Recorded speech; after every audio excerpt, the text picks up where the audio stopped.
Hey guys, this is Star. What if? How are you all? Please support to subscribe this channel for watching new interesting stories. This video includes a self-recorded human introduction in the first 30 seconds, followed by AI generation for creative storytelling purposes. So in this video, we're gonna see second part. What if Harry Potter discovered the revolution secret for world's most influential power? But before we start, if you want more stuff like this, then be sure to subscribe this channel and share with your friends. Now let's start the video. Here is short summary. When Harry returns to the Chamber of Secrets, he uncovers a hidden truth, an ancient revolutionary secret capable of reshaping magical society itself. Guided by unlikely mentors and a growing understanding of the world's corruption, Harry begins a journey to rise, reform, and become the most influential power the wizarding world has ever seen.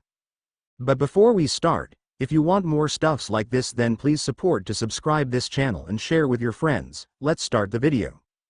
July 31st, 1997, day 28. 2 hours before Rashad was scheduled to arrive, Harry had an epiphany. Noise. It came down to noise.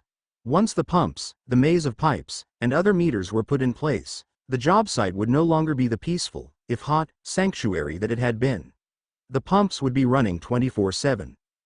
Transfiguring the water in the future wouldn't be sitting under a canopy, sitting on a comfortable camping chair with a chilled bottle of Orange Crush. While they could block out some of the sound, the ambient noise of all of the machinery would be painful for the elves. On top of that were the secrecy complications due to all of Rashad's people puttering around. Even sleeping would be a challenge.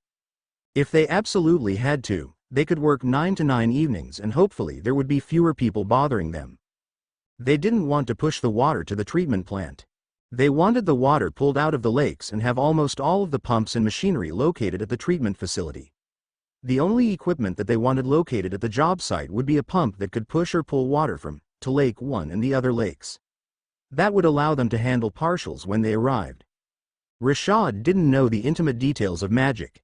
If he told him that the witches, wizards and elves needed comparative silence to perform their magic, Rashad would accept him at his word. The elves could set up 3 personal tents as well as the dining tent and take them down for a very reasonable fee and everyone would be happy. That would just leave the regular crew of guards, who hadn't bothered them after the first few days of watching them work. Harry had a quick conversation with Ted and concluded it just as Rashad entered the job site. A 10-minute site tour with Rashad eased most of Harry's doubts. It had been Rashad's plan all along to pull the water from the lakes rather than to push it.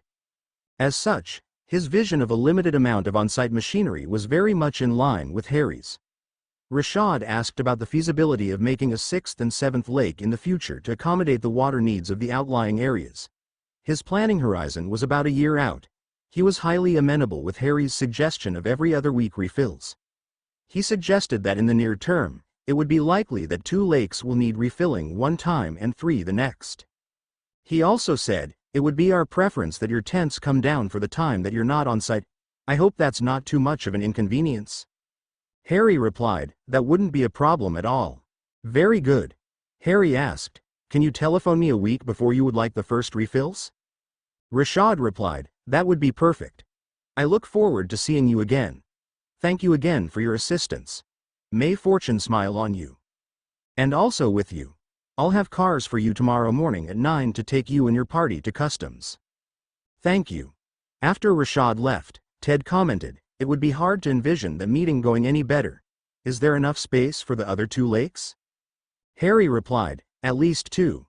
There's room on the other side of Lake 2 and possibly enough for 2 others on the other side of Lake 4. I'll ask Winky how far down the bedrock is." Harry looked at his spreadsheet again. The construction agreement had been for 1 million G per lake to be paid when the lake had been filled. Harry and the elves split the gross proceeds. Harry paid the crew from his end. They split half of Harry's half 250,000 G per lake. As such, each of the 10 crew members would receive 100,000 G for their work constructing the 4 lakes. $1 million. He called Barchoke with his instructions and asked Little D to go to Gringotts for a quick pickup. At the farewell dinner, Harry handed Dobby and each of the crew members their new Gringotts vault keys. He hadn't mentioned the amounts. It didn't take long for the question of refills to come up. Harry hadn't taken his second bite yet when Katie asked, "What's next?" Harry smiled and replied, "3 things. First, Since the lakes were completed 3 weeks earlier than what I'd originally promised, I'd like to invite you to Salem for the weekend for barbecue. You're all invited to bring your parents, or a guest if you'd like. We will be discussing business at least a part of the time. Emma and Dan have something for each of you. Second, logistically, we're being driven to M Customs tomorrow. Your watches will easily take you to M Customs in London. You'll have to recharge them when we get there. You may want to stop in at Gringotts. If you want to pick up anyone to bring them to Salem, please meet at Gringotts in the Silver Conference Room. I have an hour of business there and you may have some yourself. Hermione and I will portkey any guests from Gringotts. Finally, as for the refills, they'll be adding a set of large pipes to drain the lake water to the treatment station, then into the main distribution system for use in people's taps. The timing for that is 4 to 6 weeks. At the same time, they'll be adding a separate set of pipes to move water from one lake to another. The water will be drawn from lakes 4 and 5. I'm sure that they'll rotate where they take the water from so it never sits too long. Of importance to us is that the main pumps will be at the treatment station, not the lake site. They're loud and always on. Katie, to your question, Rashad wants us to do refills every 2 weeks to start with. Who would be interested? Dean asked, how would that work? Mid-moon. I didn't want us flying about during a full moon. George asked, how much water are they going to use in 2 weeks? Harry replied, it's a bit of a guess, but 2 to 3 lakes would be reasonable. It will be easier for us to bill by the lake, so I'm thinking 2 lakes one visit and 3 the next. Harry added, it's likely that he's going to want 2 more lakes built in the next 6 to 12 months. Fred asked, so are all of us coming out for a long weekend twice a month? Angelina said, Harry, please go outside and have a bottle of Orange Crush for 5 minutes or so. He did. When he came back in, Professor McGonagall announced, the consensus was that having half of us come one time and half the next wouldn't be the best strategy to start with. We all want to come. At least for the first handful of times or so. We'd leave at 3 p.m. London time on Friday and expect to have completed our tasks by Monday morning. Are you planning on being here? I can, at least for now. In that case, we'll probably be done a few minutes earlier. Everyone laughed. They were fully aware of his contributions. She continued, there will always be someone who has a scheduling conflict. Together, we should be able to, how do the Yanks say it, knock this out in 36 to 48 hours. You have school 5 hours longer than the others, so you shouldn't be later than that. You can do the vault transfers based upon who was there that weekend. Surely you didn't think we were wanting to go out in pairs or 3 at a time, did you? Besides, it will give me the opportunity to help Mrs. Weasley on their transfiguration. They never put much effort into it in the past and frankly, it's abysmal. Here, said Fred, or George. We prefer to think of it as mediocre. Besides, who else would teach Dean to fly properly? Harry, you weren't thinking of taking up the task, were you? Angelina asked, can you store the tents and have them brought out? We all don't have bloody 4-car garages, you know. Dean asked, Dr. Granger, we'd like steaks and barbecue biscuit. Katie added, chicken and veggie kebabs too, if you wouldn't mind. McGonagall asked, Mr. Potter, you are taking notes, aren't you? They all laughed and Katie clarified, anything will be great. Ernie asked, so who else could we put these in for? Harry replied, I've talked with a Makusa guy about this. He came out to see my pond. He told me to call him after we did this job. My sense is this. The people who've had a previous condition of crappy water will be fantastic prospects. A situation where one guy is there who can actually make a decision would be an outstanding prospect. We can't go in front of a 15-person town council and tell them that we can magically transform water. We can't make a sale to someone whose mindset is that good water should be almost free, or in a location where we couldn't operate safely. I feel better than I did about transporting water a few hundred miles. That said, I think we could do more work in the Middle East, or possibly a developer in the Southwest states somewhere. Dan muttered, Sam Kinison. Ignoring the reference, Harry summarized, that said, I expect we'll get another serious inquiry from another country around here. Seeing the nods of approval, he added, we'll leave after breakfast tomorrow. Dobby and his friends will take down the tents and bring them over to Chesterfield. Hannah, Be sure to invite your parents, Susan and her aunt. Hermione and I will portkey people back and forth. Ted, please invite Andromeda. Professor, feel free to invite anyone from the Hogwarts staff. The rest of you are welcome to invite your parents for the weekend. He gave George a meaningful look. We can easily put up everyone for the weekend. Thank you all again. After they arrived at Chesterfield, Katie pulled Ernie aside and asked, "Did you do any business in Gringotts?" "I was going to. I ended up meeting my account manager first." She asked, "Does everyone have an account manager? I never had a vault there before this." He replied, "No, usually only the big shots have one. My parents don't have one." "Mine either. I didn't know if it was all vault holders, or what." She leaned in and whispered, "How much did you get?" 100,000 G. I about fainted. Me too. I've never seen that much money before in my entire life. I can't believe it. 50 feet over, Emma smiled and said, "Hello Susan. It's nice to see you again." "Hi. You must be Susan's aunt." "I'm Emma Granger, Hermione's mum." Amelia replied, "Amelia Bones. It's nice to meet you. Thank you for inviting us." Emma said, "Susan, Harry and Hermione wanted to catch up and ask about what you signed up for fall term. They're over by the grill." Amelia asked, "Where were they?" Susan told me that Harry and some others left early. Auror Tonks was tight-lipped about the circumstances when she requested a leave of absence. Emma replied, "They went on one of Harry's adventures. They spent a month in Kuwait. I'm certain that they'll talk about it after dinner." Ted swept in as Harry and Hermione took Susan by the hand to show her something. He admitted, "Unfortunately, Susan's not getting invited to join in with them was my idea." Amelia asked, "Whatever for?" He admitted, "I didn't think any of us would want to find out how your political adversaries would spin the news that your 16-year-old niece spent a month in a tent in a labor camp in Kuwait and came home with 100,000 G. Now that Harry has an established business, I'm certain that she'll receive an invitation in the future." Amelia could see his point. She asked, "What exactly did they do?" In short, they provided clean drinking water to 2 million residents of Kuwait City. Silence. She blinked several times in shock. 2 million how? "I expect that will be the presentation after dinner. Come walk with me." After 5 minutes, she said, "What a beautiful lake. Harry made it." She blinked several times and asked, "He what?" With a bit of a nudge from Emma, he dreamed up the idea. He dug the hole, put in a watertight liner, sealed it, filled it up with seawater and removed the salt from the water. This was his laboratory experiment. He and the others built a handful of full-size lakes in the desert. God in heaven, that's amazing. It is. Let's go eat.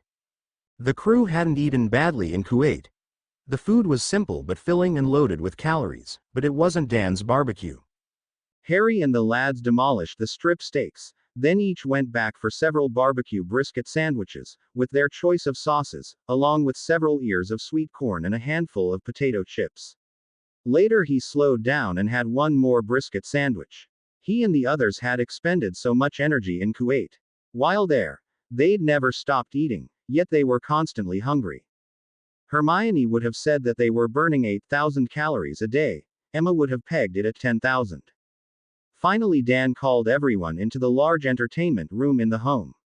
It was cozy but everyone had found a seat. When he went, he'd originally taken slides and had set up his projector. He started out saying, "Kuwait is a small but very important country in the Middle East. While they have an abundance of oil, they have faced a chronic shortage of clean drinking water for the last 50 years. 9 months ago, Harry met a contact from the Makusa, who had heard about his lake. Like everyone who has seen it, he was quite impressed. A few well-placed telephone calls and a fantastic presentation later, Harry and 100 of his powerful friends, who happened to be elves, went to Kuwait and made the first of 5 lakes. He designed it to minimize evaporation, a significant consideration if you're making a lake out in the desert. Nearly 6 months passed before Harry received a call to construct another 4. He asked 10 people, along with 200 of his elf friends, to assist him in an effort that would rival the construction of Hogwarts Castle. There was a bit of incredulous muttering among the parents.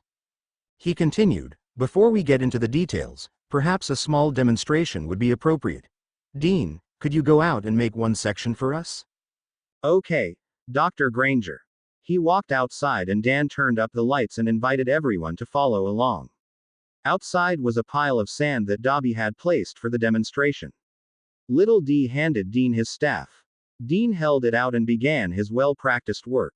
10 minutes later, a 20x10x 6-foot perfectly edged granite block stood in place of the sand.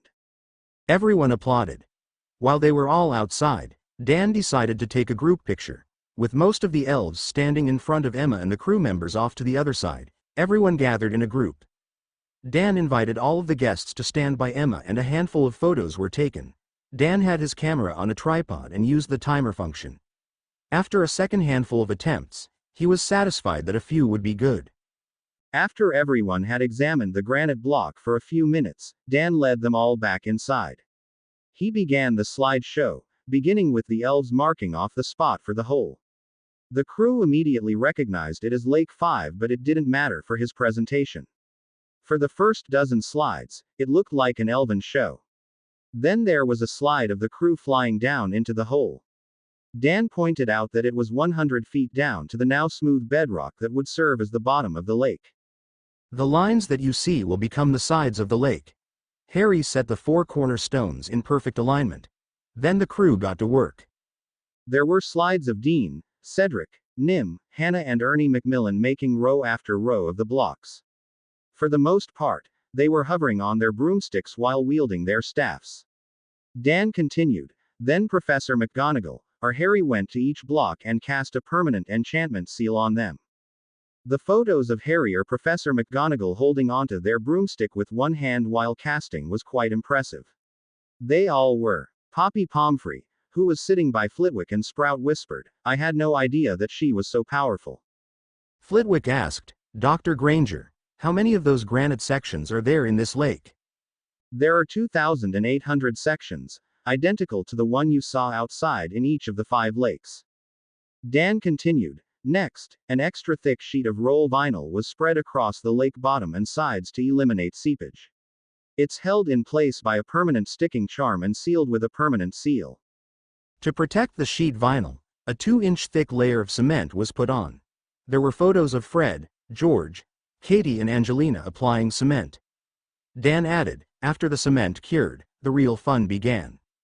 There were photos of each of the flyers summoning their water clouds from one of the practice sessions. Katie's mother asked, Dr. Granger, how large are the clouds of water? On average, I'm told that they're each the size of Hogwarts Castle. They're about 300 feet tall. He showed them the map of the paths that they'd taken to get from the summoning point 2 miles out to sea and the job site. Phileas asked, how far was the trip with the water? As they flew it, 36 to 46 miles, depending on which route that they took. Amelia asked, how did they manage to move all of that water without being seen? Harry replied, the Kuwait officials set up a no-fly zone, so they didn't accidentally run into an airplane or jetliner, but mostly because they were disillusioned and went between 2 and 4 a.m. As Stan Shunpike once told me, people don't look properly, do they? Everyone laughed, but it had been a very serious question. As the presentation went on, the people had their share of random thoughts. She should have joined them. This is so much better than her chasing bad guys around. That couldn't be her. She's just average. The twins helped 2 million people and I looked for some guys selling shrinking keys. A double layer. He learned something from me. Why didn't he pick me? That's my boy. Lily and James would be ever so proud. Maybe they shouldn't work at the ministry. We'll hang that photo outside the Gryffindor common room. Harry made one of those by himself. Ragnuk should be informed. She'll never come back to the Force. Are those firebolts? I hope Hermione puts up a silencing charm. Elves can do that. I'm so glad that I was asked to participate. He's the most powerful wizard that I've met, but he's still a teenager. Does he want to run a multi-million galleon corporation? Emma handed out the photo albums and several enlargements to the grateful crew. She'd also had 20 extra copies made. She offered one to a grateful Amelia Bones. It had been a powerful ending to a job that they'd all always remember. Friday, September 12th, 6 weeks later, as promised, Susan Bones accompanied the crew. In the weeks since she'd moved back to Salem, Harry had made her a staff, coached her so she could competently ride a firebolt, cast wide area cleaning charms and cast the water transfiguration spell. He brought her a half day earlier than the others. Lakes 1 and 2 were empty and Lake 3 was at 50 feet. Their task was to inspect and clean the 2 empty water storage facilities while they had the opportunity. Harry asked, "Please work on the bottom like this, back and forth with your staff. Hold it higher up and point it like so. More of a sweeping motion, going side to side than pointing straight down." How's that? Good. I'll start on those 3 walls. He mounted his broomstick and did the same work on the 3 walls, flying back and forth while she slowly flew back and forth 6 feet above the floor. They weren't very dirty, so the work went by quickly. When she finished the floor, he called her up for a break. He'd been waiting for her to tire, but she showed a lot of tenacity. When they landed, he noticed that Dobby had set up the dining tent. They walked in and he said, "Help yourself. I'd suggest an orange crush and a piece of cake. You'll feel better. Be sure and drink plenty of fluids. It's 116 today." It felt cooler at the bottom. "Probably. You were working on the side that was in the shade." She asked, "What if I see any cracks in the cement?" "I haven't. I was just asking." "If you do, please show me, or ask for Dobby. We could try and repair it, or if necessary, replace the cement. It's really only in place to protect the vinyl liner." She nodded, and he replied, "Let's get back to work." They'd finished with Lake 1 and were working on the second one when Angelina and the rest of the crew arrived. Harry said, "Keep at it, Susan. I need to meet with the flyers." Fred had a map out and said, "There will be a fair amount of moonlight tonight and there's not a cloud in the sky. We used to take this route. You and Angelina had your run in here," he said, pointing to a spot on the map. "What if we went a few miles farther west through here and then made our turn and came in from this direction instead? There aren't as many buildings to the north." Harry replied, "Let's try it. I'll let the guards know that we'll be coming in from a different direction tonight." "How much time would that add?" "Probably 5 more minutes. Is Susan going to haul water?" "No, but she'll fly out with us tonight. Tonks, Cedric, Angelina and Katie will set their loads in Lake 1. You, George, Hannah and I will fill Lake 2. Did you and Dean do any flying?" It's a work in progress. There was little substitute to the seemingly endless hours that the former team members had flown for Quidditch practice. "Okay. We'll leave at 2 a.m. Everyone be ready to go at 1:45. Be certain to bring your passport in your pocket and the head coverings for the ladies. We should be back at 3:10. Try to collect your water at 250 feet. George, set yours down after Hannah. I'll go last. 10-minute intervals, no stopping." Once they were 2 miles out to sea, Susan watched as Tonks disillusioned herself and prepared to summon her load of water. Harry pointed out, "Notice that there's a wall of water racing towards her." As soon as it started coming, she took off. The broomstick can fly faster than the summoned water will, so she can put a bit of distance between it and herself. She'll need that space when she sets it down so it doesn't smash into the side of the lake. Susan nodded and asked, "Why is Cedric flying a bit higher to pick up his water?" "His summoning spell is a bit stronger, but they're each trying to bring back the same amount of water. There he goes. It's a lot easier to see when people are summoning the water in the moonlight. Unfortunately, it's also a lot easier to be seen by someone else. Notice that Katie keeps the top of her staff pointed slightly upwards at a 20-degree angle or so. She wants to keep her cloud airborne." "How high do they fly on the way back?" 1,000 feet. We're going to portkey back so we can watch them set the water down. You go first." "Activate worksite." She was gone. "Activate worksite." A moment later, he was too. Tonks and Cedric were standing watching as Angelina set her water down. As they walked over to watch, Angelina announced, "Here comes Katie." Again, she did the helicopter flare move at the end and gracefully set her load of water into the lake. The 94-foot mark was covered. Susan asked Harry, "I thought you were going to fly water too?" "The last person needs to know how much is needed, or they'll have to fly the unused water back out to sea." George set his load down and the 76-foot marker was covered. Harry needed enough water to fill 30 feet total. A moment later he disappeared. She was still waiting there a half hour later when he returned and watched as he filled Lake 1, then put the remainder in Lake 2, filling it. He said, "Let's pick this up again after breakfast. They all went to their respective tents to get a few hours rest.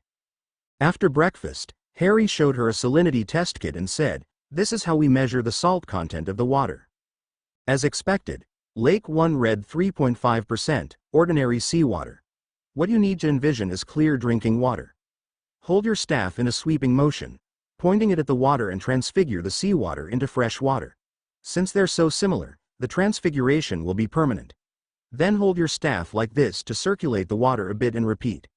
So pick a spot on the lake and do this until you get tired. When you do, go get a bottle of Orange Crush and a snack and do it again. She asked, would it be possible to do the transfiguration while the water is being lowered into the lake? It seems that doing it this way, we'd be transfiguring a lot of the same water over and over. Harry replied, we can try it the next time we're doing a fill. Right now, this is what we have. Fred, who'd been listening, said, wait a tick. Tonks, disillusion yourself. Go up about 800 feet and summon some water out of Lake 1. From that distance, I don't think it will rise more than about 25 feet. We could all give it a blast, then you could set it down and try it again. Admittedly, Nim didn't have the strongest summoning charm. Harry told her, after you raise the water, we'll all cast transfiguration spells at it, then slowly let it go. Then pick up water from another spot. Try it a dozen times, then we'll have Angelina try it. Okay. An hour later, they remeasured the water. The salt content had dropped in half. They took a break and repeated their actions. The water measured 0.1%. They took another break and worked for an hour. The salt content had dropped to 0.05%. At lunchtime, Tonks found Harry and asked, can you get someone else to summon the water for Lake 2? I feel like a limp noodle. Me too, added Angelina. I'll do it, volunteered Susan. Thanks, Susan. Fred and George would be better this time. We'll work on summoning water clouds out in the bay by Salem next week. By dinner time, both lakes held fresh water. Katie asked, are we packing up and leaving? Harry replied, let's wait until Sunday after lunch. We'll retest the water tomorrow after breakfast. McGonagall found Harry later that afternoon and said, perhaps you should check the water levels in Lake 1 and 2. They both have dropped 2 feet. Harry asked, evaporation? She replied, in this heat and that much exposure to the dry air, I'm almost certain of it. This appears to be an unintended consequence. I'd suggest using the machinery to move some water from 1 into 2 and having George go pick up a small load tonight. We can transfigure it using Susan's suggestion and pour any excess either back into the ocean or into Lake 3. Harry admitted, good idea. We're still learning how to do this.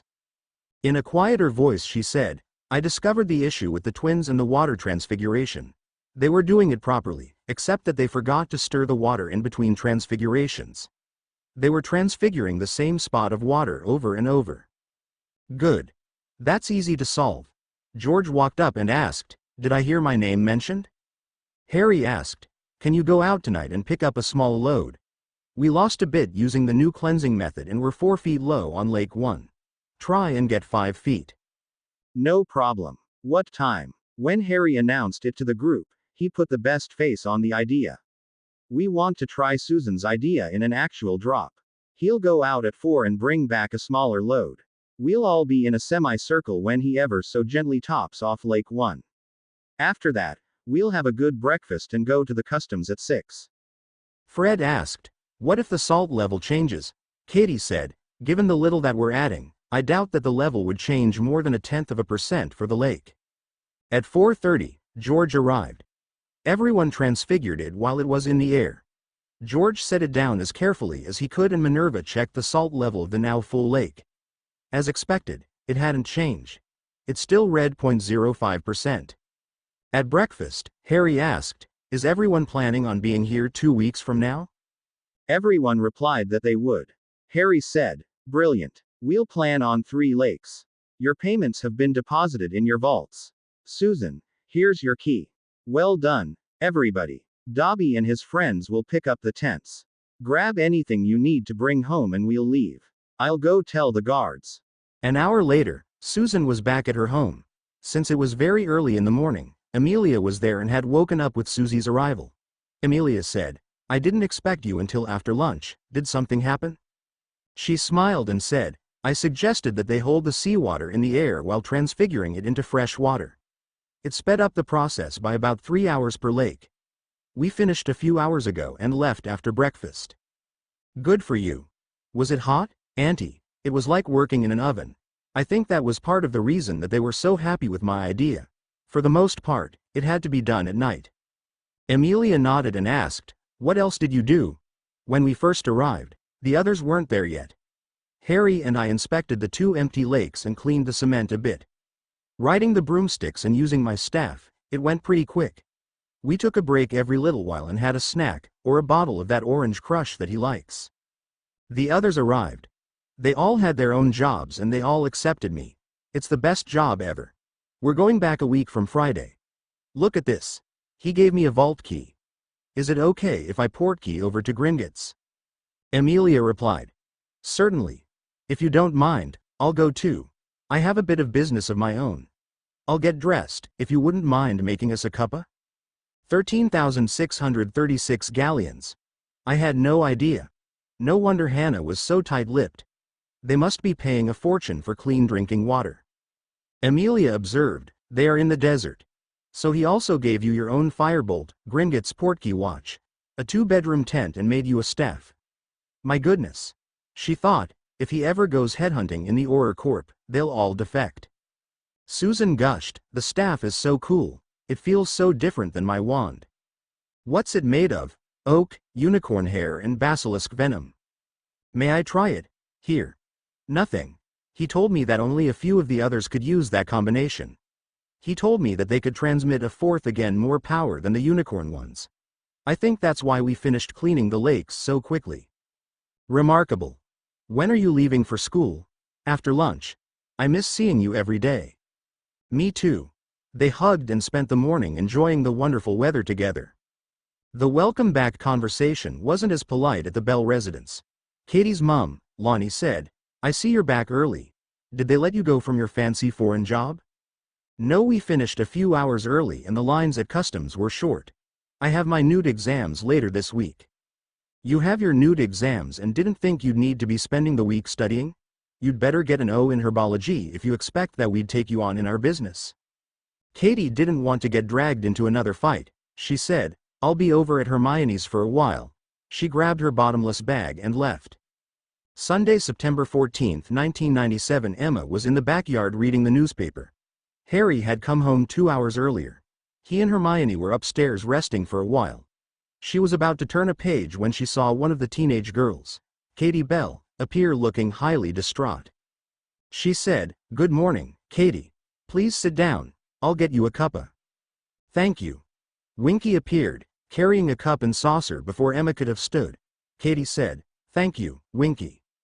Emma had grown far more subtle in the art of prying into teenagers' lives in the last year. Rather than blurt out, What's wrong? She simply asked, What can you tell me? My parents are nice enough people most of the time. They don't have much magic and it's been a problem since. Since the pause grew uncomfortably long, Emma asked, Are you saying they're, what's the word, squibs? Katie replied, Yes. No, it's a matter of degree. Magic is everywhere. It's how much can be absorbed and how much can be wielded that determines how powerful a witch or wizard is. Look at a scale of 1 to 100. You, or anyone, have some. You've read it referred to as the spark of life. Let's say that you would need to be at a level 5 to light a wand. With practice, having 20 would allow you to consciously levitate a can of soup. With 25, you could begin to cast very simple spells like Reparo and so on.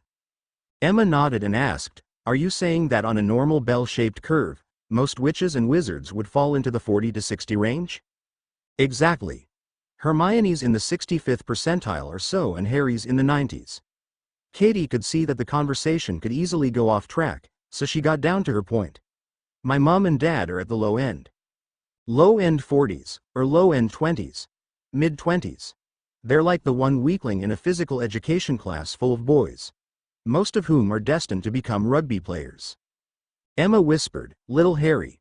She'd heard it and replied, Exactly, except he grew out of it and became a handsome prince or something. Anyway, my parents, and a lot of people, are at that level. Usually they'd be pulled from Hogwarts after the first year and the parents would tell their friends that their child was being homeschooled. If they were lucky, the little boy or girl would find their way back into public schools and get a proper education. If not, a lot of them disappear. Emma gave a shudder. She was no stranger to the vicious side of magic. My dad is good-natured about it. He smiles and says that he's gifted elsewhere, but my mum is ordinary-looking and bitter. Katie nodded. So they view their smart, beautiful, magically talented daughter through two different lenses. One is a proud papa who would have seen Dan's presentation and been ready to burst with pride over his daughter. On the flip side, your mother didn't take it well. She was resentful of the attention, the whole idea. I never even mentioned the money. Emma said, when I had Hermione, and she was little, strange things began happening on a fairly regular basis. Once or twice I had memories of the same things happening to me when I was a little girl. I never told Harry, Dan, or Hermione, but I went and asked my dad about it.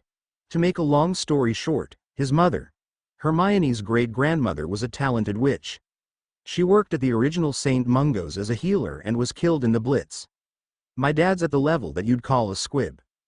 Anyway, Dad and my mother either didn't talk about it, or he never mentioned it to her. She died a few years before Hermione was born. Dad's a dentist. I'm sorry for rambling, but my point is that I believe that magic comes and goes in families. So you decided to put a bit of distance between yourself and your parents? Katie nodded and replied, politely spoken, yes. They can create a potion and are brilliant with magical plants, but Mom doesn't see that as enough. Katie, you're always welcome here, but that's not quite the point. Your dad has learned to live with it. What makes your mother smile? Orchids and rich soil, I suppose. I look at two piles of soil and see dirt. She sees differences in the soil that are beyond me. I'm guessing that she's frustrated that you don't share her love for herbology and the minutiae of why things grow. Is that it? Exactly. I can grow cucumbers and waterhouse plants once a week, but doing so doesn't put a twinkle in my eye. What does? Magical construction, without a doubt. The architectural, engineering, or carpentry aspect? All of them right now. I'm too new at it to know. Maybe the impact on people's lives. The idea that we made thousands of acre-feet of good drinking water for people puts butterflies in my stomach. The fact that we made ridiculous money doing it is just fantastic. I feel the same about pain relief. I see someone come into the dental office, knowing that they've been living in pain and know that I can help them. Unless I'm dead on my feet, I feel good about myself at the end of the day. She added, so come for the company. Stay and get a degree or 3. You currently have the best part-time job on the planet. Emma wasn't surprised to receive a hug. Katie asked, is there room? Emma did a quick count. Susan, Dean, you, Harry, Hermione, Dan and I. You're in luck. That afternoon, Harry, Hermione, Susan and Dean were out volunteering at a short lab for one of Hermione's classes. Emma and Katie were watching Star Wars for what felt like the 40th time. Emma asked, so what do you know about elves? Katie admitted, next to nothing. Emma pointed out, witches and wizards can self-generate magic, meaning you have the ability to perform magic away from magical sources such as ley lines. You could perform magic out in space, or while riding your broomstick. From what they've told me, elves have very little self-generated magic. Instead, they absorb magic from a source such as a witch, wizard, or being near a magical place like Hogwarts in the summer. Katie asked, you mean like the Force in this movie? Emma replied, it's a close enough analogy. As it relates to the water project, if you like, an electrical capacitor, or a battery analogy would be fair. I've seen Dobby hug Harry to get a recharge, then go out and perform tremendous feats of magic, like transport huge objects across the Atlantic. Katie admitted, until the construction project, I've had practically zero direct experience with elves. Emma asked, switching subjects, what are your parents' wands made of? The beautiful teen replied, I'm embarrassed to admit, I've no idea. I never asked. Why? Emma remarked, you've seen yourself with the 2 different types of staffs that Harry made for the crew. The unicorn ones work at a high level compared to using a lot of other wands. The basilisk ones work even better for those who can use that type of core material. Harry's friend, Neville, used a horribly fitting wand for several years. I'm just wondering out loud if a better fitting wand might be of some help. I'll ask Harry some time. Back to the matter at hand, there's room for you here, and we'd love to have you stay.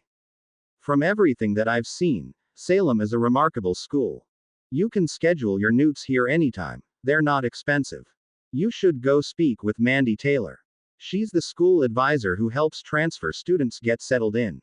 When the others get back, Hermione will be glad to take you there and show you around the campus. If you decide that it's a fit for you, then you'll have plenty of time to take your exams, look through the course offerings book, and read ahead for the different classes that interest you. I expect algebra, geometry, physics, and the like are in your immediate future. Katie, when you've decided, then I think you should go have a discussion with your parents. Invite them to a neutral setting like a medium restaurant. If you ask her, I'm certain that Winky could go collect your things and avoid an awkward situation. Thank you, Dr. Granger. Just Emma. We're all on a first name basis here. A few days after they'd returned from Kuwait, Dobby was sitting on a branch in the big elm tree on Harry's land overlooking the lake that Harry had built as a trial for his lake building business and idly swinging his legs back and forth. What are you doing daydreaming up there, Dobby? Me be thinking. Not daydreaming, Winky. Don't hurt yourself, she grinned. You spend too much time around Emma and Goblin Healer Maysong. I be thinking about how nice Harry Potter sir has been. He lets us live on his land. He lets us plant what we want. He gives us all that sand we've been trading for trees, bushes, and berries. We should do something nice for him. Like maybe taking all the rocks away and building a beach next to the lake. That will do for a start. He'd need a few toys for the beach too. I need to think about it some more. You should think about Missy Hannah's beach too at Folkestone. Too many rocks. The little ones hurt their feet and can't build sandcastles when we visit. Oh, be right back. Dobby popped away and returned less than 30 seconds later. Look at this, Winky. Dobby held out a National Geographic magazine. Page 49. Bermuda. Look at the pictures. They have pink sandy beach. Look at page 53. Waikiki Beach. All the nice little huts and benches. Look at page 59. Barrier Island, Cape Codfishes. See the cranberry bushes. We need to make trades. Just then, Ed the elf, who was Dobby's friend, popped in. Ed goes with Dobby. I know where pink sand is found and many other places to find interesting things. How does old Ed know all these places with nice beaches and places to find stuff? Asked Dobby. Ed was bonded to Crazy Wizard for many years. Wizard had wanderlust. Joined the Navy to see the world. So Ed went with him. Emerald Isle, North Carolina Town Hall Department of Public Works. Joe, I know you're the director of Public Works, and we joke about you being a miracle worker, but how did you fix the beach in one weekend? It looks fabulous. I made a trade. 5,000 assorted tree and bush seedlings of cranberry, blueberry, blackberry, apple, peach, pear, and apricot for the sand to replenish the beach. I know the beach took a beating with the last storm, and I know the town council is talking about sand replenishment, but we don't have the funds for a project that size. Joe replied, I had the money in the budget. The seedlings only cost me $6,250. I ordered them from the Arbor Day Foundation. Shipped overnight. I had money left in the landscaping and trash removal budget. The storm took that big pile of stuff we needed to get rid of right out to sea. Who did you do this with and how did they get it to the beach? We're on a freaking island. Two very short funny looking guys with long ears.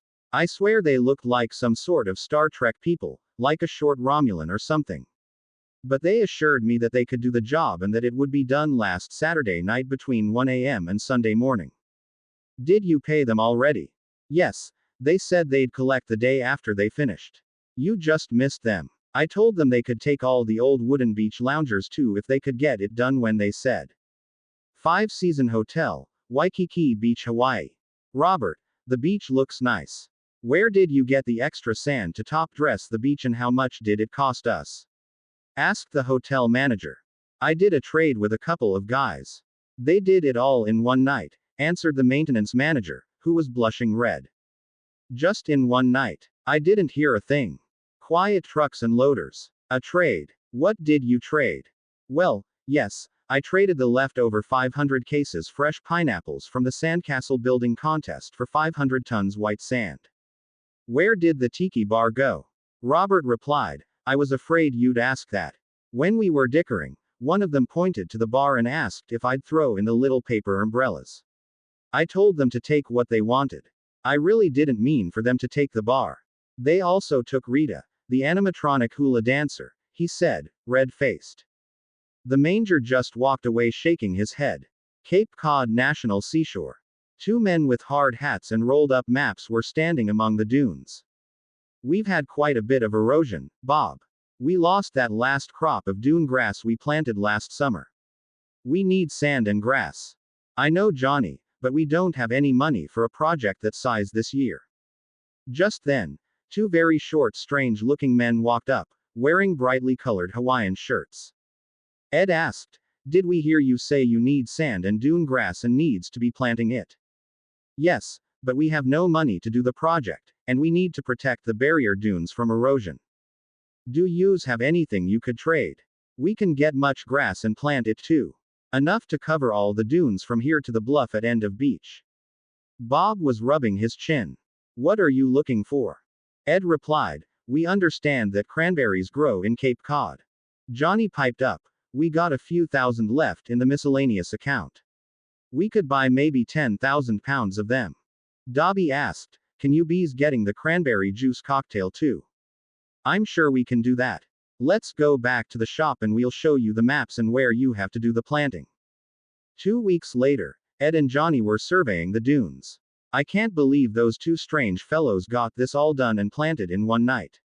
And the grass is thriving and spreading already. Maybe we can get them back next year for another trade. Yes, but you know, no one will ever believe this story. Ed announced, we's got to go to New Hampshire, Dobby. I heard from the grapevine, a children's summer camp on Lake Winnie the Pooh Saki needs beach sand. Maybe we can trade. The strangely dressed men walked into the camp director's office after wandering around the camp looking at the installation. Do you have an appointment? Asked a teenage girl with a nose piercing and sunglasses. Nope, but the director will see us. We's heard you needs lots of sand to fix up your camp beach. We's got sand and we's here to deal. The teen stared silently while a middle-aged man wearing a Camp Woe Begone t-shirt with a tagline that read, Where Families Camp for Fun, came out. I'm Mr. Tripper, manager of the camp. Did I hear you have sand? We's got sand. We can deliver and spread it around nice. We's don't want money, we's want to trade for stuff. Whata ya want? Boat rack, canoes, little row boats, life floaties, kayaks, paddles. The half-sunk pedal boat. And finally, the gross of the child Hawaiian shirts that was in the recreation hall. Deal. When can you get it done? Tonight. Dobby. Yes, Ed. I's just heard of a Asian fusion restaurant closing for renovations in Florida. It's called the Pink Flamingo. We's got a chance for some neat stuff. He grabbed Dobby's arm and they popped away. The two appeared in the lobby of the restaurant. They walked up to a man looking at plans on a large folding table. Dobby spied a coconut glass on the bar. We's heard you need some sand for the new beach motif you building here. We got sand. Want to trade? What do you want? You going to use the flamingo decorations? Nope. How about the coconut glasses? Trade 20 tons of white sand for those things. When? Now do trade. We delivered sand and you let us take stuff now. The man walked outside to see a huge pile of sand. Boys, you sure work fast. Bermuda Department of Public Works. I don't have the budget for it, Sydney. I can't dredge Castle Harbor Channel of the sand that was pushed ashore in the last 5 years of storms and pay for 500,000 tons of sand for all of the public works projects. Can't you use the dredge spoils? No, it's the wrong type of sand. We need clean sand for making concrete and for certain beach replenishments. I can't use the pink stuff because of the salt and all the ground up seashells that give it the pink color. And I can't dump the sand out at sea anymore or the greenies will be after me. I just don't know what I'm going to do. Sir, we have a proposition for you, said two strange-looking short men. Who are you? We be Dobby and Ed. We'd trade you your pink sand you dredge up for nice clean white building sand. All you need. Here's a sample of our sand. How would? Sorry to interrupt, but you have a bocce court and volleyball court outside your windows. So, what about them? They will be part of the deal. Again, how will you do this? Let's just call it magic. Harry was sitting at the kitchen table trying to rub the sleep out of his eyes, while inhaling the aroma of fresh brewed coffee. He was trying to wake up, but was having little success. He'd had a very late night, first out with the gang to an under-21 club, then sitting around yapping with his friends till almost 3 a.m. in the living room. Too much coffee had been consumed. He didn't understand how Hermione could be so chipper in the morning. It was turning out to be a typical uncomfortable 3H midsummer day at Harry's home in Chesterfield, Massachusetts. It was hazy, hot and humid. The temperature was already climbing into the high 80s F, well on its way to the 96 F degrees that the TV weather lady had predicted. The air hung heavy with the relative humidity north of 85%. It would be a nice day to swim in his self-built lake. Dan was standing on the rear deck of the house looking at the lake as he enjoyed his coffee and warm cinnamon buns. Emma, you must see this. Come over here, please. She stepped out onto the deck and said, "That's incredible," and they did it all in one night. Dan whistled a high-pitched and long wolf whistle. It burrowed deep and painfully into Harry's head. Nice beach you got there, Harry. I won't ask where the white sand came from, as that's obvious. But where the hell did Dobby find you a tiki hut bar with a sign that says 5-Season Hotel Waikiki Beach? What? Harry staggered to his feet and stepped outside to stand next to Dan and Emma. Emma and Hermione were trying to hold in their laughter but were not very successful. Harry couldn't believe what he was seeing. The elves had made a beach along the lake shore facing the back of the house. It was about 50 feet in depth and about 100 yards wide. Smack in the middle was a tiki hut. On a rock pedestal was an attractive curvy fully automated animatronic woman in a grass skirt, multiple flowered leis strategically placed to cover her chest, shifting her hips in a slow traditional hula dance, while holding a ukulele and playing Tiny Bubbles by Don Ho. I really think the hula thing is a nice touch, Harry, observed Dan. Harry face-palmed. There were over 100 lounge chairs in every bright fluorescent color in the rainbow. The loungers each had a floral cushion, no two alike, set in pairs with a little pink plastic table between them. Each table held a glass, shaped and colored like a half coconut. They appeared to have a beverage in them with a multicolored straw and a little paper umbrella sticking out the top of every glass. Each lounger had a golf umbrella clamped to the arm. Each miniature chair had an elf sunning themselves, wearing a tiny Hawaiian shirt with a wide-brimmed straw hat and Foster Grant mirrored sunglasses. The tables had small bowls of cut pineapple chunks and cranberries that the elves were snacking on. Scattered about the beach in groups were about 200 pink flamingo whirligigs with their wings gently spinning in the light breeze. At the water's edge, there was a group of about 20 elflings, supervised by a few adults, building an elaborate sandcastle. Just at the top of the beach was another older group of elflings painting child-sized lounge chairs to look like rainbows. Oh, look, Harry, they made a volleyball court too, said Hermione. Harry, look, there is a little hut with canoes, little skiffs, a pedal boat and kayaks. Does that say Camp Woebegone on the side? Asked Emma, with a definite smirk on face. Hey, did anyone notice the bocce court off to the side? Asked Dean. Hannah walked up to the group. I just got off the phone with my mother. She said our beach changed. Somehow all the big rocks were removed, and the beach now has pink sand. This happened overnight. Did you have anything to do with that, Harry? You really shouldn't make the elves work so hard, Harry, said Hermione, sporting a smirk that she clearly inherited from her mother. Dobby, so you're telling me that you and Ed went all over the world, trading sand to make this beach and put pink Bermuda Beach pink sand on Hannah's beach? Dobby and Ed were bobbing their heads up and down, ears flapping. Yes, Sir, Mr. Harry Potter, sir.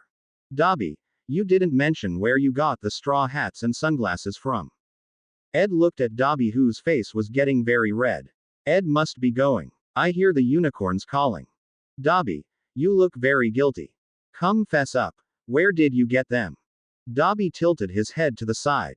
Don't tell Winky. Okay. Dobby and Ed traded sand to a elven nudist colony in Florida for hats and glasses. I didn't look much. Friday, October 31st. Harry had asked Ted to come and meet with Dan and himself.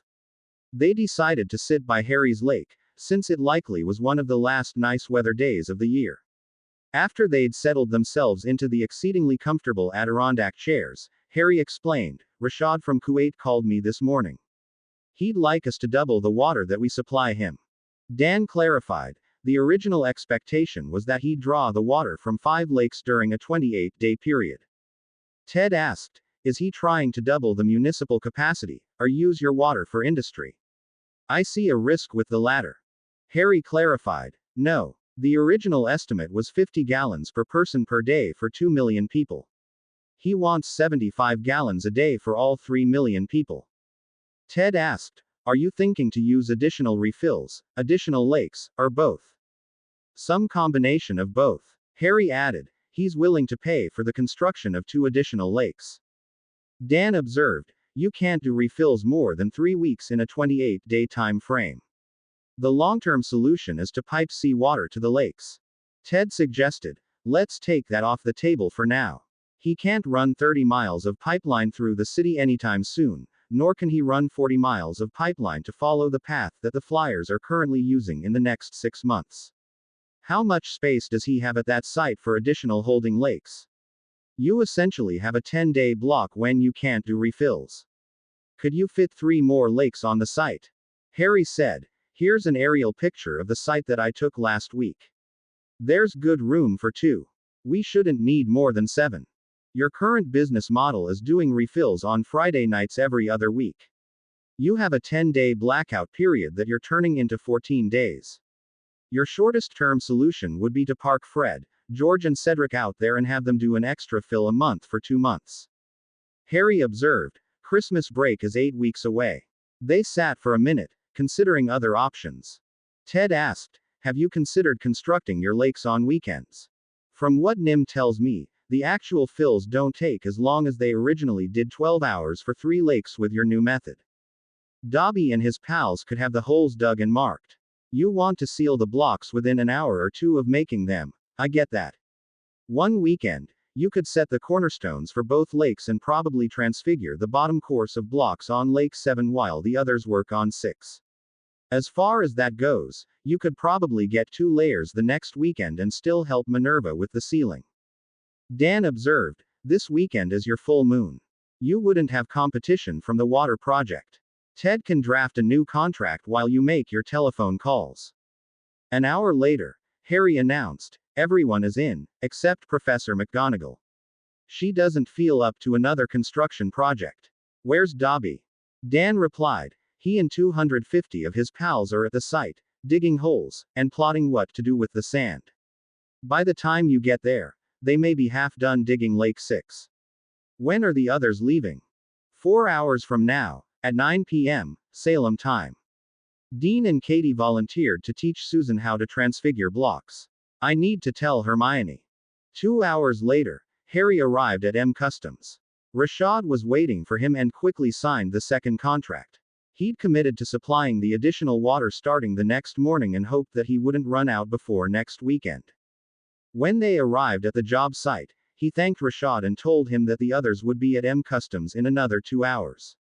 Harry waved goodbye and went to work. Dobby and friends were finishing marking the lines. After a few dozen hugs, they were ready to start on the second hole. Harry was sealing the 4th cornerstone block when Fred and George arrived with a pop and said, Harrikins, fancy meeting you here. Do you come here often? They smiled, made small talk for a minute and Harry went back to work. The sheet vinyl wouldn't be available for almost another week. Harry had asked them to clean the walls and floor on Lake 1, as they weren't that good at transfiguring blocks. The others arrived. Harry got them going on the blocks for Lake 6. Between the work that he did and thanking the elves, he was beyond tired and went to his tent.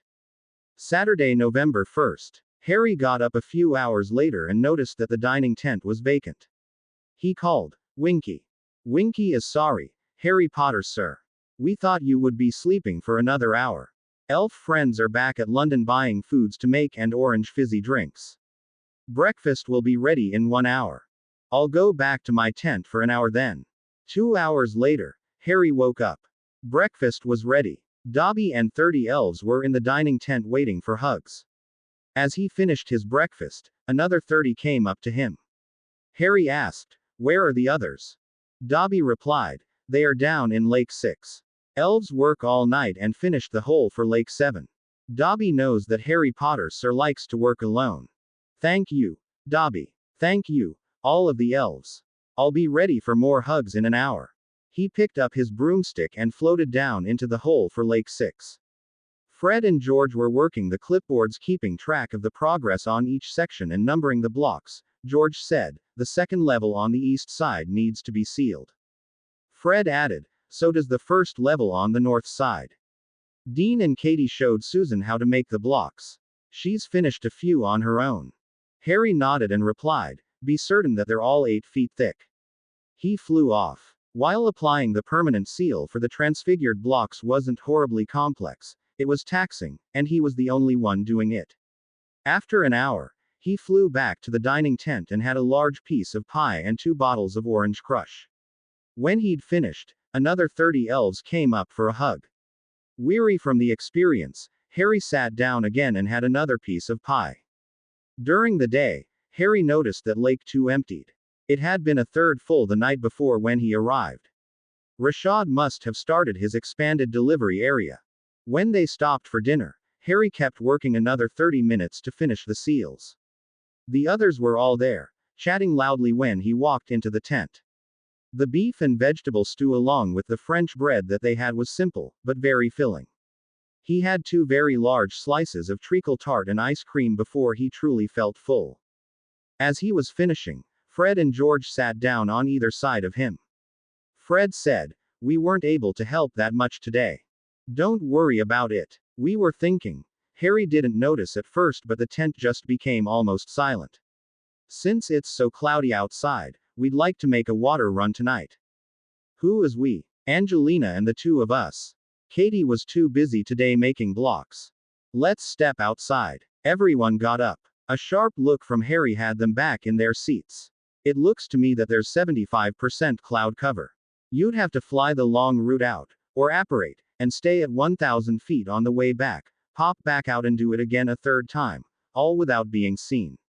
Each time out, you'd have to recheck the cloud cover and wait if necessary. Are you sure you want to try it?" They all replied, "Yes." Harry asked, "Has Lake 2 been scrubbed?" George admitted, "No. We'll do it," shouted the other voices in the tent in unison. Harry waved Angelina and the crew back into the tent. "Who thinks that this is a good idea?" Everyone raised their hands. "Tonks, do you want to follow behind them and be ready to cast a wide area confundus in case they get spotted?" "I will, but they'll be disillusioned. If the cloud cover holds up, I doubt that the water clouds themselves would be seen."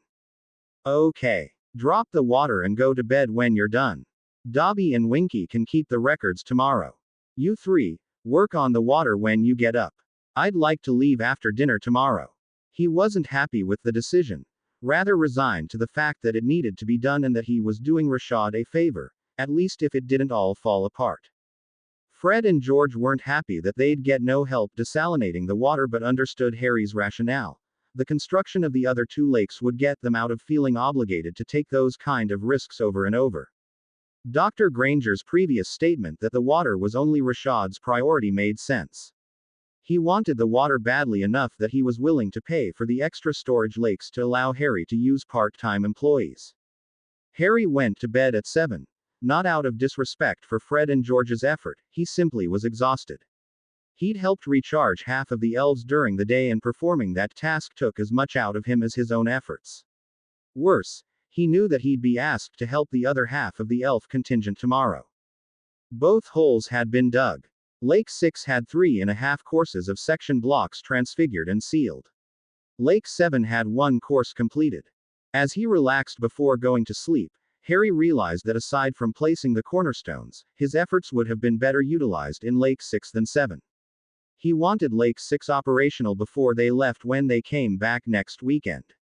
Operational and full of drinkable water was very different than operational but empty because the cement was still curing. If he stayed an extra day, he could have the blocks done. Satisfied with his idea, he went to sleep. 2 hours later, he felt refreshed. He went into the dining hall, had yet another large piece of treacle tart, grabbed his staff along with his broom and went to work. Whereas Dean had spent nearly 10 minutes creating the granite section when he did the demonstration at Chesterfield, Harry was averaging one every 90 seconds. There were 70 sections to a side, 4 sides in a course, 280 sections along with 4 cornerstones in a layer and 10 layers in a lake. The difference between Harry and the others wasn't in the quality of the work, rather the quantity of blocks produced and the number of breaks taken in an hour.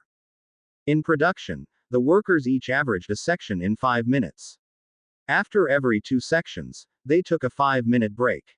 By the time Cedric and the twins returned from their third trip, Harry had transfigured and sealed 280 granite sections by himself.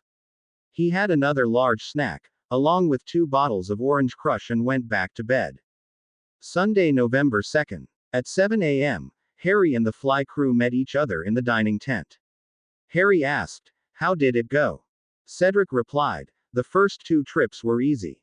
Before the third trip, we hovered offshore, disillusioned for half an hour, waiting for a big cloud to pass over and hide the moon. No one saw us." Harry replied, "Good. Have a big breakfast and some pie before you start the water transfiguration. I'd suggest using Susan's idea, so you're not transfiguring the same water over and over." Good work. Down in Lake 6, Winky's sister, Layla numbered the blocks while Dobby marked the progress on the clipboard as Winky watched over him. Dobby recorded the block number, initials of who transfigured it and the name of the person who sealed it, X655, SB, Harry Potter Sir.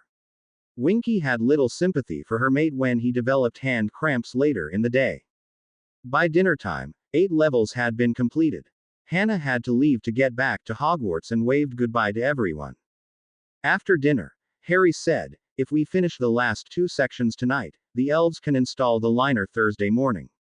Fred and George, if you can put the cement on in 2 layers next Friday, it will cure quicker and we could fill and clean the water on Sunday night. We'll finish Lake 7 the week after that and be able to go back to the every other week fill schedule. I'll work the west side for a while." When one side was done, he went on to another.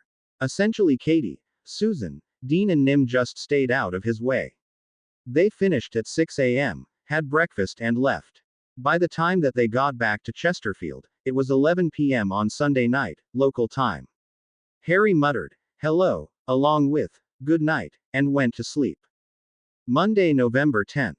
The day after finishing Lake 7, Harry and Hermione were having a late lunch at one of the quick restaurants at Salem and ran across one of that last people who they expected to see. Harry walked over and said, "It's a small world. Fancy meeting you here." "Hello, Harry. You must be Miss Granger. I'm Remus Lupin, a friend of Harry's father." "What are you doing here?"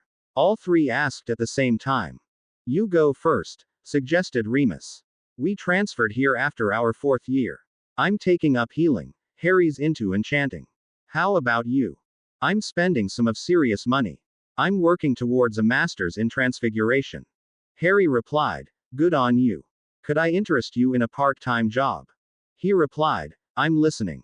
For the most part, it's 2 weekends a month. If you're done with class, I'll show you." An hour later, Harry had finished giving the tour of his 2 lakes and had shown Remus the photos. He explained, "We're currently pretty far along in discussion to construct some in Riyadh in Saudi Arabia and in the United Arab Emirates. Also, we've recently received an inquiry from a guy in Oman." Harry continued, "The construction is tough and thereafter, they need to be cleaned and refilled twice a month. We do the refill work the weekends before and after the full moon." Brilliant. The pay is outstanding, but the work requires serious stamina and a great deal of transfiguration to make all of the granite sections before the lakes are sealed. The temperatures get to 115 F in the summer. Lupin asked, "What about the others?" "I'm looking to add a second and possibly a third crew. The job in Riyadh would initially be for 8 lakes and probably total out at 14. The one in the UAE would be 6 or 7 to start with. 10 people seems to be a good size for a crew. Are you looking for more people?" "Yes, but aside from yourself, it would be subject to getting the contracts." I have 7 people in mind and would be happy to add another 2 or 3. Hermione asked, who did you have in mind? Remus replied, I know a witch, 2 actually who would be both qualified, as well as grateful for the work. Harry asked, would getting a passport be an issue for them? Remus replied, I don't think so. Let's get you kitted up. If you're available, you can go out for a fill this weekend. I'll show you around and you can actually see how it works. You'll have a better idea what's involved. Try these 2 staffs. Wednesday, November 12th. Ted met with Harry to discuss Lupin's role in the group. He suggested, he might be a great crew chief for you. That will be an important role to fill when you add a second crew, you can't be everywhere all at once. It's likely that your business will continue to expand. There will be a lot of money to be made in the refill end of your business. Aside from doing damage control in the event of a mishap, there's nothing that you need direct involvement with.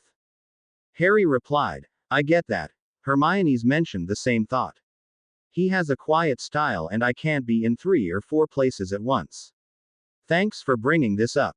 I'll talk with him and see if he's interested. Friday, November 14th. As Ted had predicted, the group immediately accepted Remus. Harry had previously taken him on a water run for his own pond. While he couldn't use the basilisk staff, he was a perfect match for the unicorn version. As they were there for a fill, he was first in line as a flyer. He held his load up so it could be transfigured. When he was done, he joined the others transfiguring the subsequent loads, as the other flyers filled the other 4 lakes. With 5 empty lakes, they used Katie's idea and portkeyed back out to the water collection point to save half an hour on each trip. They'd settled on picking up 10-foot loads, as they were the easiest to transfigure once they'd reached the job site. Adding Susan to the flying squad gave them enough flyers so there was a continuous supply of seawater to be transfigured. When they'd finished, Harry announced, over the next month or so, I'll be bringing in some new people who will become a second team. I anticipate that contracts for a second site will be signed within the next month. Katie asked, where is this? As Ted had advised him, Harry replied, the contract isn't signed yet. I can say that they're other Middle Eastern countries. The only logistical difference is that we'd need to do a portkey watch recharge in Paris each way. Susan asked, would the new crew do the construction? Harry replied, in general they'd be larger job sites than this one. There would be plenty of construction work for those of us who would be willing to do it. That's all that I want to say about it right now. The vault transfers for this fill will have been finalized by the time that we get back. Let's go. Tuesday, November 18th. Ted, Dan and Harry sat down to discuss the water treatment business. Ted asked, what's the latest? We have solid leads in Riyadh and the UAE. I expect that the Riyadh contract will be signed tomorrow. Dan asked, anything in the southwest US? Harry replied, John Steele brought a serious inquiry from a large farm in California. The short of it is, not at our current price point. Are you going to pursue it? I think they're a decade or 3 from getting serious. The government is issuing building permits with their head in the sand. The population keeps growing while the source of the water is barely holding steady, or is declining slightly. Our solution would be at least double what they're currently paying, because the federal government funded most of the river water delivery network. Dan pointed out, ignoring the startup with the construction, your business doesn't have any real costs. He was at the edge of his relationship with Harry and knew that he may have stepped over the line. Harry replied, I haven't sent a counter-proposal back yet, and a group of talented teenagers with huge reserves of stamina can earn considerably more than the British Minister for Magic. As such, I haven't had any problem finding gifted people. I'm not sure that would still hold true if the rates were cut in half. Besides, there's no one person in the States who can say yes, allowing us to maintain the statute of secrecy. We might have better luck constructing recreational lakes for wealthy ranchers than supplementing dwindling municipal water supplies. While not strictly a cost, our level of effort varies based upon their geology and geography. Having Dobby and crew dig through 100 feet of mostly solid rock is a lot different than asking them to claw through 100 feet of sand. Similarly, making a 300-mile trip to do a fill has to be different than making a 40-mile trip. Assuming that they could even hold a spell that long, I could have a crew make 2 or 3 300-mile water drops in an evening. If the river runs low, our solution would look like an answer to their prayers. Ted observed, apparently the different states have different places in the priority line for the existing water. When the original water agreement was made, no one envisioned that so many people would move out into the desert. There must be places out there with lesser water rights that have real needs. A moment later he asked, should you get another client in the Middle East, would you use the same crew, or hire a new one for the construction work? I'm planning on using them both. The Kuwait crew has experience. I'd be a fool to not utilize them, at least part-time, as there still would be fills in Kuwait City to do. To keep the money fair, I'll keep track of who worked on which lake. Ted asked, are the elves willing to dig the holes again? Dan snorted, with that much sand at stake. I'm surprised they're not out there already. They all laughed at the thought of the animatronic hula girl. I'll probably put someone in charge of the Kuwait crew and spend a bit more time on the sales side. Ted replied, that's a good answer. You could keep 10% of the revenue and treat it as an investment. Harry replied, I'm not ready to retire anytime soon. Hermione's not even close to finishing school yet, but I have some other projects that I'm also interested in. How's enchanting class? Asked Dan. We're looking at charging ward stones. I'm hoping that I could make one that would feed a set of working elves for a while. I'm also interested in learning how the Gringotts Portkey watches work. Ted pointed out, they seem like very different projects. They're not. Actually, they're almost identical. The foundation for each is stored magical energy. Next semester, we're looking at activation mechanisms. The Goblin Nation is far ahead of us with respect to that. Ted asked, what do you mean? Look at those Portkey watches. You hold your hand over the face, say activate, then name a destination that was associated with a pre-programmed coordinate setting and you're there. Ignoring how they did it, appreciate the genius of the method that they used to get it to activate, the user interface. It's simple and you don't have to learn Latin, or the Goblin Nation language to make it work. It's flat out simple. You can use it, I can use it, Dan can use it. Dan, loan me your watch, please. He handed it over. Harry put his hand over the face of the watch and said, recharge. A moment later he said, there. Now Dan can use it to get to Kuwait in 2 hops. Not because he's not magical, rather due to the distance limitations of his version of the watch.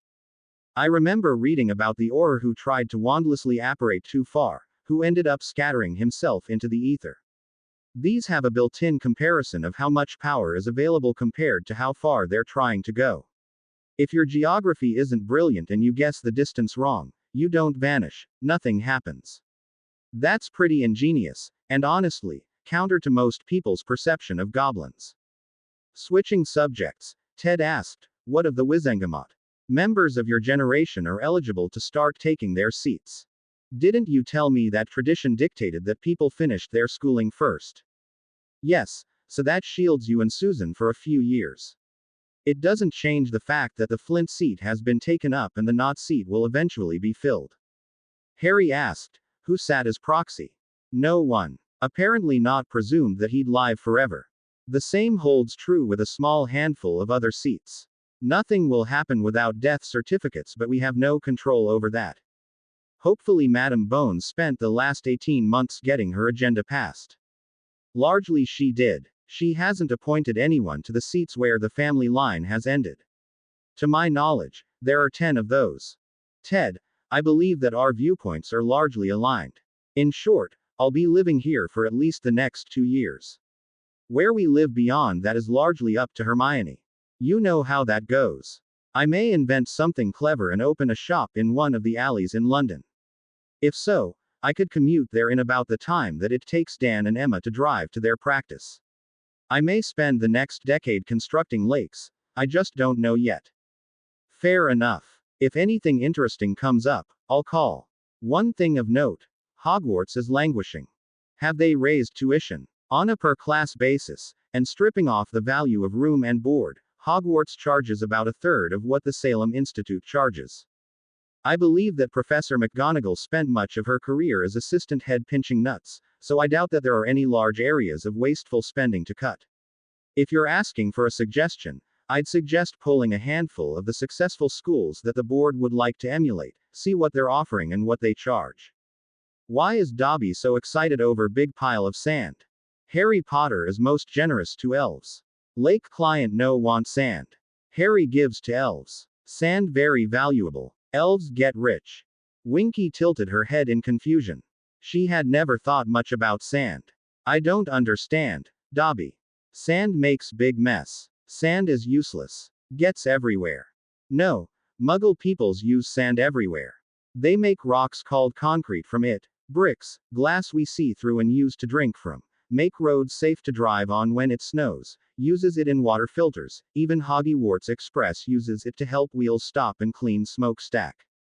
Crafty Muggles use it to make many things, even tools used in medicine. Smelters make sand molds and pour melted metal into them to make things.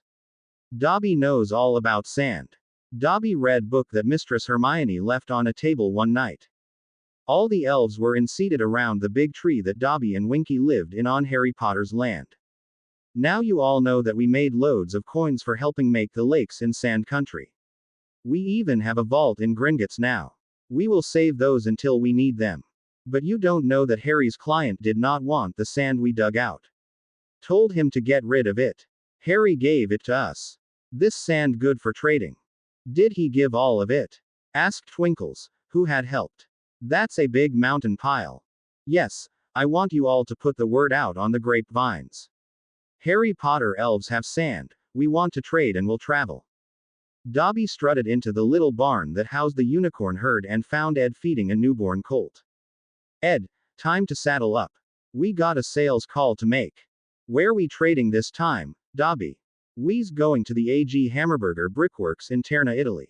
I got a tip from an elf in Birmingham. His cousin works for someone in Pittsburgh, USA who has a cousin in Terna. Big wildcat rail strike and the works will run out of sand to make bricks and will have to shut down. Ciao. Mi chiamo Signor Dobby e backquote Ed. Signor Aldo Aganto say tu per favor. A moment later Dobby and Ed were in the chief procurement officer's office of the brick works. Aldo looked at the two strange short men nattily dressed in white suits with dark fedoras pulled low over their heads. Dobby stumbled over his Italian and Aldo brushed it off. Speak English, gentlemen. I do so. What can I do for you today? Because of the rail strike, you need sand. We got sand. We can deliver tomorrow. How much? All you need. What will it cost me? Dobby and Ed looked at each other. 5,000 kilos of assorted Italian-produced dry macaroni, and not the export stuff, domestic market only, answered Dobby. Where do you want it delivered? Here, we pick it up after we drop off the sand tomorrow night. On the way out Ed asked Dobby, why the pasta? Harry makes a great baked pasta casserole. Yum. Friday, November 21, 1997. After receiving the contract from Omar, the water minister, Harry, Hermione, Minerva and Remus met to discuss names for additional people to offer invitations to interview. The initial employee candidate list consisted of Zach Smith, Anthony Goldstein, Kevin Entwistle, Lisa Turpin, Michael Corner, Penelope Clearwater, Luna Lovegood, Terry Boot, Colin Creevy, Lee Jordan, Seamus Finnegan, Carol Phillips, Alistair Moody, Mick Paulson, Oliver Wood, Blaze Zabini and Justin Finch Fletchley. Minerva had taught all of them Transfiguration except Moody, who Amelia Bones had recommended, via Susan. Susan had also recommended against offering Daphne Greengrass a tryout. Harry didn't ask her for a reason. He trusted her judgment. After the initial discussion, they thanked Minerva and continued their discussions. Ted happened to be there and looked at the list. He pointed out that Zachary was slated to take up the Smith-Wizengamot seat in a few years. He had plenty of family money and like Cyrus Greengrass, Zach's father, Remington Smith's politics were excessively traditional. Hermione glanced at Harry, who nodded, and his name was struck from the list of those to be invited. They'd briefly considered Neville, but had serious doubts that he could do the work, or would be willing to leave his plants for 6 weeks. Not willing to accidentally exclude a good friend, Harry personally contacted Neville, but he politely declined. Ted sent out invitations and tryout contract offers. Oliver Wood sent a politely worded message back refusing their offer, stating that he was hoping for a starting position at Puddlemere next spring. Anthony and Michael also sent politely worded refusals. Harry sent the others invitations to come for paid training and practice sessions. After making the presentations and showing them the practice lake, Moody concluded that they were the real deal. Over the weekend, Seamus and Blaze washed out, as neither had any flying experience, strong transfiguration, or in Zabini's case, any semblance of magical stamina. At the end of the second weekend, he'd decided that Entwistle, Turpin, Boot, Creevy and Mick Paulson, who had briefly been an oar before leaving to work in estate dispositions, would make good flyers. He'd emptied the test pond and Remus had led them each on 2 water runs with the others practicing desalination transfiguration. Harry emptied the lake after every second flyer. Remus and his friend, Carol Phillips, turned out to be great additions to the team. Lupin's age and affable personality made him easy to work with. The others easily accepted his direction. Like Harry, he led from the front. He also knew how to apply permanent seals, so Harry didn't have to finish every block. Carol had always worked in transportation and logistics. They studied the construction method that had been used in Kuwait City and offered a suggestion here and there. Her best suggestion was that Harry share Elf recharging duty with the 3 other strongest of the team before bed, so he wouldn't be exhausted, as he had been with the final 2 lakes at Kuwait City. She also suggested having 3 water delivery routes so more of the flyers could be in the air at a time. That made sense, as the new job site in Riyadh was 250 miles from the water compared to the 40 at Kuwait City. Harry was still far and away the fastest at construction, but largely kept his work out of sight. He started several hours earlier than the others, and had the cornerstones for 4 of the lakes in place before the others arrived. As before, they designated the 2 lakes that had the highest elevations as 1 and 2. Since they were planning on a total of 14 lakes, they designated them as the even-numbered set and the odd-numbered set. With an every other week fill schedule, 1 set would be held in reserve, depending on what the actual consumption turned out to be. As the Kuwait crew had far more flyers than the Riyadh Saudi Arabia crew, Harry did a bit of trading and sent Tonks and Angelina to join the Lupin crew in exchange for Colin and Luna when it came to refills. They may have been working on constructing 14 new lakes, but they still had refill responsibilities at Kuwait City. To maintain financial parity, the crews proposed a daily attendance plan, whereby when the jobs were completed, everyone who worked the same number of days was paid the same, regardless if they helped with refills in Kuwait City, or transfigured blocks at the Riyadh worksite. They all realized that there was plenty of money to go around. Thursday, January 1, 1998, 6 weeks later. So far, Harry had provided ridiculously good-paying jobs to 300 elves along with 22 witches and wizards, most of whom would have had trouble finding anything even remotely comparable in magical Britain. Harry and Ted were meeting with Barchok going over year-end financial reports. Ted said, the construction projects generated 20 million galleons and another 2.7 million for the maintenance. Half of the construction money went to the elves. You earned 5 million for those efforts and the crew split 5 million. Barchok added, to my knowledge, all of the gold was deposited in this branch and most of it is still here. Do you expect 1998 to have similar results? Harry replied, similar on the construction side. I expect the maintenance side to grow.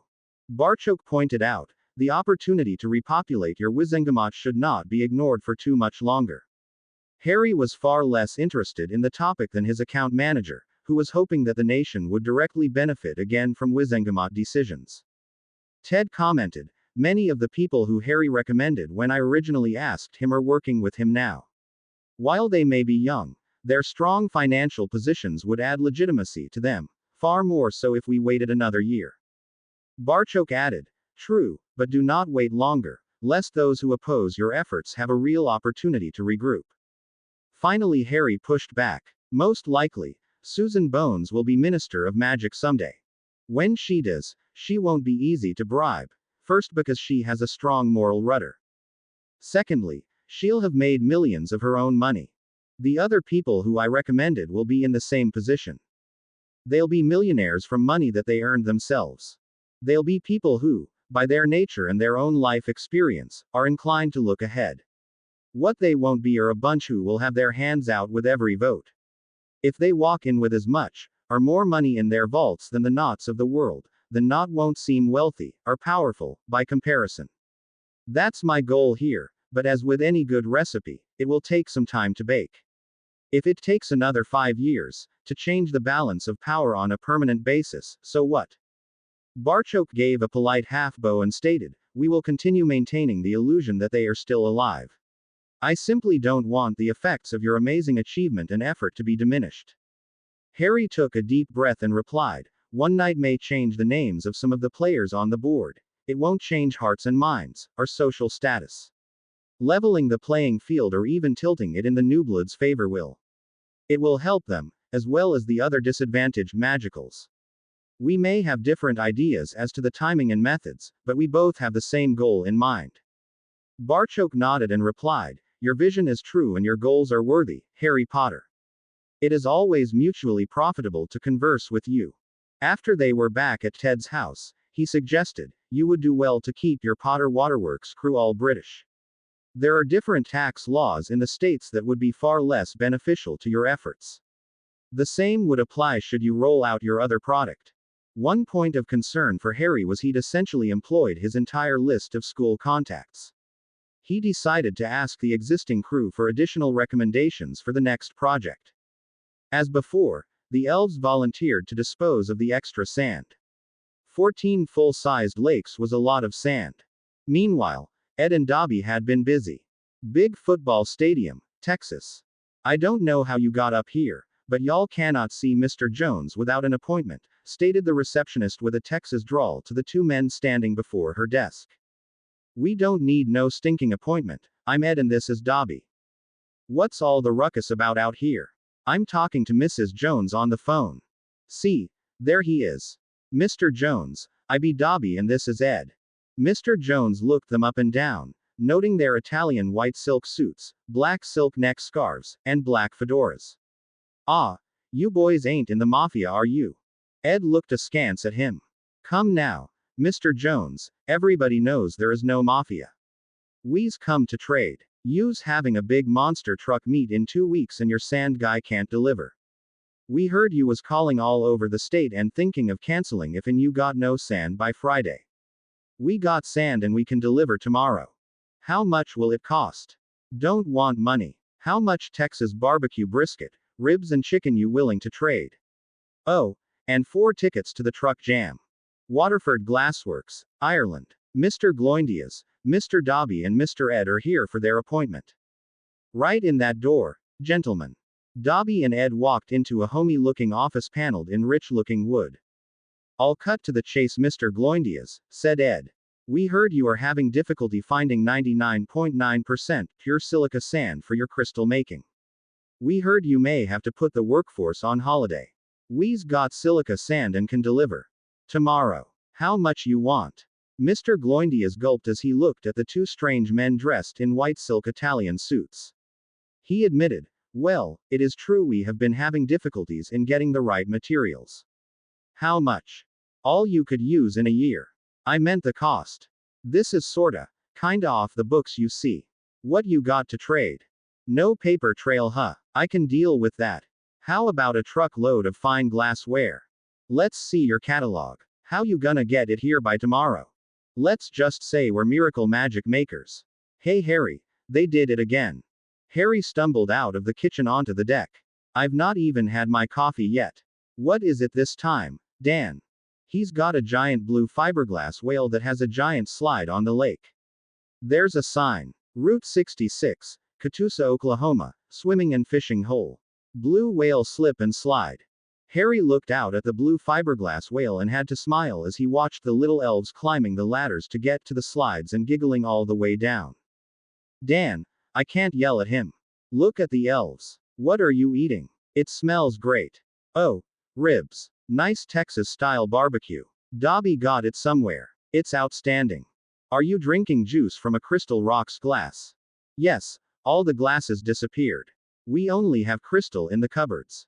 "Hi Dobby and Ed." "Hello Dan and Mr. Harry Potter, sir." "What are you doing, Dobby?" "Painting my 10-foot-tall fiberglass T-Rex purple, Like Barney for the little elveses to play with. It doesn't sing, does it? Dinosaurs can sing. Never mind. Dobby. Where did it come from? Traded sand at Grand Canyon Caverns in Arizona. Where are you putting it, Dobby? Oh, on the beach, next to the lighthouse, Tiki Hut and Tilt-A-Whirl. Harry and Dan walked away. I think he looked a little guilty. His ears were a little flushed. What I want to know is what the hell does someone who lives in the Arizona desert need sand for? Harry's new invention. Sunday, January 4, 1998. As Harry had a 5-month gap between the completion of the lakes in Riyadh and the expected start date in the United Arab Emirates, he turned his attention to his stored power project. Ted had advised him that he thought it would be seen as highly unethical if he purchased another Gringotts watch and attempted to reverse engineer it. In fact, given that he was using them as the primary transportation method for Potter Waterworks, he suggested that Harry not even bring the question up to anyone at Gringotts. He had an excellent working relationship with Barchok and, when needed, Ragnarok. He couldn't afford to disrupt it. After lunch was finished, Dan and Harry went out to his garage workshop. Dan looked at the whiteboard that Harry was constantly updating to keep track of his various projects. Under the listing of pad the subheadings: limiting runes, power source cobalt. Find cobalt source, allow recharge. Trigger point, capacity requirement, and testing. Under the heading of ELF energy storage was the subheading, individual or group. Under the heading of water projects were the subheadings UAE, SA, CA and AS. He asked, how are the projects going? Harry replied, I learned how to store magical energy. Actually, that was the easy part. I need to find someone who has cobalt for sale.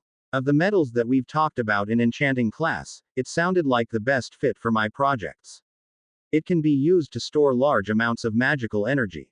The challenge is finding a way for someone to draw from it without getting, or giving off the magical equivalent of an electrical shock. Dan replied, it sounds a bit like a car battery. What was the unit of measure that you were talking about for your wand project? It's really a power assist device. The unit of measure is joulons. Right. When you recharge Dobby, as you put it, what sort of number is involved? 510,000 or so. When you were working on the 2 lakes and the elves were coming up for hugs, how many at a time were doing it? 20 or so. So if you made 20 cobalt medallions and if the elves were able to wear them on a slow discharge basis, are you saying that you could charge 20 a day? More than that. 80 or so in a day. I could do 20 at a time and rest or eat something, then do some more. I just can't both work and feed them at the same time. My point is, could you and Remus charge up a set of them in advance of your next construction project, and would that be enough to keep the elves going for the duration of the project? We might need 2 sets of them, but to your question, I believe so. That would be loads easier than trying to help them, in addition to putting in a long day of work. Dan suggested, for various reasons, you should make a dozen and see how well that they hold a charge. If they don't leak, they might be useful for your wand project. Harry asked, what do you mean? What if instead of a coin-sized medallion, you used something like a biro or Bic stick pen? Instead of an ink cartridge, what if you made an 1/8 inch cobalt rod that would fit inside the handle?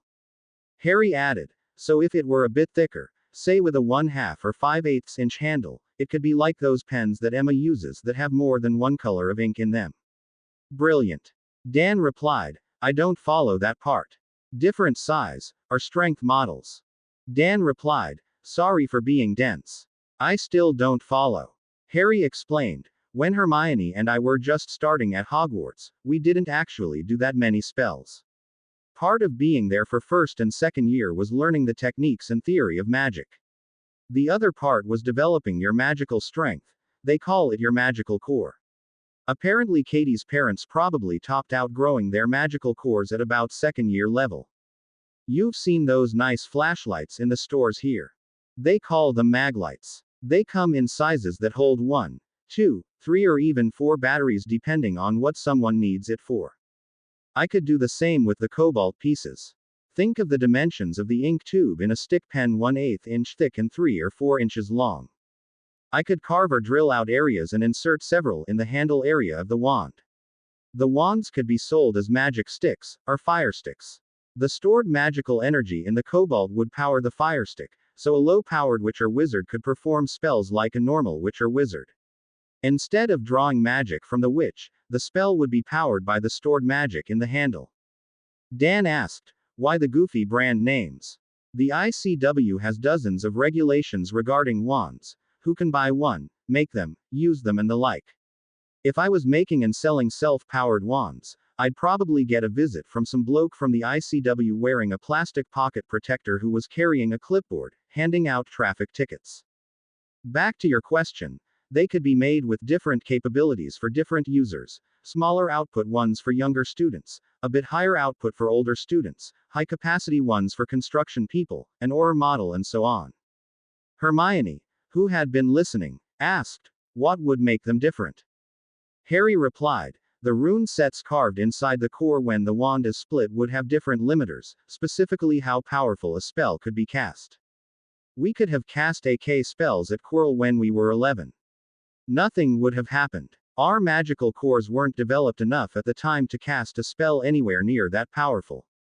No parent would want their second-year child actually casting a blasting hex at someone. Core development, or lack of, is one of those dirty little secrets that the polite pureblood society doesn't talk about in public. Dan asked, how much power do the first and second year spells take? A simple Lumos lighting spell is 1 Julian.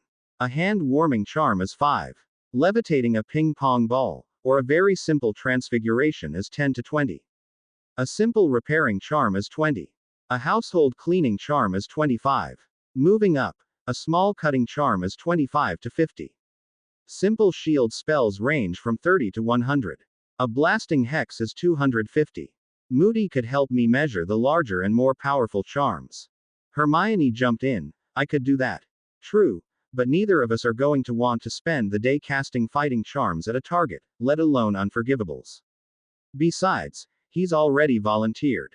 She accepted his answer and asked, what about magical signatures? The person who casts the spell has their signature on the spell, not the firestick. How could you carve a complex rune set on so small an object? Harry replied, when I spoke with Devlin Whitehorn, the broomstick designer, he told me that they do something similar when making flying broomsticks.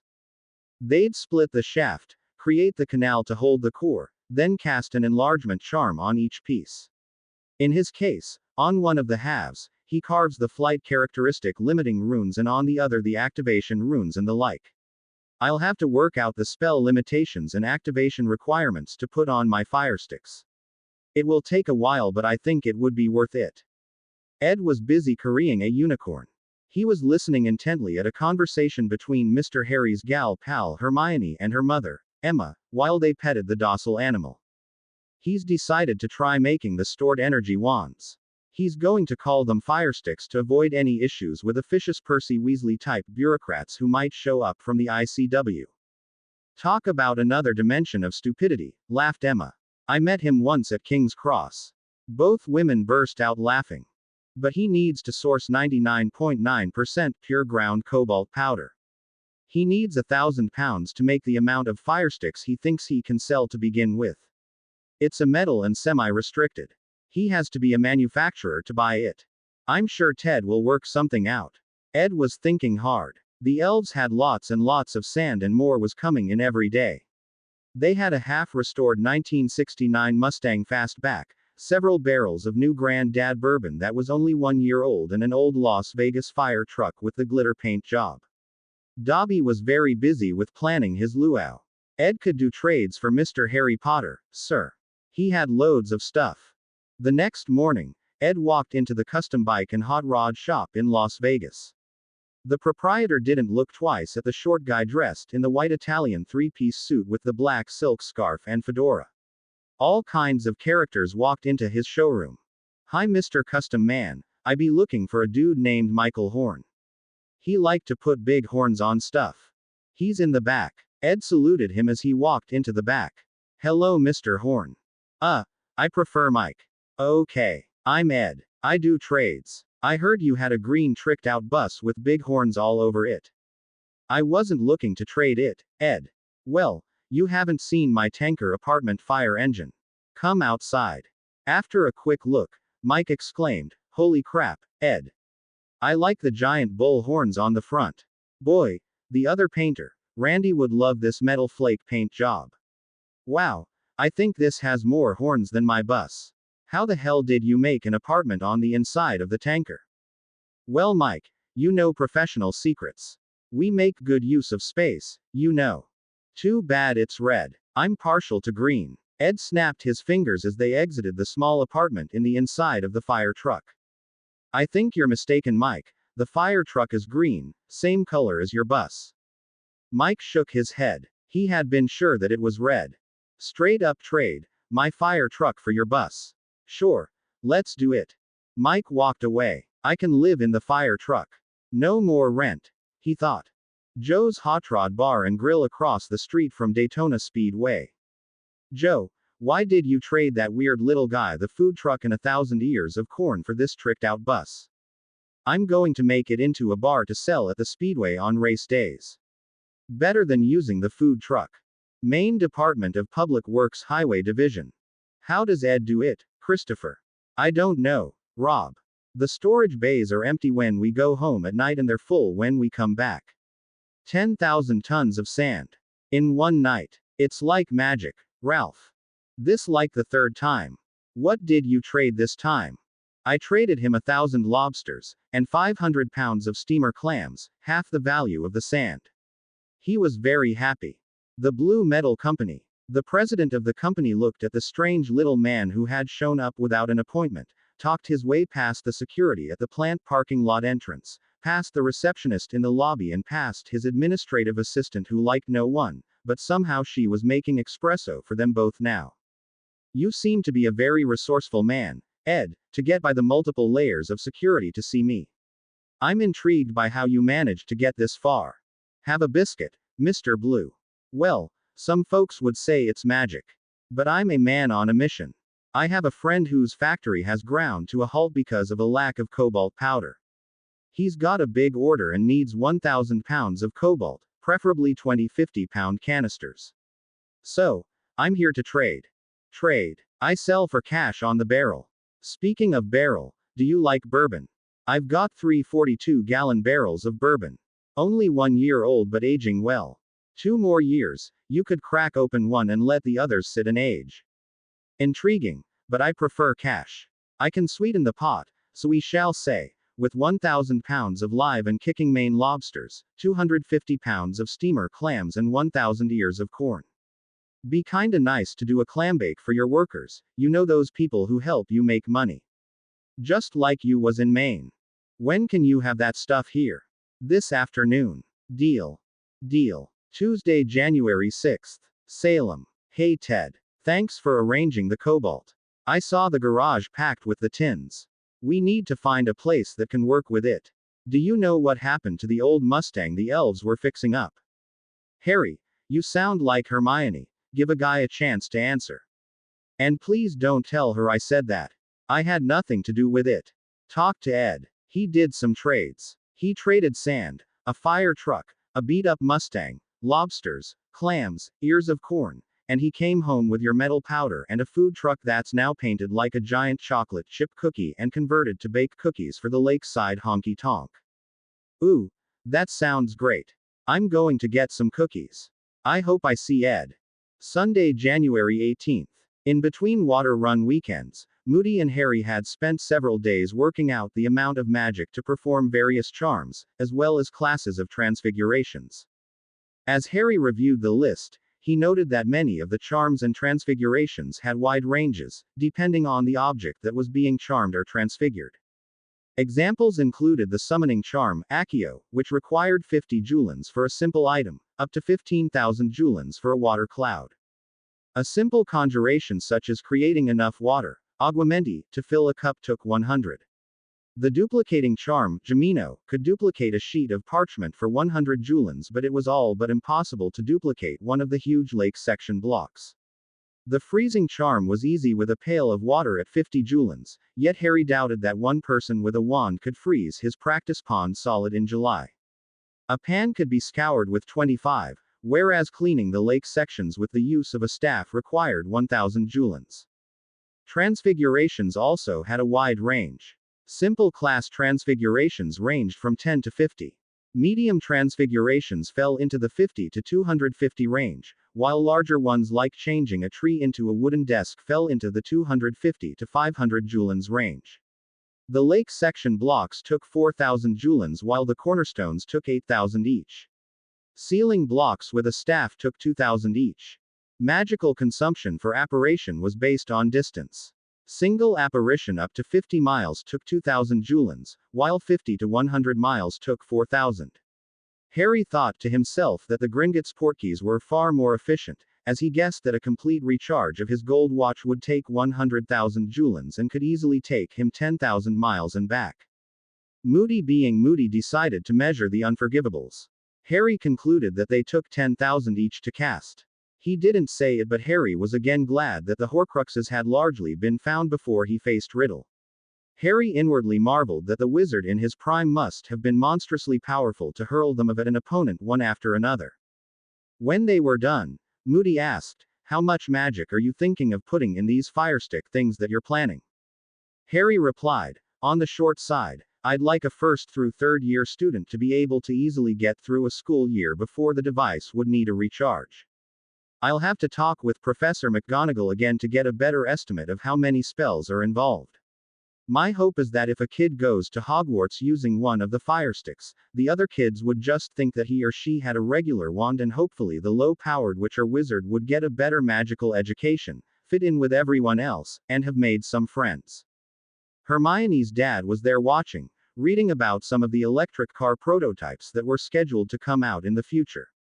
He said, "The magazine I was reading about electric cars pointed out that the longer that someone could go on a charge and the faster that they could be recharged, the more people would accept them."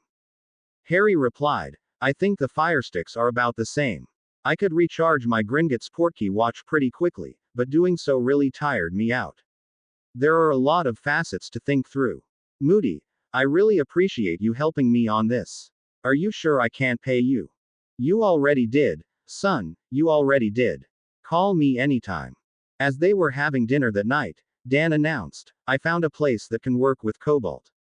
It's in that little town where we spoke with the council about opening a practice. They just found a young dentist and he'll open in a few months." Harry replied, "Outstanding." Dan continued, "They told me that Cobalt had a melting point similar to iron, about 2700 F. It can be extruded into wire rod fairly easily but isn't especially malleable. 1/8 inch would probably be your best option." Harry replied, "Good. I'd like 1,000 pieces of 1/8 inch rod in 36-inch lengths. We can supply the Cobalt if they want. When do you want it?" "Yesterday." By now, Dan was used to Harry's stock answer with respect to construction materials. He rephrased his question. "When do you need it?" 2 weeks. Having anticipated his response, Dan replied, "They'll take your Cobalt in trade for the rods. They'll be ready in a week. Once you get them fully charged, you can measure the charge in various length pieces and work from there. He gave me this one as a sample." "Thanks, Dan. My pleasure. Here's the address for the Cobalt delivery. They open in the morning at 7. Sunday, February 8th. Several weeks later, Harry had invited Professor McGonagall out for lunch to discuss power requirements for students who would use the firesticks. Minerva replied, "We estimate that a first or second year student would try casting a new spell 50 times in the course of learning it.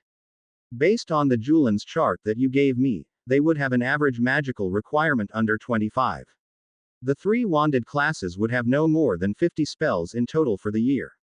Harry did a bit of quick math and arrived at about 125,000 Joulens total for the first 2 years. He was surprised at the number and said so. McGonagall commented, "You have to consider that a third of those are failed attempts. Surely you recall Mr. Finnegan setting his feather on fire several times, learning the levitation charm." Harry smiled at the recollection of the unfortunate lad's soot-covered face and singed eyebrows.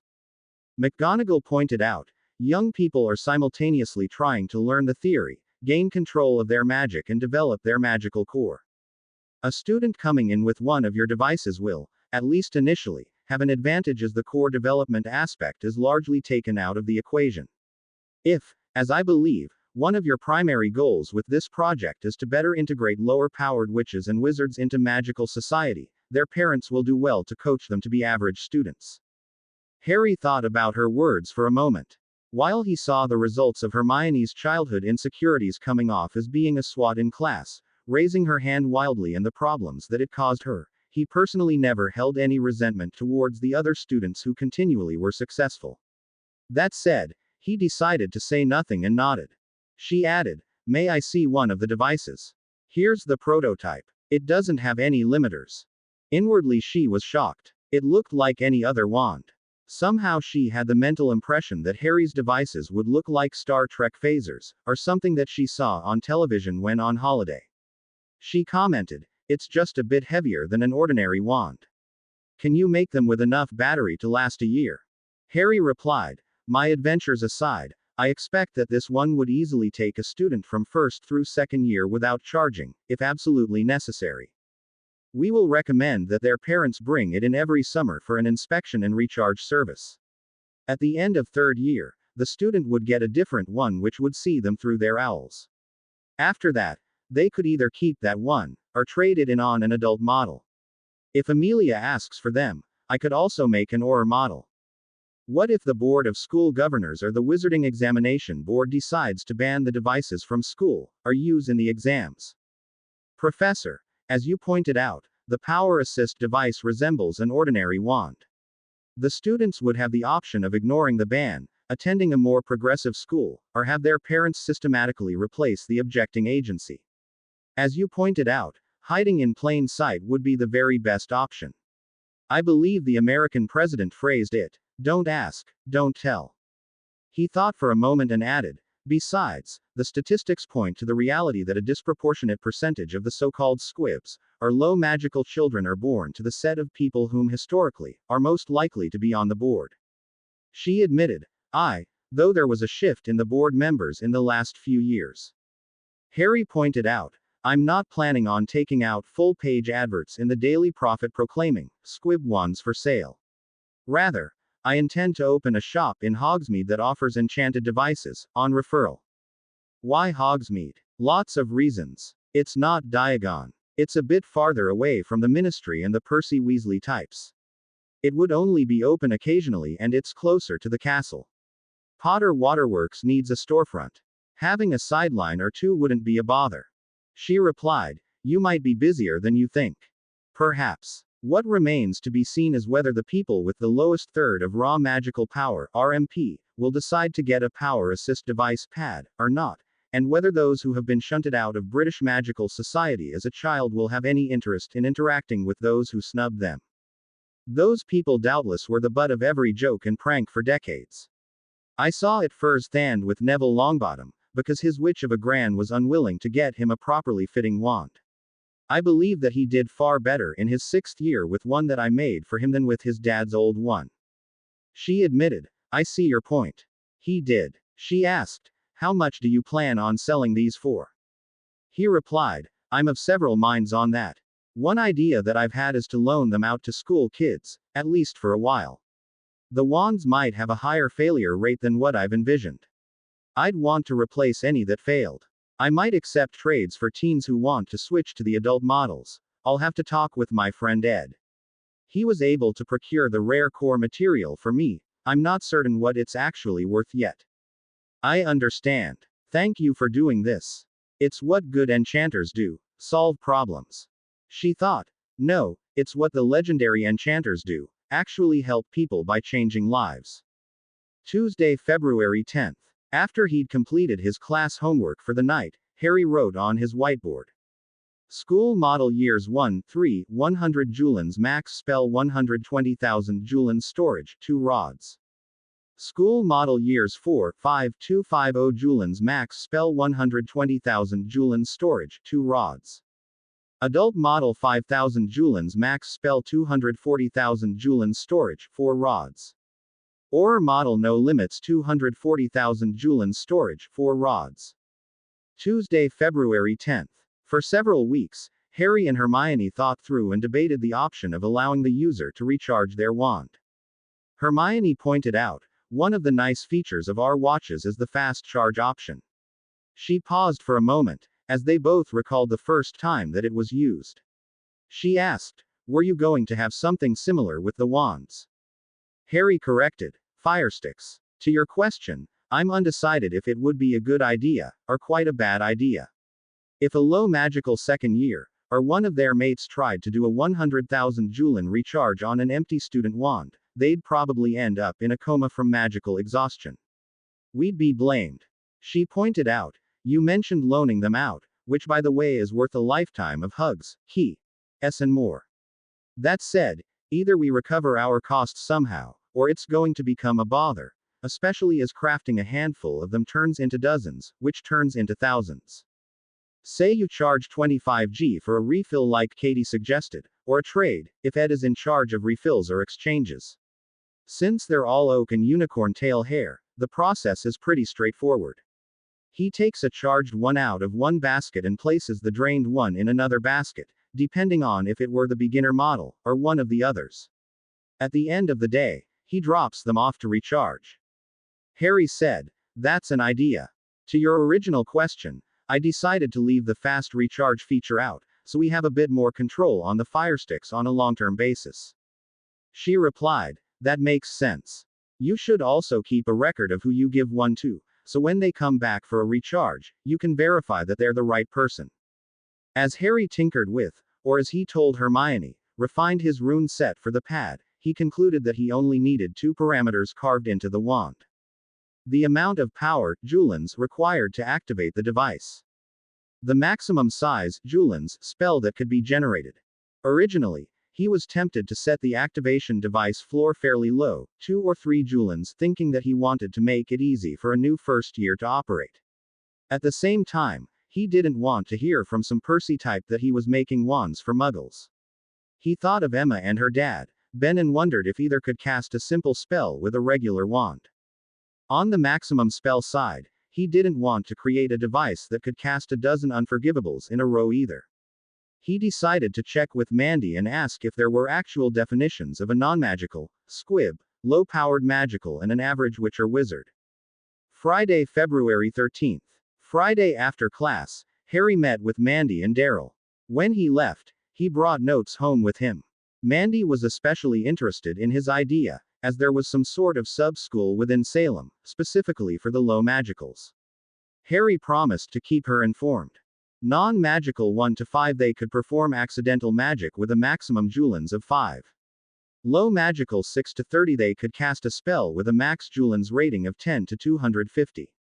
Average 31 to 70 they could cast a spell with a max Julians rating up to 10,000. After he left, Mandy asked, "What do you think?" Daryl observed, "Amplification wands have been tried before, generally with no benefit for the true low-powered witch or wizard. I've never heard of a power assist device, let alone with a business plan of essentially giving them away. Hopefully the same advisor who helped him with his water project will step in and help him capture the value in this case." Mandy disagreed. "I think a low, or zero cost of acquisition is brilliant. The printer companies are starting to do it with those new inkjet printers for PCs. They make their money on the ink, he could make his on the refills. If he can make them work and steer clear of the ICW types, power to him.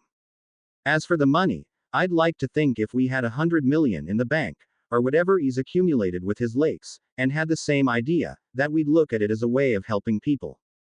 Daryl replied, "I understand your point. I simply don't know if those devices cost him $5 an hour of his time or $5,000 in a week of his time. Charging them up has to be taxing." Saturday, February 28th. Harry called Daryl's nephew, Devlin Whitehorn, the broomstick maker, one morning. "Devlin, this is Harry Potter. How are you?" "Good. You?" "Fine, thanks. I have a question, if you have a few minutes to talk." "Go ahead. How do you copy protect your rune sets?" "Uncle Daryl uses Casson glue that he makes in his wands. I expect that he had you make a batch or 2. "Exactly. Since there's no patent protection in the wizarding world, I use a better glue that won't come apart. Here's where you can get it." He continued, "That way if someone decides to resplit one of my broomsticks, they'd never get a clean enough break to be able to read the runes. Are you thinking of doing something similar?" "Yes. That would solve my problem. On a different subject, can I order another dozen broomsticks? The same specs and modifications as last time would be perfect. Sure. When do you want them? At your convenience. Thanks. Harry was watching Con Air on VHS with Hermione when he mentioned, one of the enchanting books that I read referenced ley lines, their openings, if you would, that leak magical energy from deep in the earth. I haven't been able to find a book that is specific about where the ley lines might intersect. Hermione pointed out, it's hardly a new concept. In fact, it's ancient. That said, it makes sense that the intersecting vortexes would be where magical developments exist. Harry muttered, it couldn't be that simple. Stonehenge and Hogwarts. Hermione asked, what do you need one for? I'm thinking of finding a passive way to keep hundreds of elves charged and fed. Also, I'm hoping to charge the cobalt rods for the firesticks without having to do each one by hand. I still think that's a silly name, but I get your meaning. Put them in the Chamber of Secrets for a week and go back and get them. Actually, that makes so much sense. A lot of those elves were at the castle, doing their daily work and were probably magically fed via indirect contact with the ley lines. I was thinking of making the discs about the size of a penny. Dad told me that cobalt isn't very malleable. Maybe you should use the same shapes that you were planning on using for your firesticks. If you're planning on giving them to the elves, be especially careful not to overcharge them. You don't want to accidentally burn anyone. Saturday, March 14th. Ed and Dobby insisted on picking up the cobalt rods from the metal shop. Jason, the owner, was there. He said, it was a pleasure doing business with you too, Dr. Granger too. Dobby asked, what diameters can you make? What lengths? Jason replied, as long as you want. It's an extrusion process. As for diameter, 1/16 up to 2-inch wouldn't be a problem. Your rods are on the loading dock, packed in boxes of 100 pieces. Just sign here. Thanks. Good to know, replied Ed, as he signed the form. A moment later, they were gone. Shortly after, Harry was in the Chamber of Secrets. Several years of enchanting had helped him broaden his senses. He could feel the power of the ley lines. He was close, but not at the vortex. Then it hit him. Speak to me, O Slytherin. He apparated just inside the open mouth. 50 paces later, he knew that he was at the vortex. Heeding Hermione's advice, he used the portkey to get to the usual meeting place in the chamber and called, Dobby. Please bring one of the packages of 100 rods here. A minute later, little D was there with one of the cardboard boxes. Harry said, thank you, Dobby. Please tell Hermione that I'll be home in 10 minutes. A moment later he was at M Customs. He returned the next day. After opening the box, he could see the magic sparkling in the rods. His senses told him that they were fully charged. Friday, May 8, 1998. Jim Bell opened the envelope that was addressed Mr. and Mrs. Bell. Please join us in celebrating Katie's 19th birthday. This card will serve as your passport portkey, passports required. Please activate this at 1 p.m. London time this Saturday. Instructions are on the back side. Harry Potter and Hermione Granger. Saturday, May 9th. After they arrived, past customs and were portkeyed to Harry's house, Katie and her parents walked around Harry's pond and visited. Katie mentioned, I took minute examinations, charms, transfiguration, defensive magic, potions and herbology. She showed them the results. Jim looked at the paper and handed it to his wife, Lonnie. He proclaimed, all O's. Congratulations. That's great. She looked at her mother, who nodded, if only slightly. Katie said, I have birthday presents for both of you. Here. Jim opened his and said, very nice. One of the Salem people made them. They're specially designed for people who didn't have much success with their first wand. They're firesticks. Dad, you're pretty good levitating stuff around. Move that lounger chair over here, please. He did. She observed, you'd have better luck if you summoned it. Try Accio Lounger and use your firestick to point where you want it to go. Accio Lounger. A moment later, another lounger was by his side. Katie remarked, very fancy. It looks like an O for the day. A moment later, she said, Mom, you try. Lonnie pointed her firestick at the lounger. For a moment, She had a faraway look in her eye and said, "Finite." Then another. "Finite." Then another. Then another. "Finite. Finite. Finite." "Mom, stop. Mom, stop. What are you doing? Stop." Her mum sat down and was crying. Lonnie said, I never could do it," she sobbed.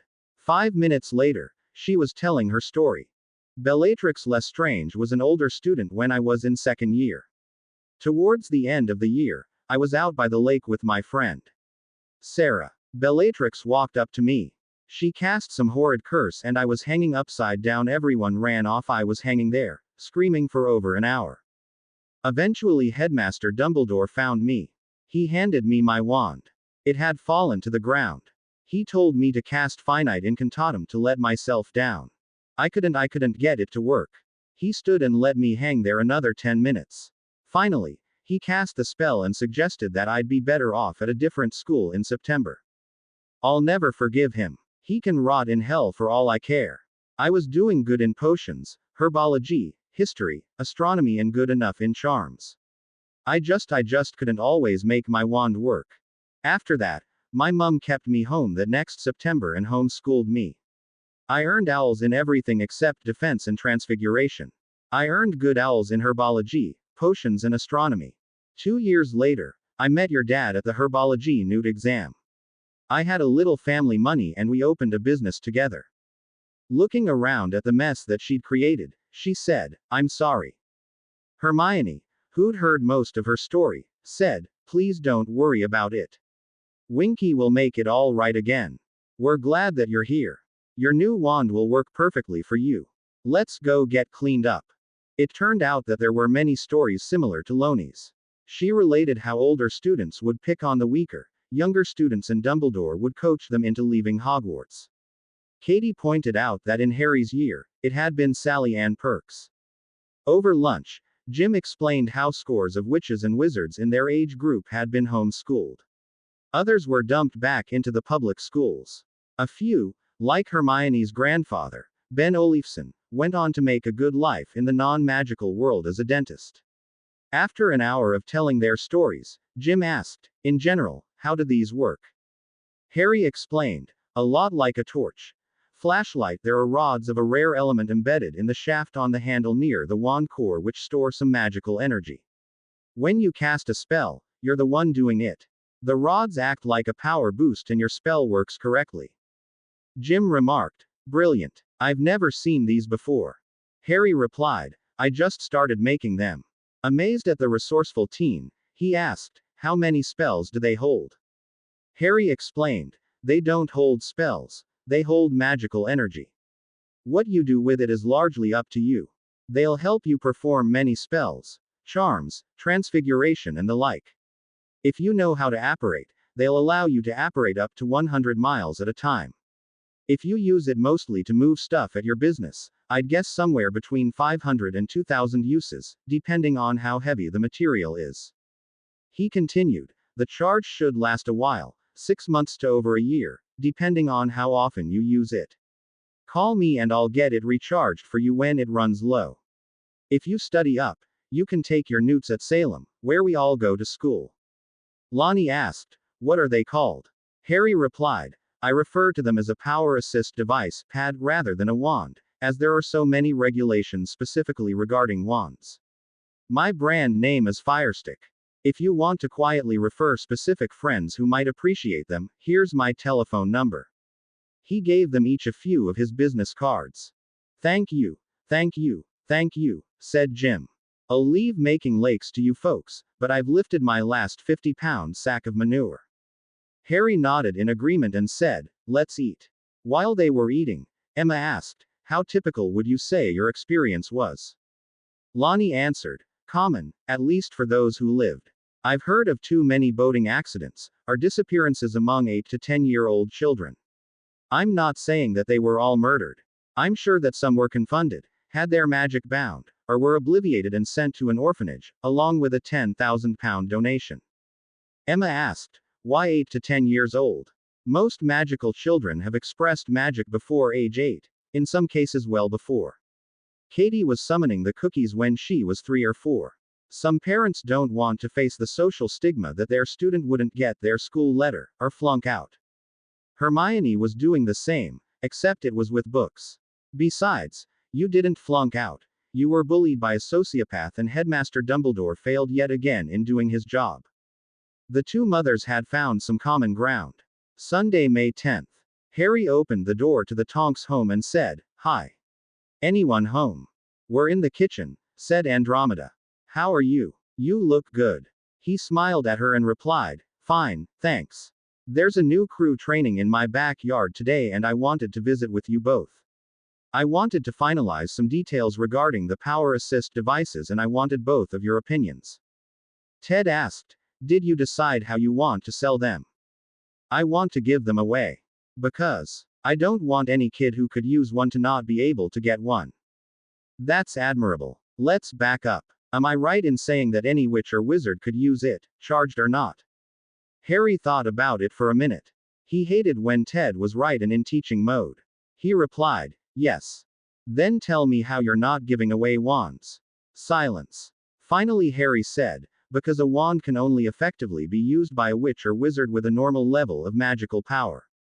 The fact that you or Andy could use my power assist device doesn't negate the fact that with it, a squib can learn to apparate." Ted replied, "That's an acceptable answer. You should wordsmith it a bit and have it ready for when people ask. My point is, what if every witch and wizard in Britain walked into your shop and asked for one? Or more likely, the 25% who are using a poorly fitting legacy wand. For sake of discussion, 8,000 people. I suppose that it could happen. What do you suggest? You rent it for a galleon per year and state that the power source is only expected to last a year. That would give you the right to call for it back at the end of a year. I would like to give the student models away. Okay, say you rented it out, or gifted them and they used it for a year. Then what? They bring it back and it either gets recharged, or exchanged for another student model or the adult model. The craftsman model could be sold for 25G. A recharge is 25G. The Auror model can only be sold to a licensed Auror. The recharge on it is 100G. Ted nodded and replied, "Okay, so the difference is in how they originally acquire the wand. It sounds like you have a plan. What issue is bothering you?" "I'm not certain what country or state to sell them from. My sense is that selling them from Britain would be the most bothersome, but where I'd have the most support. The numbers say that you'll sell 10 times as many in the States. How were you thinking of doing it? Mail order, or via Dobby's friends? So they mail their galleon to your shop, one appears at their doorstep an hour later and they use it. What happens when they want it recharged? They call or put it back in the box. An hour later, it's picked up. Another hour later, a replacement is returned." Andromeda replied, "Back up for a minute. What exactly are you attempting to accomplish?" "Paperwork. I'm trying to get out of filling out sales tax forms in 50 different states and 12 different countries. I'm trying to help people without it costing me much time. As far as I can tell, my actual cost is less than $5 US each.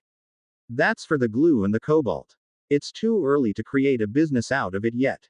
They could only last 6 months before burning the wand core out, or they could last for a lifetime.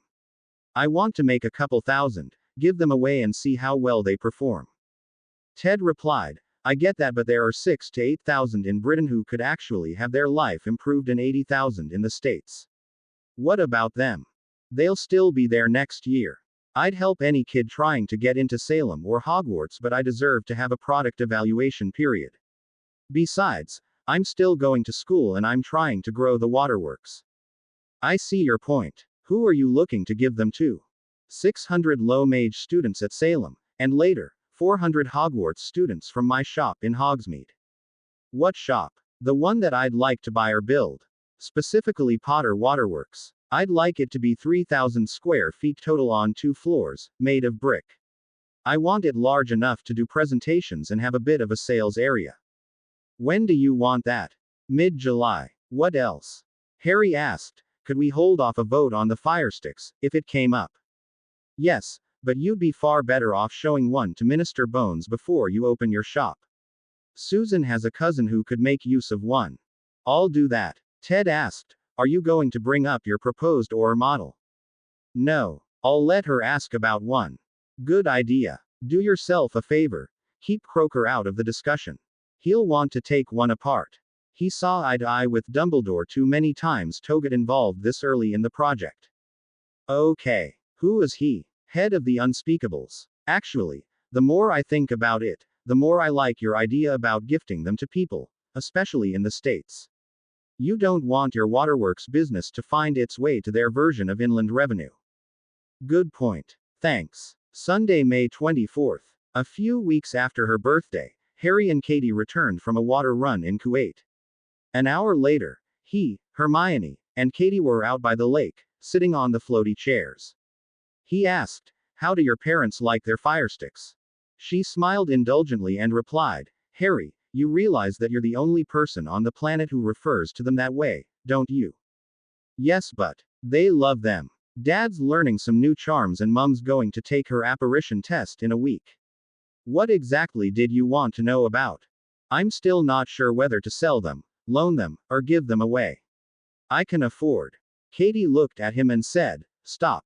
She added, "They have serious value to my mum and dad. They each have a bit more self-respect than they used to. In their case, they were gifts. I get that. Don't cheapen it for people by giving them away to strangers. That states that they have no value to you.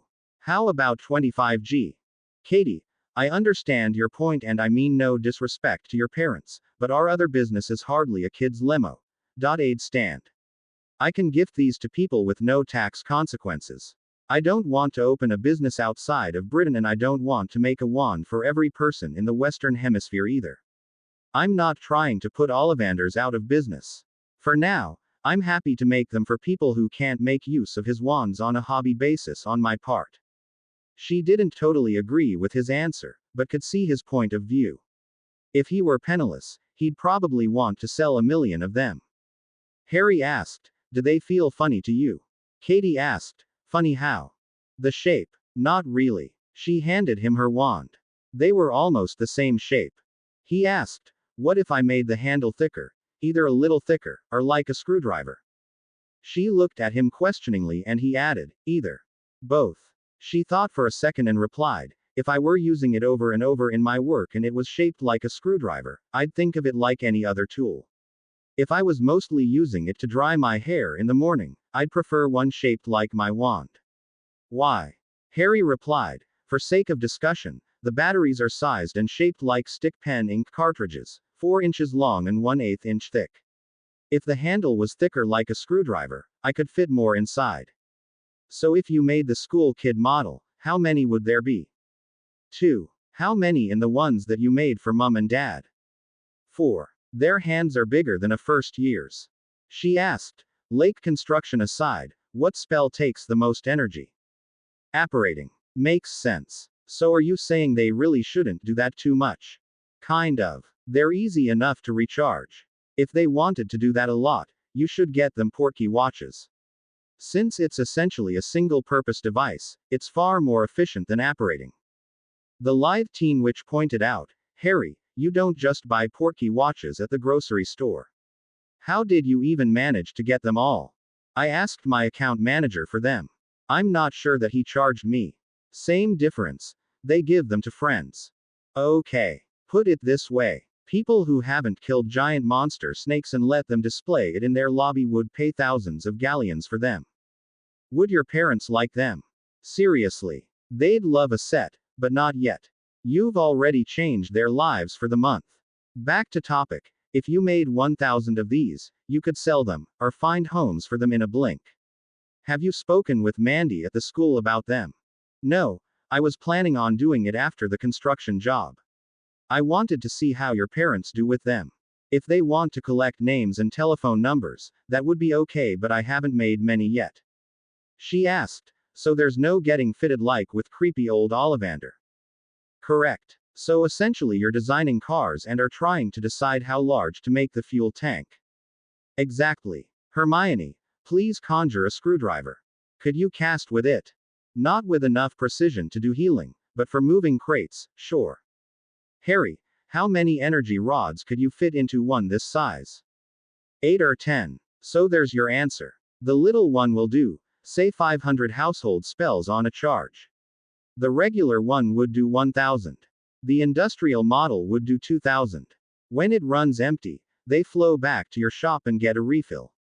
My grandfather was a regular wizard. His wand was shaped like a screwdriver. Different shapes aren't uncommon. Put the decision on the user. You're all set. Harry nodded and mentioned, as for calling them firesticks, some pretty serious people are starting to hear about them. I can't afford for them to get tangled up in the web of wand regulations. Okay. I get your point. Monday, June 8th. Mandy arranged the meeting in her office. Harry intended to donate 500 of his Power Assist devices to the school and wanted to meet the program director. He and Mandy were seated, visiting when there was a knock on the door. A sharp-eyed woman walked in. Harry thought that she resembled Nurse Ratched from a video that he and Hermione had recently watched. He stood and briefly introduced himself. She replied, "Dr. Betty Winslow." She gazed at him for a moment and finally asked, "How could I help you?" Giving Mandy the slightest shake of his head, he said, "I'm from Britain. I'm interested in your program and may be in a position to make a donation. Please tell me about your program and the students." Seeing that she wasn't going to get any additional information from Miss Taylor, Dr. Winslow began. The people enrolled in the No Low program are those who legally know of magic, but due to deficiencies are unable to effectively perform it. In Britain, you'd refer to them as squibs, or worse. Other cultures refer to them as inept. Instead of the 25/75 option available to more competent students enrolled in the larger Salem program, my program accepts the students who, unfortunately, know what they're missing. We find them vocations for which they may be suitable. A few become passable herbologists, or potioneers' assistants. For the majority, we focus on preparing them for a position in the non-magical world. Typically, they either manage to attain grades that will allow them into a community collage, or most often find positions in the service industry, such as food service, custodians, or in the massage industry. A lucky few manage to get into the construction trades. Harry glanced at Mandy for a moment and asked, would it be possible to sit in on a few of the classes? Believing that she'd found a like-minded, rich patron, she simpered, yes. Yes, of course. How about tomorrow morning? Harry said, I don't know my way around campus too well. Where should I meet you? The Blegan Building, 2 streets over. Room 104 at 9 o'clock. I must be going. Here's my card. She left, leaving the two of them speechless. Harry wondered if she may have been related to Vernon's sister, Marge. Perhaps she was an unmarked Death Eater, hiding out in the States. He looked at Mandy and asked, what rock did she crawl out from? Mandy replied, I'm baffled. I knew of the program. I've never met her before. I'm not sure that I want to again. Harry met Dr. Winslow the next day and she took him to a greenhouse. It was a similar setup to what Professor Sprout had in his first and second year, with wide aisles, so there was plenty of room for the students to observe and tend the various plants. After the presentation and demonstration, he thanked Dr. Winslow and said that he'd stay for the remainder of the lesson. The students went back to the worktables, each carrying a small potted plant. The students rolled up their sleeves and began to work. Harry randomly paired up with one of the second years. He never noticed the 24-hour listening charm that she'd placed on his shoe. It took a few minutes for Harry to feel it. He wasn't certain if Erling Magnusson would be pleased with him for noticing, or disappointed that it had taken him so long. The student who he was repotting with was wearing an enchanted object. He was so focused on unobtrusively looking for rings or pendants that it took him another minute to see the copper bracelet hidden behind a Notice Me Not charm. He carefully reached out to the pot and casually touched her wrist. He received a mild shock but felt it. He casually looked around and noticed that the two boys at the next table had them too. He got up to walk around to other tables. All 24 students had them. He looked at the instructor. She wasn't wearing one. As the lesson was nearly finished, he went back to the girl whose table he'd been working at and casually touched the bracelet a second time. He recognized the feeling. He said, I forgot to introduce myself. I'm Harry. She replied, Laura Simmons. As casually as he could, he said, it's nice to meet you, Laura.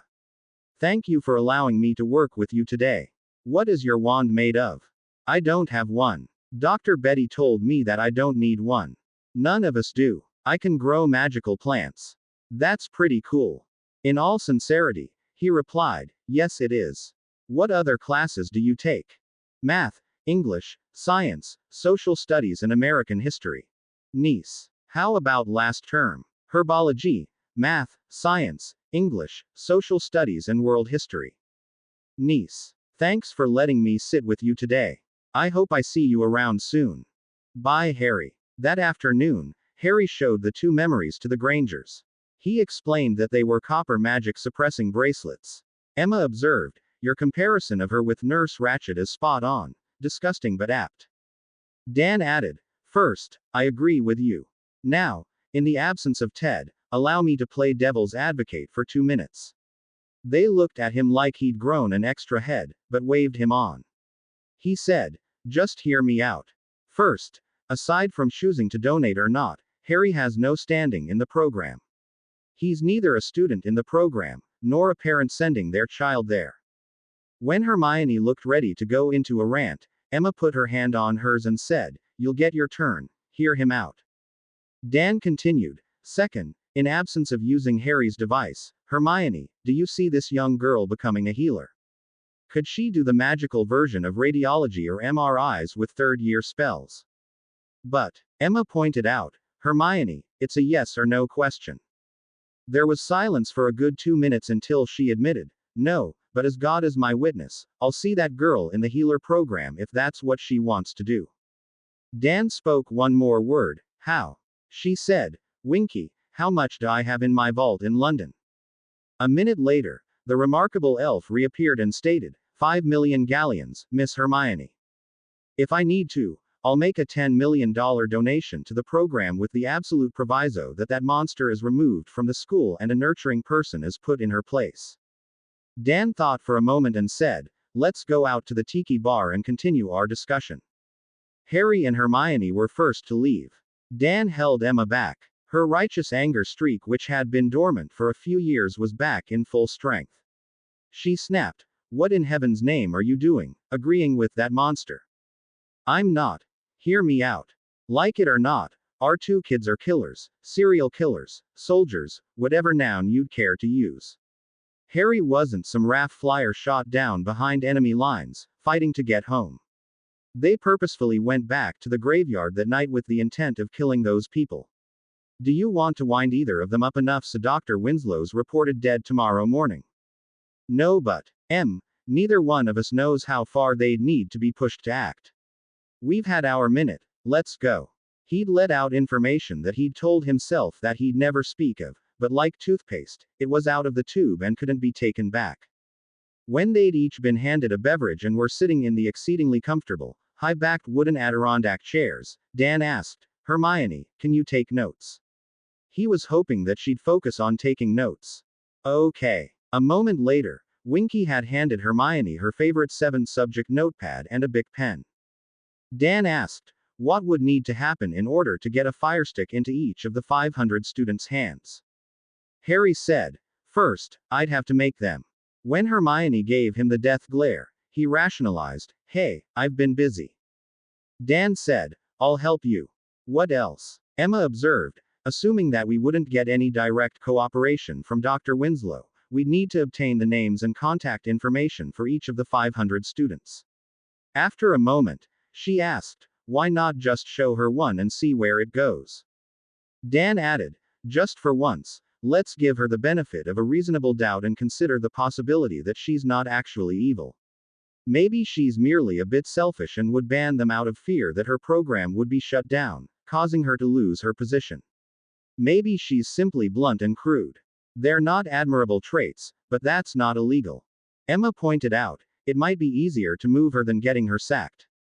Hermione wasn't having it. She demanded, what are you talking about? Dan continued, assume for a minute that she's a competent witch herself and not a low with anger issues. Have Remus give her a job on the next construction project, have her quit her job at the school, pay her $500,000, then sack her a month later. That's more than 9 million better than the other plan. Harry said, that's an idea. What else? Emma suggested, Visit her office with little D under your invisibility cloak, while you're distracting her, showing her a briefcase of money. Have Dobby find and copy a school roster. Make your presentation, along with proof that Lonnie passed her apparition test using hers. Come up with a list of positions, or occupations, or businesses that would be practical with a handful of owls. That would provide a reason to keep the no-low program. Harry thought of 3 people. Mrs. Fig, Stan Shunpike and Tom, the innkeeper. He was about to say something when Hermione screeched, "No. It should be shut down tomorrow. She's vile. She's evil. She's..." In as calm a voice as she could muster, Emma clarified, "She's cruel. That doesn't mean that the program has no current or future value. Harry, my recommendation is that you meet with her again. During the course of the conversation, ask for a course catalog. Find out where her office is. Was the herbology teacher an evil person too?" He thought for a moment and replied, "No. It seemed like a regular lesson." Dan said, "I agree with Emma. Get the information that you can. Meet with her again. Bring Dobby for backup, if he can remain invisible. Find out who is playing who. We all agree. Your first impression was horrible. She may have been trying to wind you up. We don't yet have enough information." Tuesday, June 9th. As promised, Harry went back to see Dr. Winslow the next morning. There were no pleasantries this time. Harry was a bit surprised that she didn't try spiking his tea. She spoke first. "You find me to be a hard, vile, and distasteful woman. So be it. I took over this program 20 years ago. Not everyone is as creative as you, Mr. Potter, nor does everyone have your vision, courage, drive, resources, or raw ability. I could no more encourage the children who you attended class with to become healers than I could encourage a mule to become a race horse. You may not agree, but I'm telling the truth as I see it. Perhaps you're right about their chances of becoming healers, but a few of them could become doctors." Those are grand words coming from a man who was the head of a house that routinely killed off its squibs. Clearly she'd done some research of her own. Harry couldn't dispute her words. Instead he stated, "I will offer you $1 million, payable in the currency of your choice, to resign from your job effective immediately and move away within a week." As if she'd been expecting it, she replied, "Your offer is interesting. I believe that your request could be done within the hour for $2 million. Silence. After 2 minutes, Harry looked her in the eye and replied, "Money is valueless, if you're not in a position to spend it. The current offer is $500,000 with the assurance that wherever you choose to go, you will be in a position to enjoy it." He handed her a completed resignation document and made eye contact a second time. A few seconds later, he handed her a blood quill. Winslow was aware that she had very little leverage and was absolutely certain that the man sitting across the table could back his words, either way. She signed the document. A cardboard box appeared on the desk in front of her. Harry said, "For your personal possessions." He stood up and walked out the door. As he closed the door, $500,000 in real $100 bills filled the cardboard box and the document was in his hand. A copy was sent to each of the deans. As he walked out, she commented, "Being cynical isn't a crime, Mr. Potter. Being a groupie isn't much of a career." In the meanwhile, Dobby had found the office camera and erased the VHS tape. By the time Harry returned home, little D was tending bar at the tiki, with a smile on his face. Harry returned home after class. When he did, he found Hermione and her parents waiting for him. Without so much as a "How was your day?" she handed him a bottle of Orange Crush and asked, "Well, what happened?" Taking a big swig to collect his thoughts for a moment, he replied, "Dobby and I walked into her office. I offered her a bit of money to resign immediately. She countered my offer. I countered back. She accepted the offer, and voluntarily signed the resignation documents that Ted wrote up. I made a few copies and sent them off. I paid her and went to Charm's class." Dobby found a program roster with contact information and a class catalog. That was it. She asked, "How much did you pay her?" "Part of the money I made from the Kuwait water fill last weekend." In a mock menacing voice, she said, "Harry. $500,000 in $100 bills. Thank you." He smiled and thought of a phrase that Andy liked to use, "Be careful what you wish for." Winslow may have been unable to shut the program down, she may have been solely responsible for keeping it alive. He didn't know. As he finished his orange crush, he doubted that he'd ever know the truth regarding her. He asked, "Now what?" His optimistic girlfriend suggested, "We could toss another box of money at it and suggest that it be allowed to continue using the firesticks. We could widen the development a bit and pitch it solely from the perspective of introducing the firesticks." Harry observed, "As Ted and Dan have mentioned, we don't have standing. We're only an interested party from the perspective of the firesticks. We can change the low mages' lives, but if there are 50 no mages in the program, they might get excluded if the program folds in with the regular school. It's an unintended consequence. We're not Wizengamot members at this school, we're barely grad students. It will work, Harry." A minute later, he said, "I've got an idea. We go talk with Mandy and buy enough seats so they run Introduction to Charms and Introduction to Transfiguration classes second summer session. We'd probably need to guarantee 2 classes of each to get them to agree. Then we get permission to openly go into 3 of the low classes and demonstrate the firesticks and offer a free summer school to the first 50 people who sign up. The classes might not be full, depending on how many parents have already made summer holiday arrangements starting the 3rd week of July." Everyone nodded in encouragement. "I have class with Mandy tomorrow. I'll bring it up and see what she says. I'd far prefer to work with the school than go around it." Harry had originally crafted wooden wrist bracelets with a silver clasp for the elves who crewed the lake construction sited. Each contained a 1/8 inch cobalt rod that the metal shop in Goshen had bent into a 2.5 inch diameter ring. Over time, he'd been asked to make them for all of the elves, as he'd etched Potter onto the polished walnut bracelet. All of the elves wore them with pride. Thursday, June 11, 1998. "Hello Mandy, thanks for taking time to meet with me today." "My pleasure, Harry. What's on your mind today?" She leaned back in her chair for a moment to clear her mind and took a long sip of her orange crush, a habit she had picked up from her boyfriend, Daryl. "Would you like an orange crush?" "Sure, thank you. My question is, what decent paying occupations can you think of where the work would be aided by using charms? I want to know specifically, what are a dozen jobs you could get or do with an OWL or Newt in charms? I hope this conversation helps me evaluate how much better we could make the low mage students' lives with my firesticks. Let's work on this together. Do any of your friends' parents use charms in their work? One of the guys on the crew, Ernie's dad, has a home remodeling business. He uses charms, transfiguration and enchanting. I expect that he makes decent money." "Okay. What else?" He looked baffled for a moment. She added, "How about a beautician? So someone skilled in hairdressing and makeup charms would be in demand in a shop, or on site for weddings and functions. Do they pay pretty good?" She admitted, "I've never used a wedding planner, but I expect so."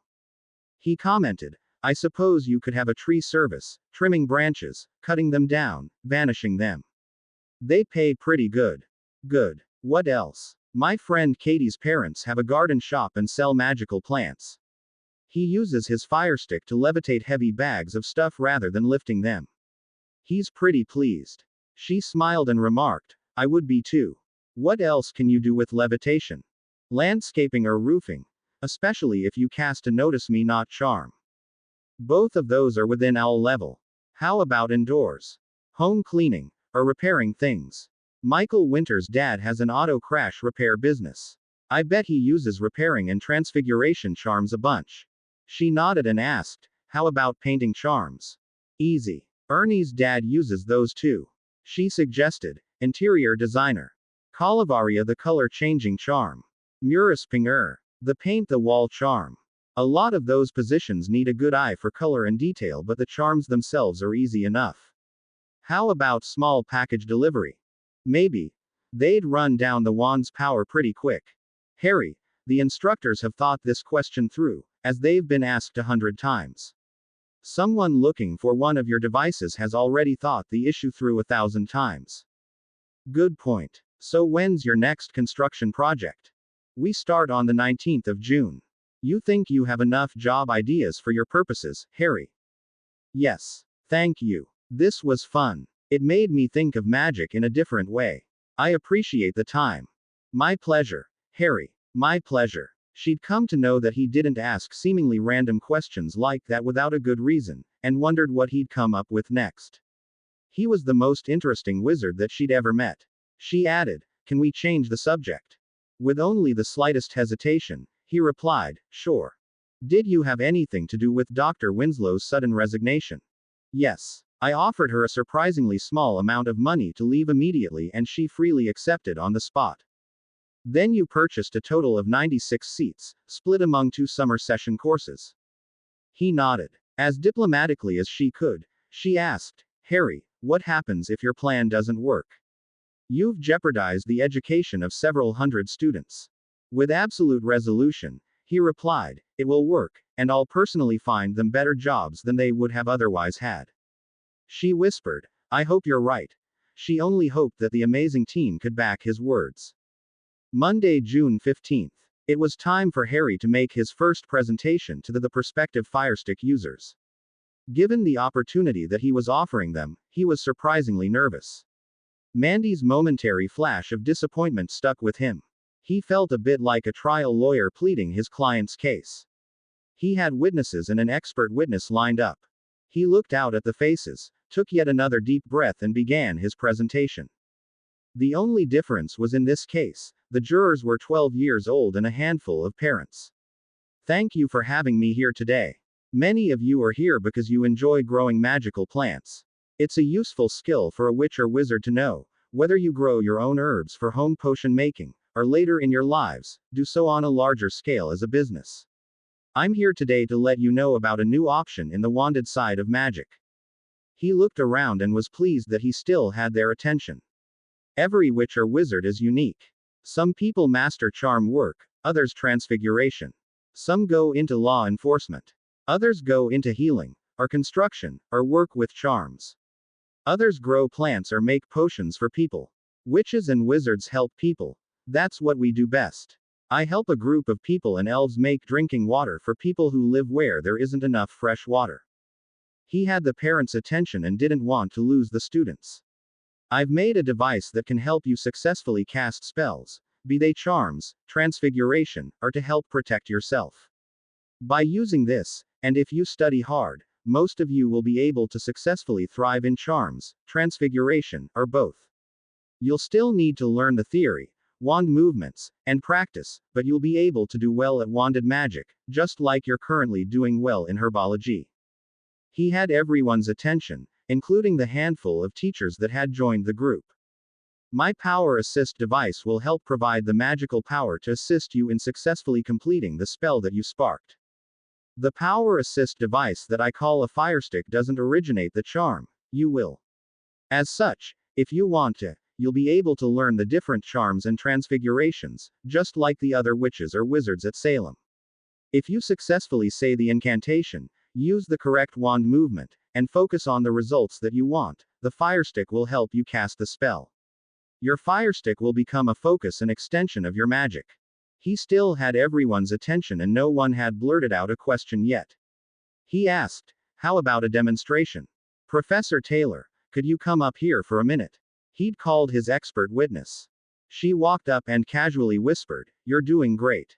He said, "I need one other volunteer right now." He looked around the room and saw Laura Simmons, his table partner from the day he'd visited the class. Like most of the students, she had her hand raised. He said, "Miss Simmons, could you come up here?" As she was walking up, he told the class, "I met Laura here 2 weeks ago when you were repotting Nightberry. It's good to see you again.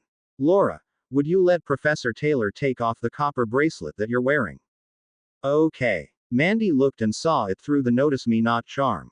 Harry whispered, "They're all wearing them."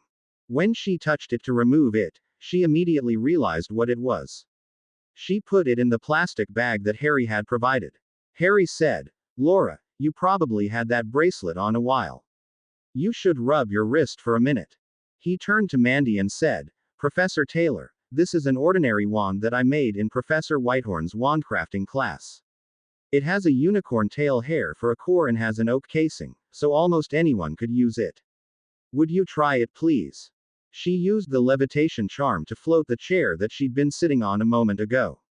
The students applauded. After she set it down, Harry asked, "Do you recall the first magic that you did in your first charms class?" Mandy said, "We learned to light our wands." Harry said, "You probably learned that when you were 11 or 12. Go ahead and try that with the wand I handed you." Mandy held it up, pointed in a safe direction and clearly said, "Lumos." The wand lit brightly and shined like a flashlight.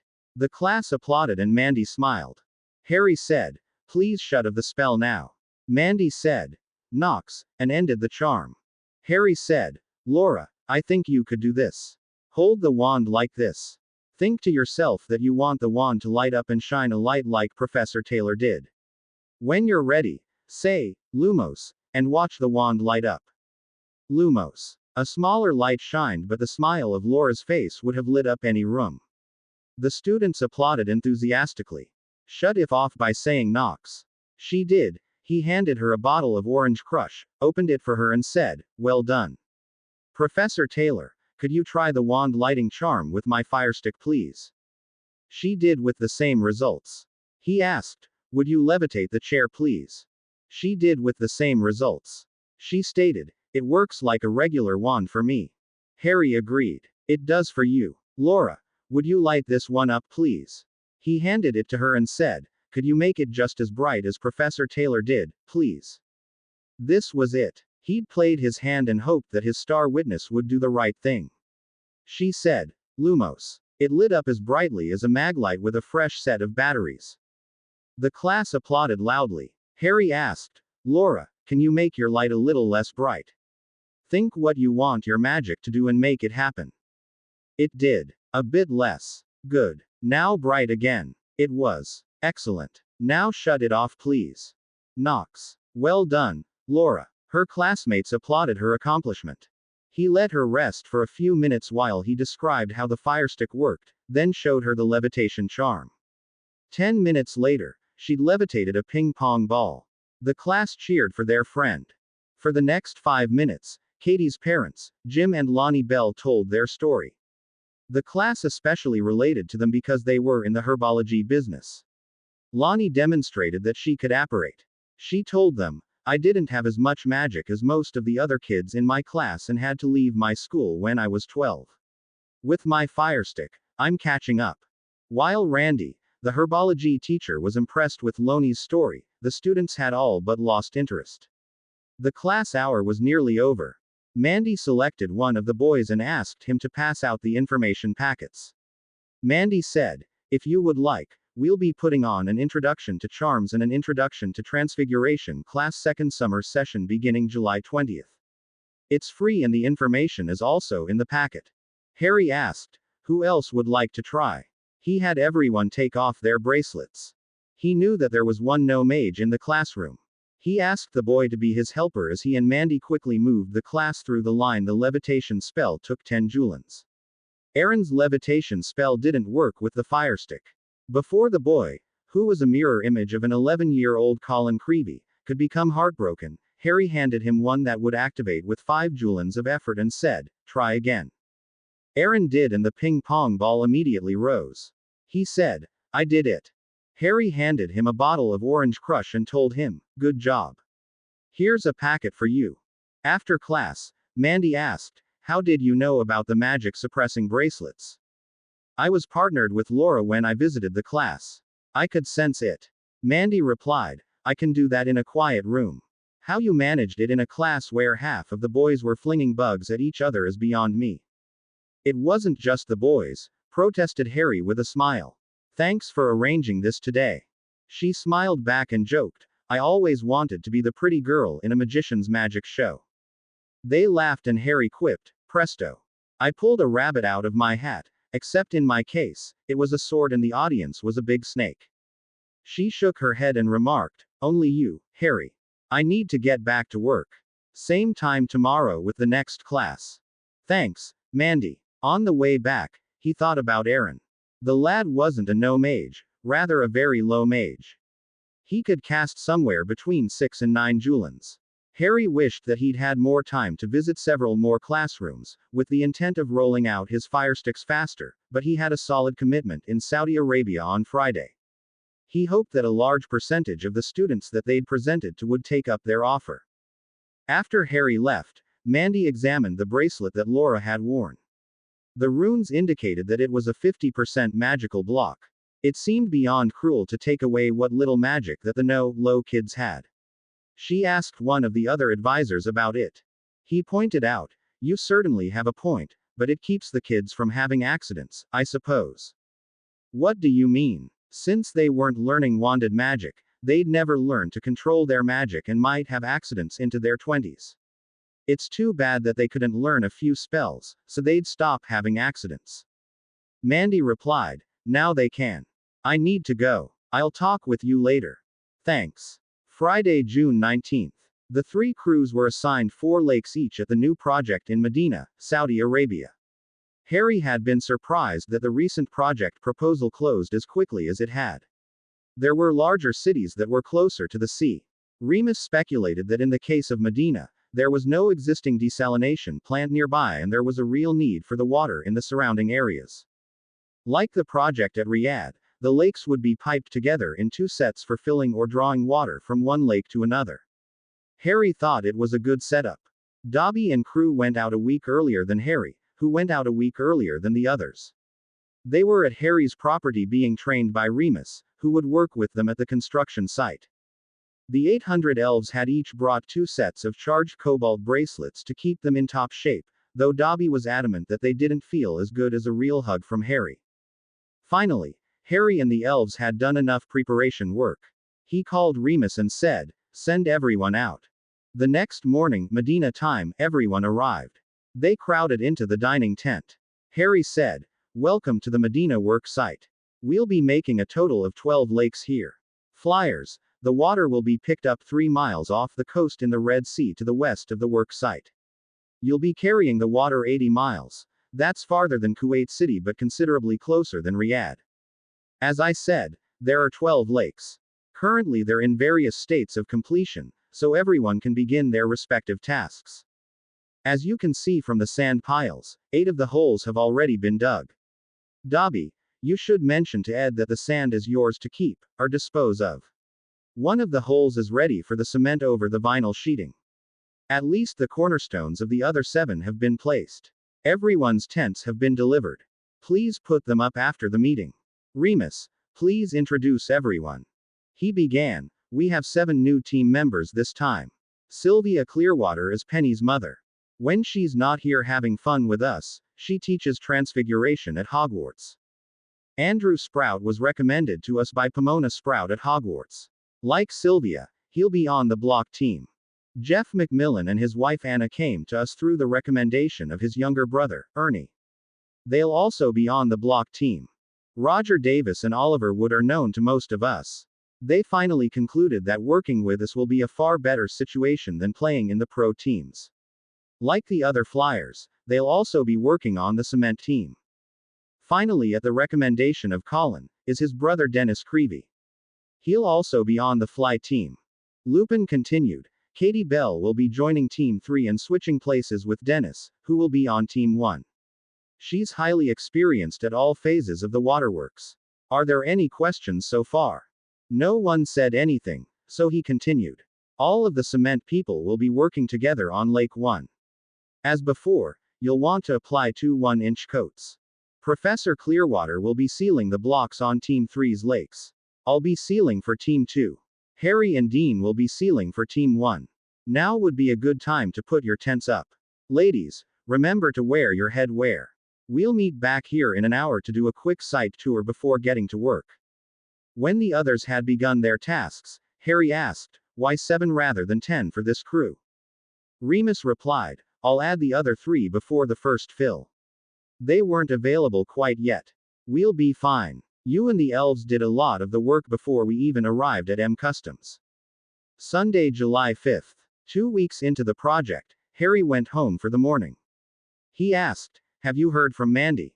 Hermione replied, "Yes. 16 people signed up for Introduction to Charms only, 11 signed up for Introduction to Transfiguration only, and 15 signed up for both. Between the 2 classes that you and Professor Taylor presented to, most of the people signed up." "That's great. Better still, There were 394 other calls asking that they run the classes again in September. Some people had already made holiday plans, had heard about them late, or had other obligations. I expect that loads of other people will sign up, either in September or January. Get this, there was an inquiry from France. How? This student told a few people who told a few people, and so on. I had an interesting conversation in my healing class. Professor Sandy suggested that you track some of the students over time and test for core development. Harry replied, that would be pretty easy to do with making a set of firesticks with different activation points. I'll have their baseline information. Did she think that they'd develop much?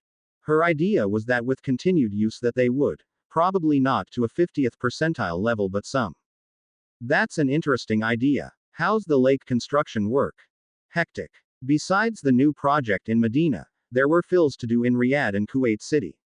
Fortunately, the distance to the water is a lot shorter in Medina than Riyadh. Remus and Dean are sealing blocks. Roger and Oliver finally came to the conclusion that there would always be someone a bit faster than them, and are happy to be on the crew instead. Going home next week with a serious Gringotts vault will probably ease any lingering sting a bit as well. I worked with Dean on sealing. How did that work? Slow, but he's getting faster. How's class? Fun. I assisted on 2 baby deliveries. That was hectic but fun as well. Speaking of, let's go upstairs. Friday, August 7th. At his request, Harry showed the second memory to Ted. You find me to be a hard, vile, and distasteful woman. So be it. I took over this program 20 years ago. Not everyone is as creative as you, Mr. Potter, nor does everyone have your vision, courage, drive, resources, or raw ability. I could no more encourage the children who you attended class with to become healers than I could encourage a mule to become a race horse. You may not agree, but I'm telling the truth as I see it. Perhaps you're right about their chances of becoming healers, but a few of them could become doctors. Those are grand words coming from a man who was the head of a house that routinely killed off its squibs. I will offer you $1 million, payable in the currency of your choice, to resign from your job effective immediately and move away within a week. Your offer is interesting. I believe that your request could be done within the hour for $2 million. Money is valueless, if you're not in a position to spend it. The current offer is $500,000 with the assurance that wherever you choose to go, you will be in a position to enjoy it. He handed her a completed resignation document and made eye contact a second time. A few seconds later, he handed her a blood quill. For your personal possessions. $500,000 in real $100 bills filled the cardboard box and the document was in his hand. Being cynical isn't a crime, Mr. Potter. Being a groupie isn't much of a career. Ted gathered his thoughts a moment and observed, at least you didn't break any laws. What made you decide that you couldn't work with her? She's too tired of what she was doing. I completely agree with you on that.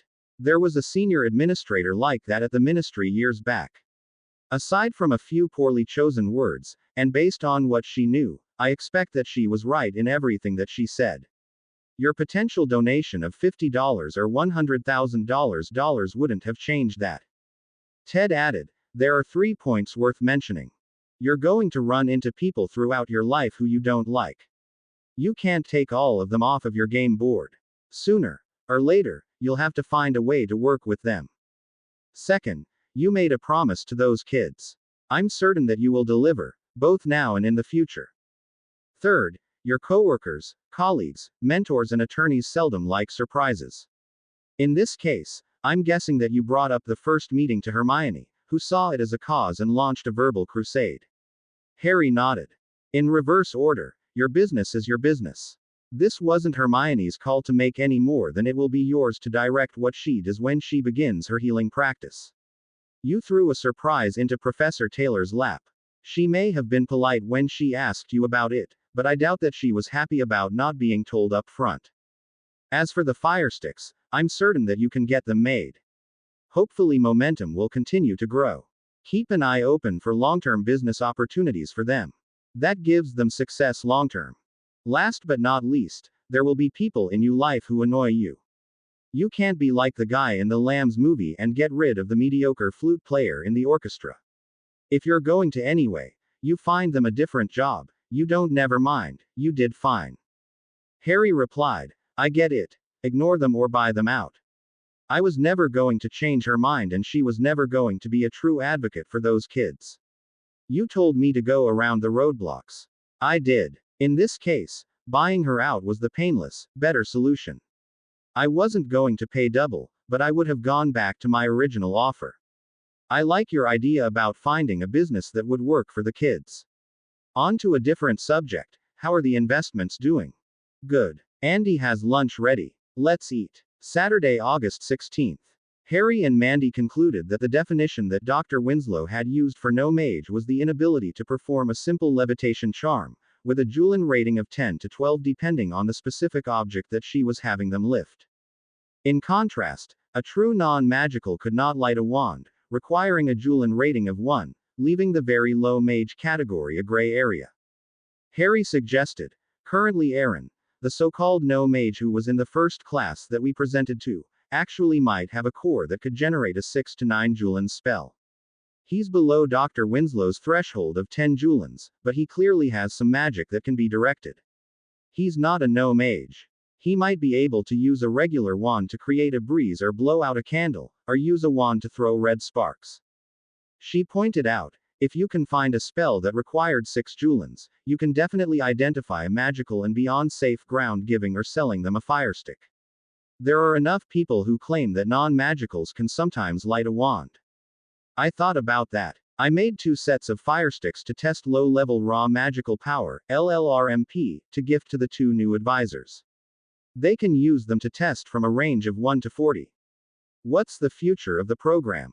Will it remain a school within a school? When will they get hired?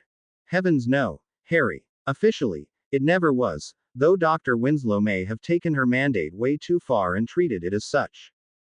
From what we could find out, she insisted on helping the students register for their classes and put them together as much as possible, effectively isolating them from the rest of the school. We intend to assign the current students to the 2 new advisors who will be peer-reviewed, like the rest of the advisor team. Their names are Jason Viola and Tammy Gady. They'll start on Monday. The goal is to integrate them into the regular classes to every extent possible through the use your firesticks. For the next year, we've scheduled extra sessions of introduction to charms and transfiguration to accommodate the surge in students. Those are good problems to have. The advisors' long-term challenge is to get more parents to enroll their children into the Salem Institute to begin with. Anticipating his question, she added, the disposition of the true no mage and the very low mage students will depend on how many there actually are, and the wishes of their parents. You've provided opportunities that no one had ever even considered. Harry replied, rather than finding a spell, I can easily make a set of firesticks with the activation minimums set from 5 rather than 9. For the next batch that I make, I'll set the activation point to 5. That way, everyone would get the same firestick. That way, effectively, there won't be a very low mage category. What else could I do to help? You've already done so much, Harry. If you need anything, let us know. Tuesday, September 1st. Minerva was the first to retire from Potter Waterworks. A few weeks after the crew had completed the Medina construction, she asked to come over. The conversation started like a resignation. She explained, the time changes are too hard on me. The unstated reason was, she had more money than she knew what to do with. Harry nodded. He asked, would you like to stay here with us for a few months? The elves and unicorn are fun to visit with and we have plenty of room.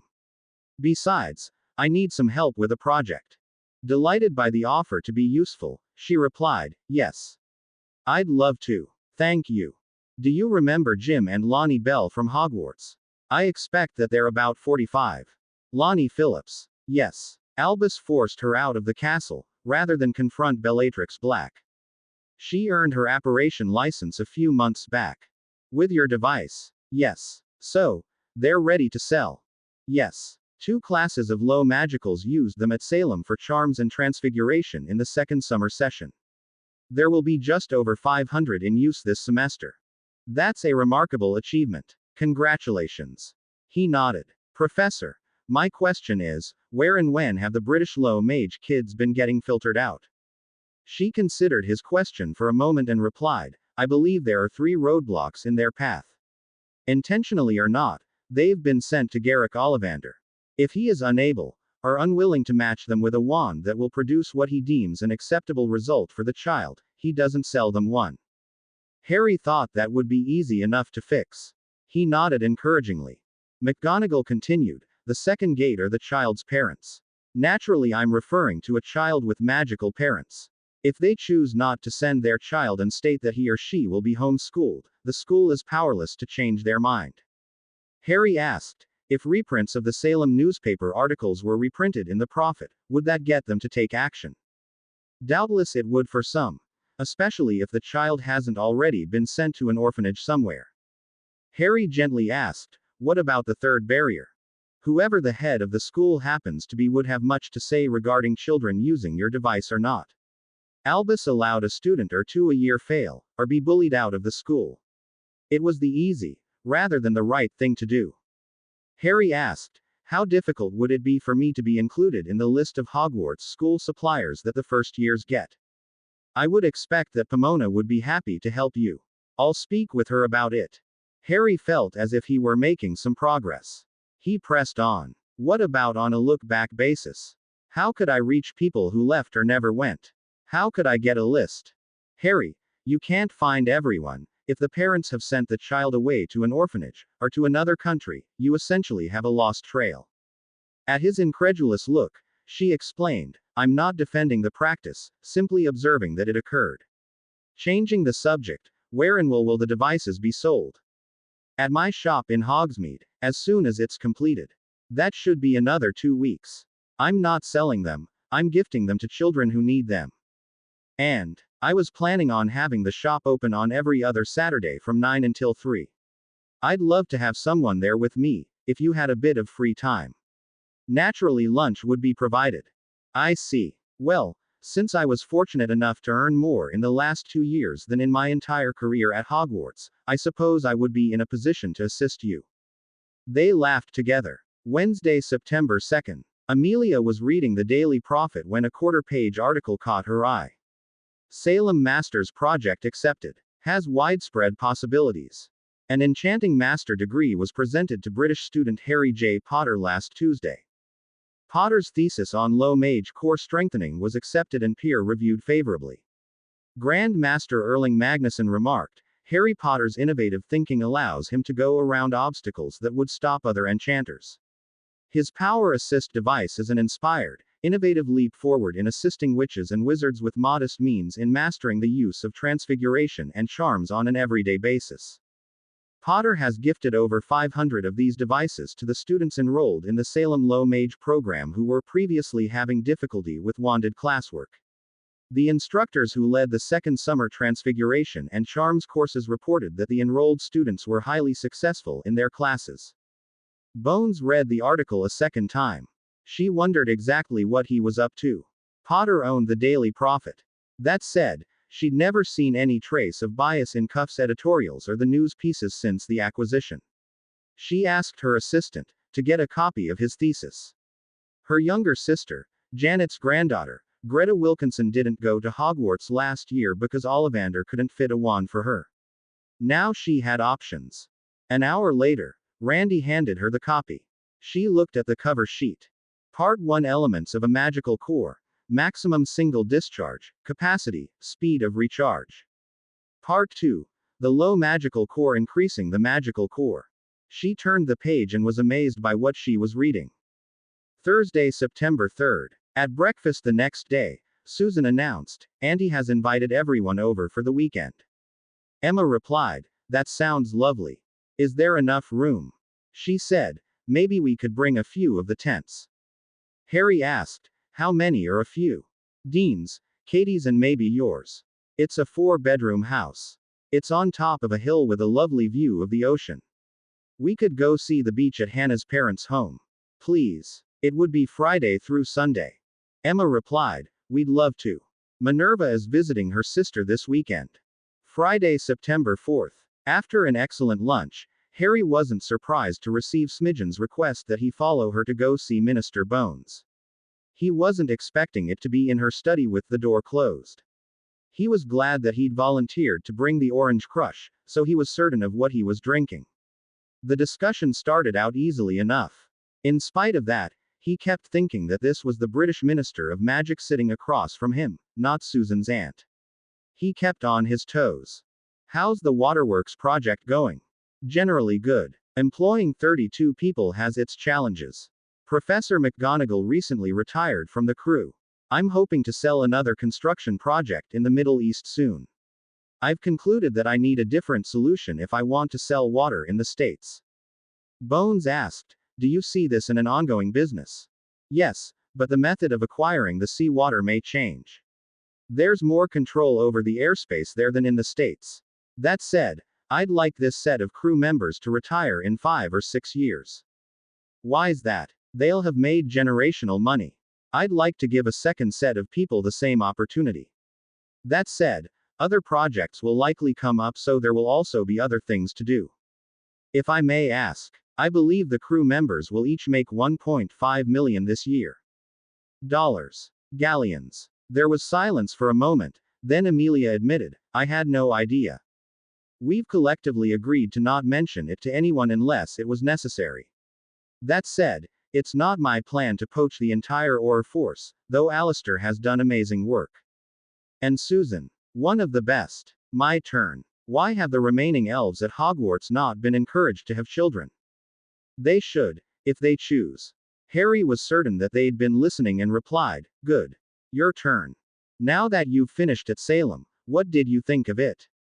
I took and passed all of my Newt exams and recently earned my Enchanting Masters. I'm far from finished at Salem. There are a lot of things worth learning. They offer master's level courses in dozens of topics. To your question, they offer courses in a wider choice of topics because they're larger. They charge more and there seems to be more interest in master's level courseware in the States than I've seen here. Back to your question, I think it's fantastic and hope that Hogwarts finds a way to move in that direction. She asked, where would you send your own children? It depends on where we're living. I'm told that many schools have a day school option, or the opportunity to routinely go home on weekends. If we were living in Britain, it would depend on what Hogwarts was teaching and if the board was looking towards the future, or clinging to the past. That makes sense. She added, I read that Salem has a program for what are referred to as low-mage children. Please tell me about it.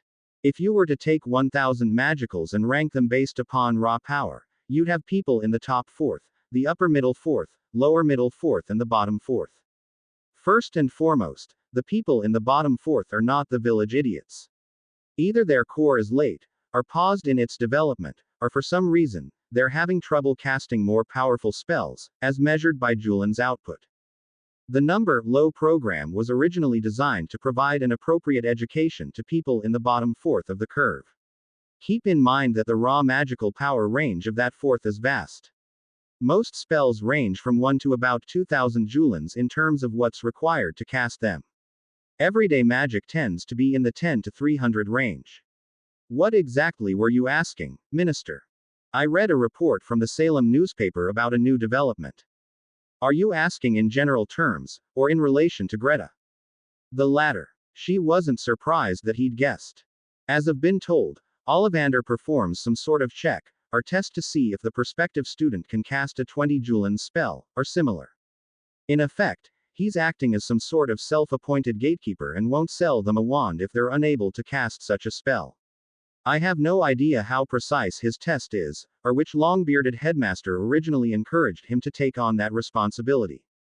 My power assist devices aids low-powered witches and wizards in casting everyday spells, allowing them to integrate into the greater magical population, much like wearing a hearing aid would help a person who is having difficulty hearing ordinary conversations. She nodded and replied, if I may ask, what do they look like? Harry opened his bag and carefully took a small case out. He opened it and said, this one is designed for first and second year students, this one for third through fifth years. This one is suitable for everyday adults, and this one is designed for people who would use magic all day in their business. He handed her one. They look like wands. I was expecting something else. Star Trek phasers. That's what Professor McGonagall mentioned. My idea is that they'd want to integrate and blend in with the greater magical society. Could Greta use this? Almost certainly. She'd fit in with the other kids whether she chose to go to Hogwarts or Salem. She's 12. Yes. She handed the firestick back to him. Harry asked, where and what has she been learning for the last year? Folkestone Secondary School. That year of education would apply better at Salem. She could transfer there and come back to Hogwarts as a fourth year, or go for this year, stay for the summer sessions and go to Hogwarts next year as a third year if she wanted. We could get her registered for Salem tomorrow and she could start class on Tuesday. Call her and her parents over if you want and I'll get her kitted up. She saw the sincerity on his face and replied, thank you. Thank you again. She made the call. An hour later, Amelia's niece Janet Wilkinson and her daughter Greta were sitting in the family room with Dan, Emma, Hermione and Harry.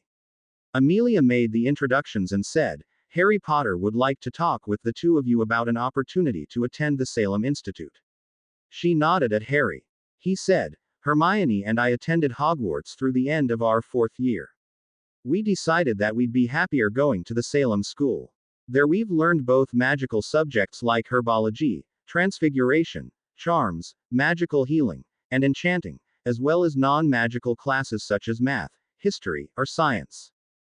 They also have a program for special young witches or wizards who had trouble with Mr. Ollivander's wands. You would have the opportunity to go there and learn magical as well as non-magical subjects. Greta, who reminded Harry of a 12-year-old Susan, with Hermione's inquisitiveness asked, where is Salem? Salem is in the state of Massachusetts, in the United States. It's near Boston. You could live in a dormitory at the school with other students your age, or you could live with us. We'd take you to school and bring you back at the end of the school day. Either way, you'd be able to have your mum come and visit on weekends, as well as go back home on the big holidays. Janet said, Ollivander couldn't find her a wand. Harry replied, I believe the word is wouldn't, but I can easily help with that. He took out his large case that had 20 firesticks set to activate at 1 through 20 joulons, so he could measure a person's starting output. He handed Greta the 1 joulon model and said, give this a wave. A flood of sparks came out. Good. Try this one. He handed her a 5 and she produced the same results. See, there are lots of wands that will work for you. He handed her a 10, and observed, this one works too.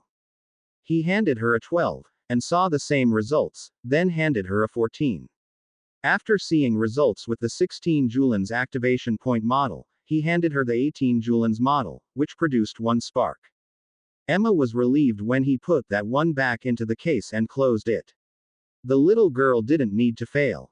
Harry put the case back into his bag and took out a thin, polished wooded case that read Firestick in engraved letters. He asked, Greta, do you like unicorns?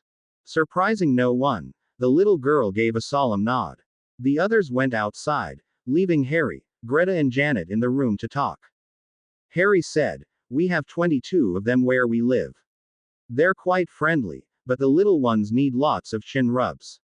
If you decide to go to Salem and stay in the dormitories, you could come and visit your cousin Susan and she could introduce you to them. This firestick is for you. Your Aunt Amelia wants to talk with you and your mum for a few minutes. The 3 of you should talk it over and decide. Should you choose to go, we can go register tomorrow morning. Meanwhile, Dan, Emma and Amelia were in the kitchen, having a quick conversation regarding the logistics. Emma said, we absolutely have the room for her. I'm certain that Harry can gift her a portkey watch like Susan has, so she can easily get back and forth to the school. There are lovely dormitories on campus, I've seen them. They have 4 students to a room. I'm certain that they'd be girls of the same age. Susan and the others have all eaten in the dining halls. There's a wide variety of food every day. Greta would be welcome to visit any time that she chose. Janet and Greta should go look at the school tomorrow so they can decide. Amelia said, are you certain that his firestick will work for her? Dan replied, positive. Harry told me that unicorn tails have a 100% compatibility rating. Ollivander made a choice to not sell her one.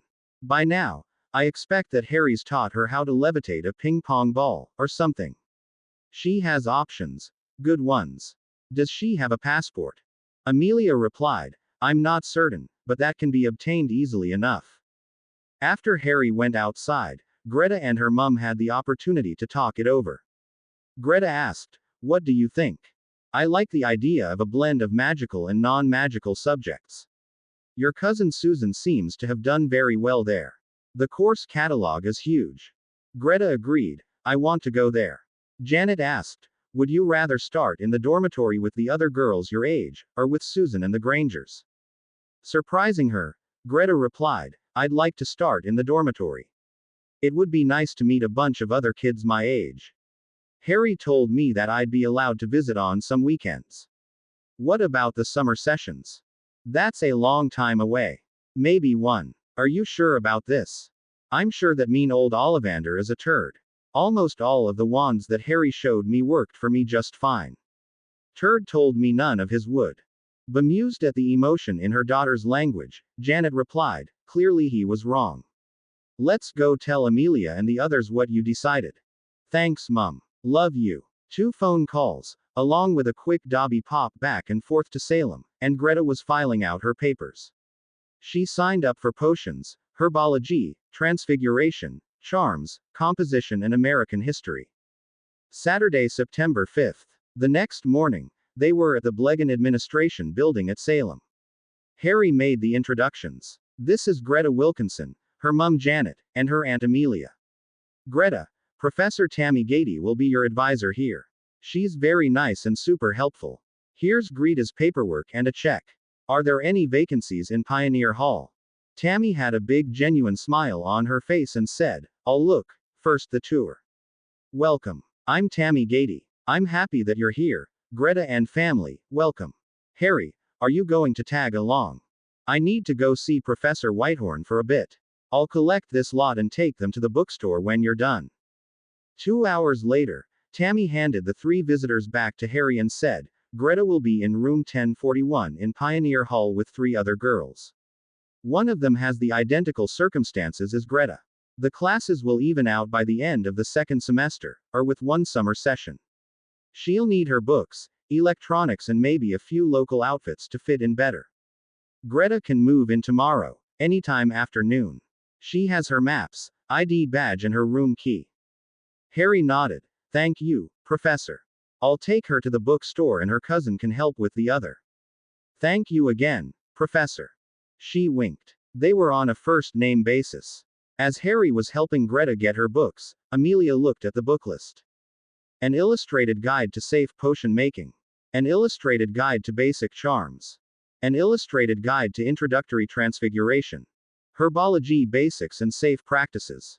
As the books were selected, Amelia examined them. They were all loaded with moving color photographs. She decided to purchase an extra set to show the Board of Governors. A moment later, she changed her mind and bought a second set. She asked, What about school uniforms? Harry replied, There aren't any. I'll ask Susan and Hermione to take Greta to a couple of young women's clothing stores and get her kitted up. We should go back now to let Greta and Janet get her packed up. Janet asked, What are these things marked electronics? Harry looked at the list. IBM ThinkPad 5, Office 97, optional, laser printer. He replied, Some incidentals. Hermione and Susan can pick these up for her when they go clothes shopping.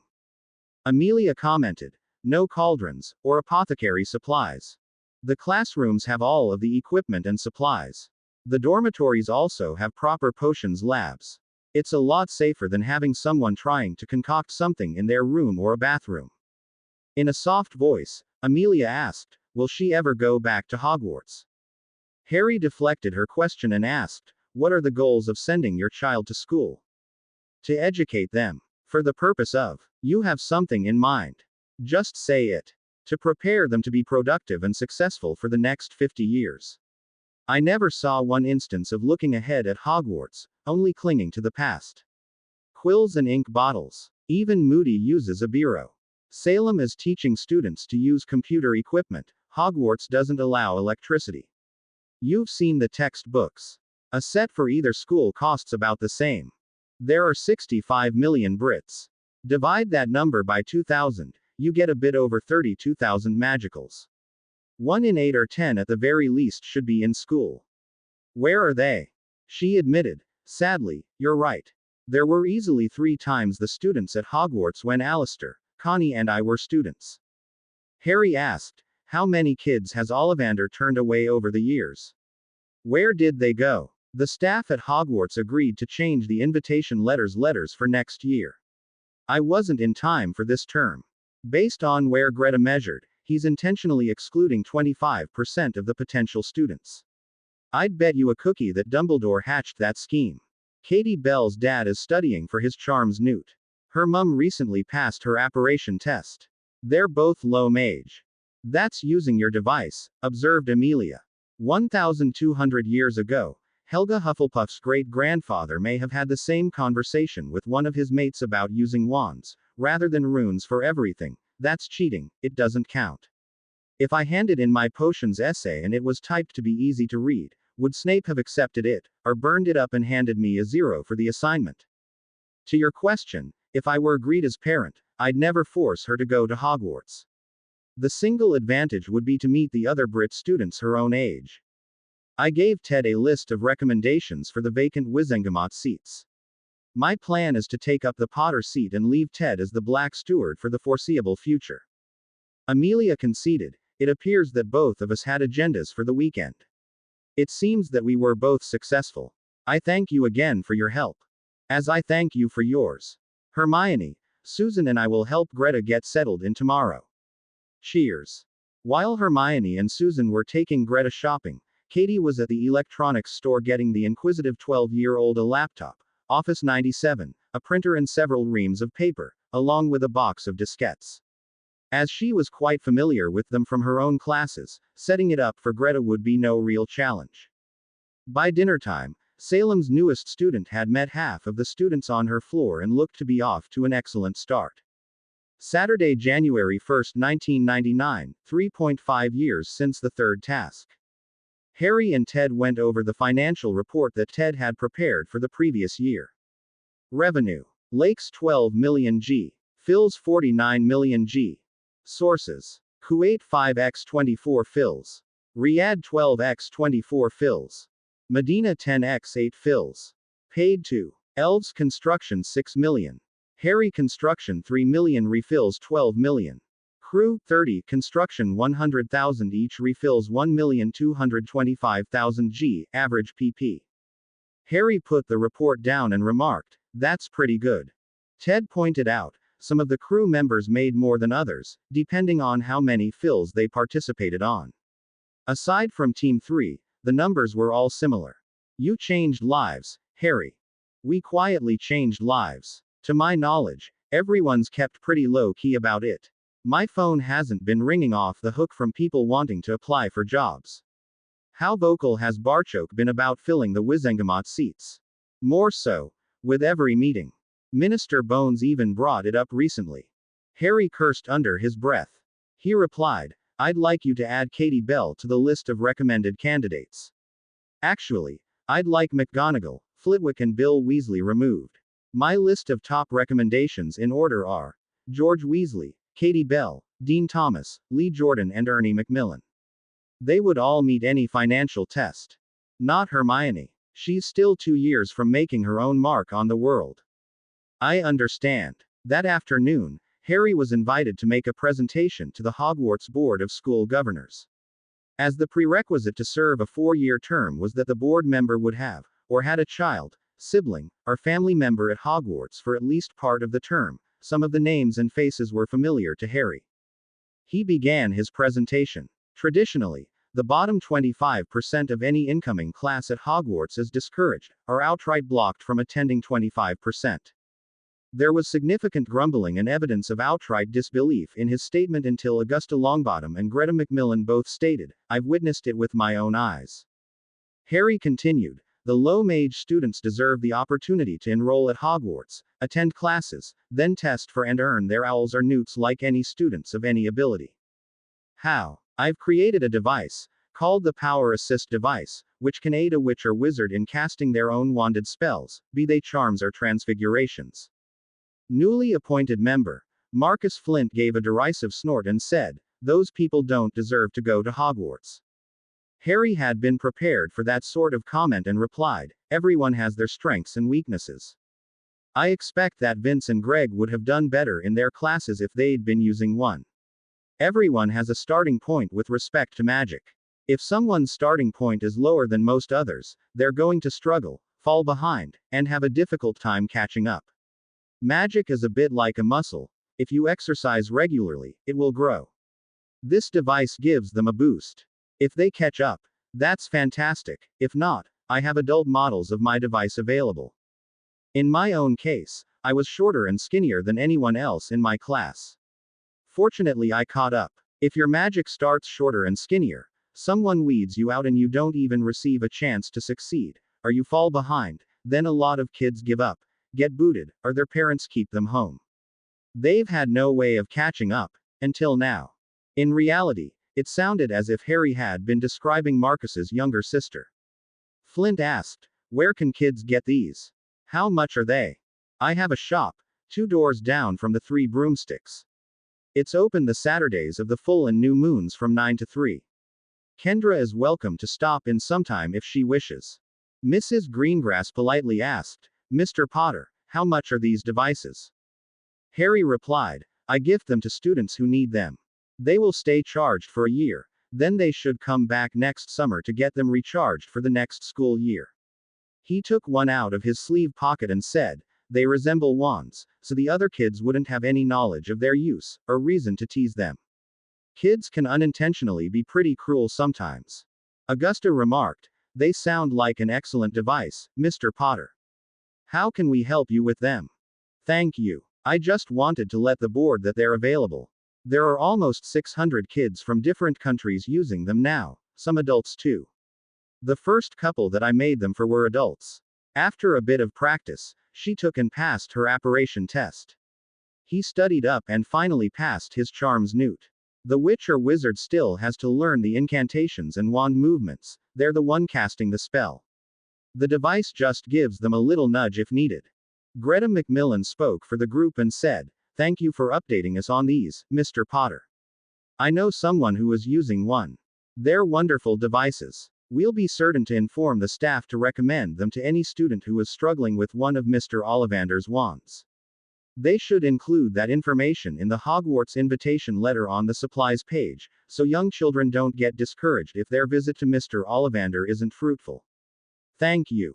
He nodded and replied, helping people is my pleasure, Mrs. Macmillan. I would be grateful if the letters included that information. Thank you all for allowing me to come here today. His visit had been doubly beneficial. Prior to the meeting, he'd brought another box of cobalt rods to the chamber to charge up. Bumps in the road. Wednesday, March 10, 1999. Harry and Hermione drove to school that morning. She wanted to take a few of the girls in her healing classes out for a late lunch. The drive to Salem wasn't a pleasant experience. The start of spring meant that the snow would thaw during the day and refreeze at night. This thawing, freezing cycle created a weakening of the pavement.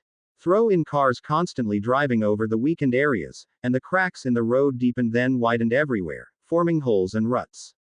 These potholes fed on each other and spread like wildfire, creating a horrid driving experience. Why don't they fix the roads? Lamented Hermione, as she did her best to avoid driving into yet another deep hole. Dunno, replied Harry. He asked, what class do you have today? Emergency room. Workshop. It will be a nice opportunity to ask Mandy about how the low mage people are doing this term. What time will you be home? 6:30 or so, not later than 7.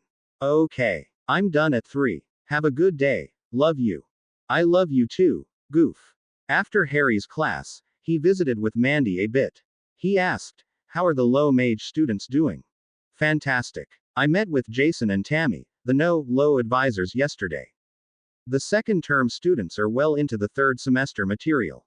When you factor in that the instructors are generally working with slightly older, motivated students, along with the fact that they don't have to contend with core development, the classes tend to work at double pace. Harry remarked, that's great. When I see them this June for their Firestick exchange, I'm going to retest them with the level measuring sticks. My belief is that everyone will have a stronger core, simply from using their magic so much. That's a very interesting theory. I wouldn't be surprised if you're right. Harry replied, thanks. I'm not sure that I mentioned. We have another construction project sold. So you're going to be gone for the summer, working on your tan. Not so much. It's just 3 weeks in July. Besides, most of my work is at the bottom of the hole, or in conference rooms. How about you? Thoughts of your sailboat must be looking pretty good now, after such a horrid winter. Truly. Daryl and I are sailing to Key West in June. I was hoping that you could get the new low-mage students squared away for me in June when they register. Sure. What will I have to do? Just take care of the firesticks and answer any occasional questions that they might have.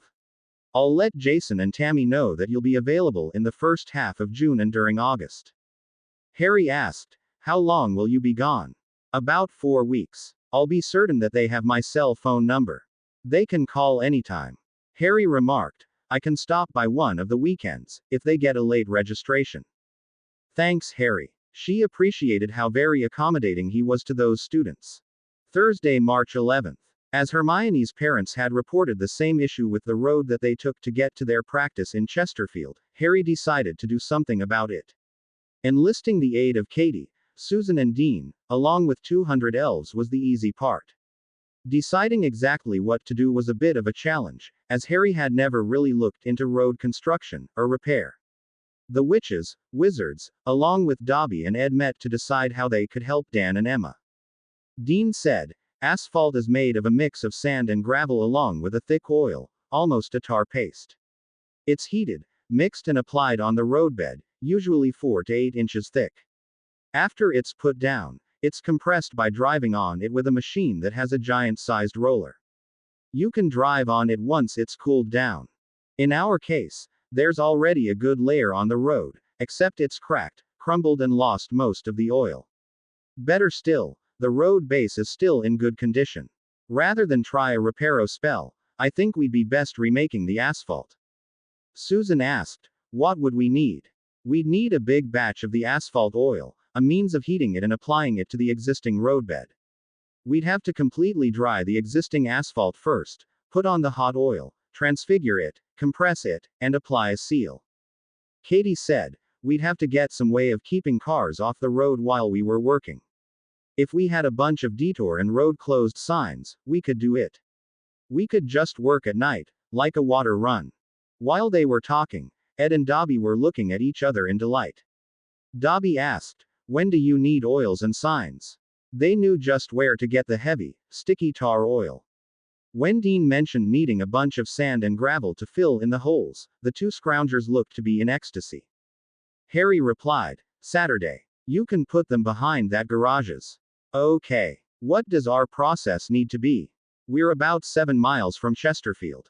Dean suggested, the morning before we do this, we should put up the road closed and detour signs and slap on a few serious Confundus charms on the signs, so nobody questions them.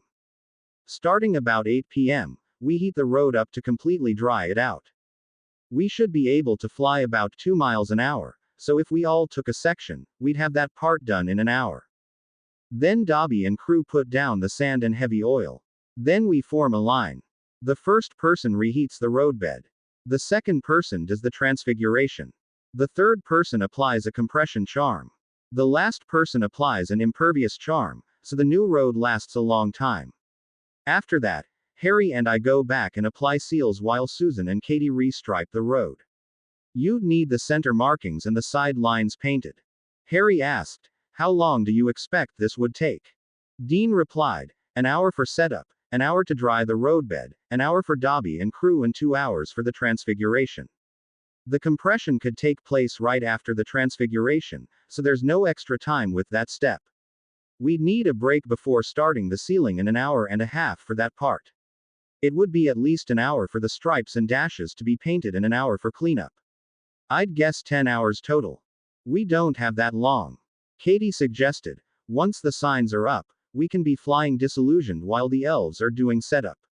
That's really only 1 hour elapsed. We can do the same on the back end. That's only 8 hours. We'll have that much darkness. Besides, I wouldn't mind a bit of light while we were painting on the road markings. Susan said. Good point. Sunday, March 14th. The road crew finished in time for breakfast. As they hadn't mentioned their project to anyone, Hermione thought that they'd gone to Kuwait for a fill. Harry casually suggested, let's go into town for breakfast. They all piled into Emma's minivan. Harry and his cohorts never mentioned a thing on the way to the restaurant, just the normal banter. Breakfast was delicious and the service excellent. Emma had just turned the ignition key when it hit her. You fixed the road. Oh my gosh, you fixed the road. How did you do it? That was a silly question. Thank you. Thank you ever so much. Tell me about it. Harry deflected. It really was all on Dobby and Ed. They did a bit of trading. They traded 60 cases of ice cream cones to a guy in Kuwait for barrels of asphalt tar and acquired a bunch of detour and closed road signs. Dan observed, you didn't just fill in a bunch of potholes. This looks like a brand new road. Emma, stop for a minute. He got out and said, this smells like a brand new road. Katie was all smiles as she said, it is. She'd always feel grateful to Emma. Dean added, I would be surprised if it didn't last 20 years. The asphalt has a great gravel blend and it shouldn't crack, or allow water to seep through and cause problems. They stepped back into the minivan and explained the details. After 10 minutes, Hermione asked, was it hard to do? The cohorts looked at each other for a few moments and Susan replied, surprisingly easy actually. I think it was a lot easier to do from broomsticks than it would be from the actual equipment. Even in the low light, from 25 feet, we could see what we were doing really well. Emma said, thank you again. This is so much nicer. When they reached the house, Emma went out to find Dobby and Ed to thank them. While she was doing that, Harry and Dan went to the shop to make some fire sticks. As before, Harry made the wand itself while Dan drilled the holes in the handle end for the cobalt rods to be inserted. After a few minutes, he asked, is this street rebuilding project something that the low mage folks could do when they finish school? Intrigued by the idea, Harry replied, keep going. Okay, for the moment, let's limit the discussion to potholes. Usually in March and April, the road crews use cold patch, which isn't bad stuff in of itself. The problem is, as often as not, they're simply dumping it into a wet hole, so it has no chance for adhesion and the first time that it freezes and thaws, the material comes loose. It's not that the street crews don't know that. For the most part, they don't have the means of drying them out at that time of the year in the amount of time that they're allotted. Harry replied, okay. He could see that Dan wasn't finished. When the weather warms up and things dry out, they use hot mix asphalt and tamp it down properly. There's every chance that those repairs will last, at least until the next spring. What charms or transfigurations did you and the crew use? First, we used a variation of a warming charm. Katie heated the roadbed to about 350 F. Within a few minutes, the roadbed was bone dry. Dan asked, could you do the same on a normal pothole? Sure. Then what? Dobby and crew filled the holes with sand and gravel and put hot asphalt tar onto it. Then Dean and I transfigured the old asphalt road into new asphalt. Was that tricky? Not really. We practiced for an hour on Friday. Dan said, okay. Back to the potholes. You were using transfiguration and hot asphalt oil to recycle old asphalt into fresh asphalt. I could smell it when I got out of Emma's minivan. Could the students do the same? He replied, I expect that they could. It's a same transfiguration. The trick would be doing it without being spotted. Katie mentioned that they'd set up some sort of charm to not get noticed. Was that hard? Harry replied, no. The trick would be to only apply it to the area that's within the work cones, so no one accidentally gets run over. Dan persisted, but it's doable. Absolutely. Let me ask you this. Could you make a firestick staff that happened to resemble a shovel, or a rake? He replied, a garden rake would be easier than a shovel, but I think so. Okay. So you could dry and heat the area hot enough to use hot patch asphalt, or give cold patch a fighting chance at adhering to the roadbed. How about that impervious charm that you mentioned? I think Hermione used it in first year, so it probably wasn't more than a fourth year charm. How about the packing it down step? Harry replied, it could be done physically, or they could use the fire staff to compress it. Before Harry could ask, Dan mentioned, most of the jobs that Dr. Betty Winslow mentioned were minimum wage jobs and probably not pleasant ones at that. Fixing potholes is a task that's frequently contracted out. Most regular street crews want nothing to do with it, even though it pays pretty good. They have other things to do. With a bit of help for startup expenses, it would be easy enough to have 25 people form a company and get a few jobs. It could work like a franchise, except without the fees. Since the quality of their work would be excellent, they'd get called on again and again. Once they've made a favorable name for themselves, they could get a bit of equipment and expand their offerings a bit. Street cleanup, graffiti removal sort of projects. They wouldn't pay like the waterworks, but they'd be very decent jobs. They could expand into other areas as their skills grew. He walked over to the other side of the garage and brought back a garden rake.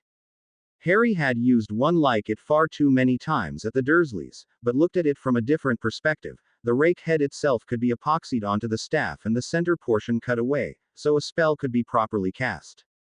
He could make a rake head out of aluminum, as the iron in the head might cause problems with the spells. The cobalt rod could be placed where the forward hand would be on the rake. It was doable. Saturday, March 20th. Harry wasn't surprised to get the message that John Steele from MACUSA wanted to meet. After 10 minutes of catching up, he handed Harry a sheet of paper and said, relative to Potter Waterworks, MACUSA has 5 points in our position statements which are, or could become applicable if you ever decided to do business in the States. Given the success that you've had with supplying water in the Middle East, I wanted to discuss them with you on a proactive basis. Essentially, the U.S. Magical Congress has thought through situations where they believe that the magicals in the U.S. should and shouldn't get involved. Harry said, that sounds a lot smarter than waiting for something bad to happen and then ponder what to do about it. He read the document. Mr. Potter, MACUSA has some guidelines with respect to involvement that may pertain to your current or future business endeavors. Building homes in an area below sea level is considered a bad idea. MACUSA avoids involvement. Building homes right next to the ocean is considered a bad idea. MACUSA avoids involvement. Building homes in the desert is considered a bad idea. MACUSA avoids involvement. Issuing building permits for homes for 50 million people when a river can only provide water for half that number on a sustainable basis is considered a bad idea. MACUSA avoids involvement. Asking the federal government to pay for people's poor decisions doesn't make sense. MACUSA avoids involvement. Harry read them and remarked, they all seem reasonable. When these state, MACUSA avoids involvement, does that refer to the organization, or actions of any magical in the U.S.? Steele replied, the organization. Relative to your business, we have 2 official requests. He handed Harry another sheet of paper. Mr. Potter, MACUSA asks that you do not build additional non-recreational lakes more than 50 miles from a coastline in the United States. MACUSA asks that you only do watercloud refills 1 week a month. When Harry had read them, John said, position papers aside, we have a real concern regarding people seeing and documenting the water clouds. It seems that everyone has, or is getting cell phones these days. While the cameras within the device aren't perfect, they're getting better all the time. Additionally, carrying water clouds on the West Coast without the ability to shut down air traffic is an accident waiting to happen, making 100 trips a month to satiate the thirst of whichever cities who would sign up for your service is deemed an unacceptable risk. Beyond that, they don't want observable magical action taken that would encourage further development in the Mojave Desert. The dam by Las Vegas was constructed in the 30s.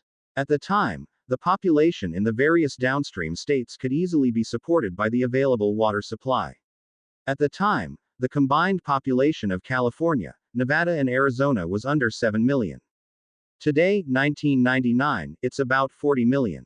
Industrial, agricultural and municipal water consumption has skyrocketed, and it appears that the growth trend will continue for at least another decade. He continued, the problem has been masked by nearly a decade of larger than normal rain and snowfall.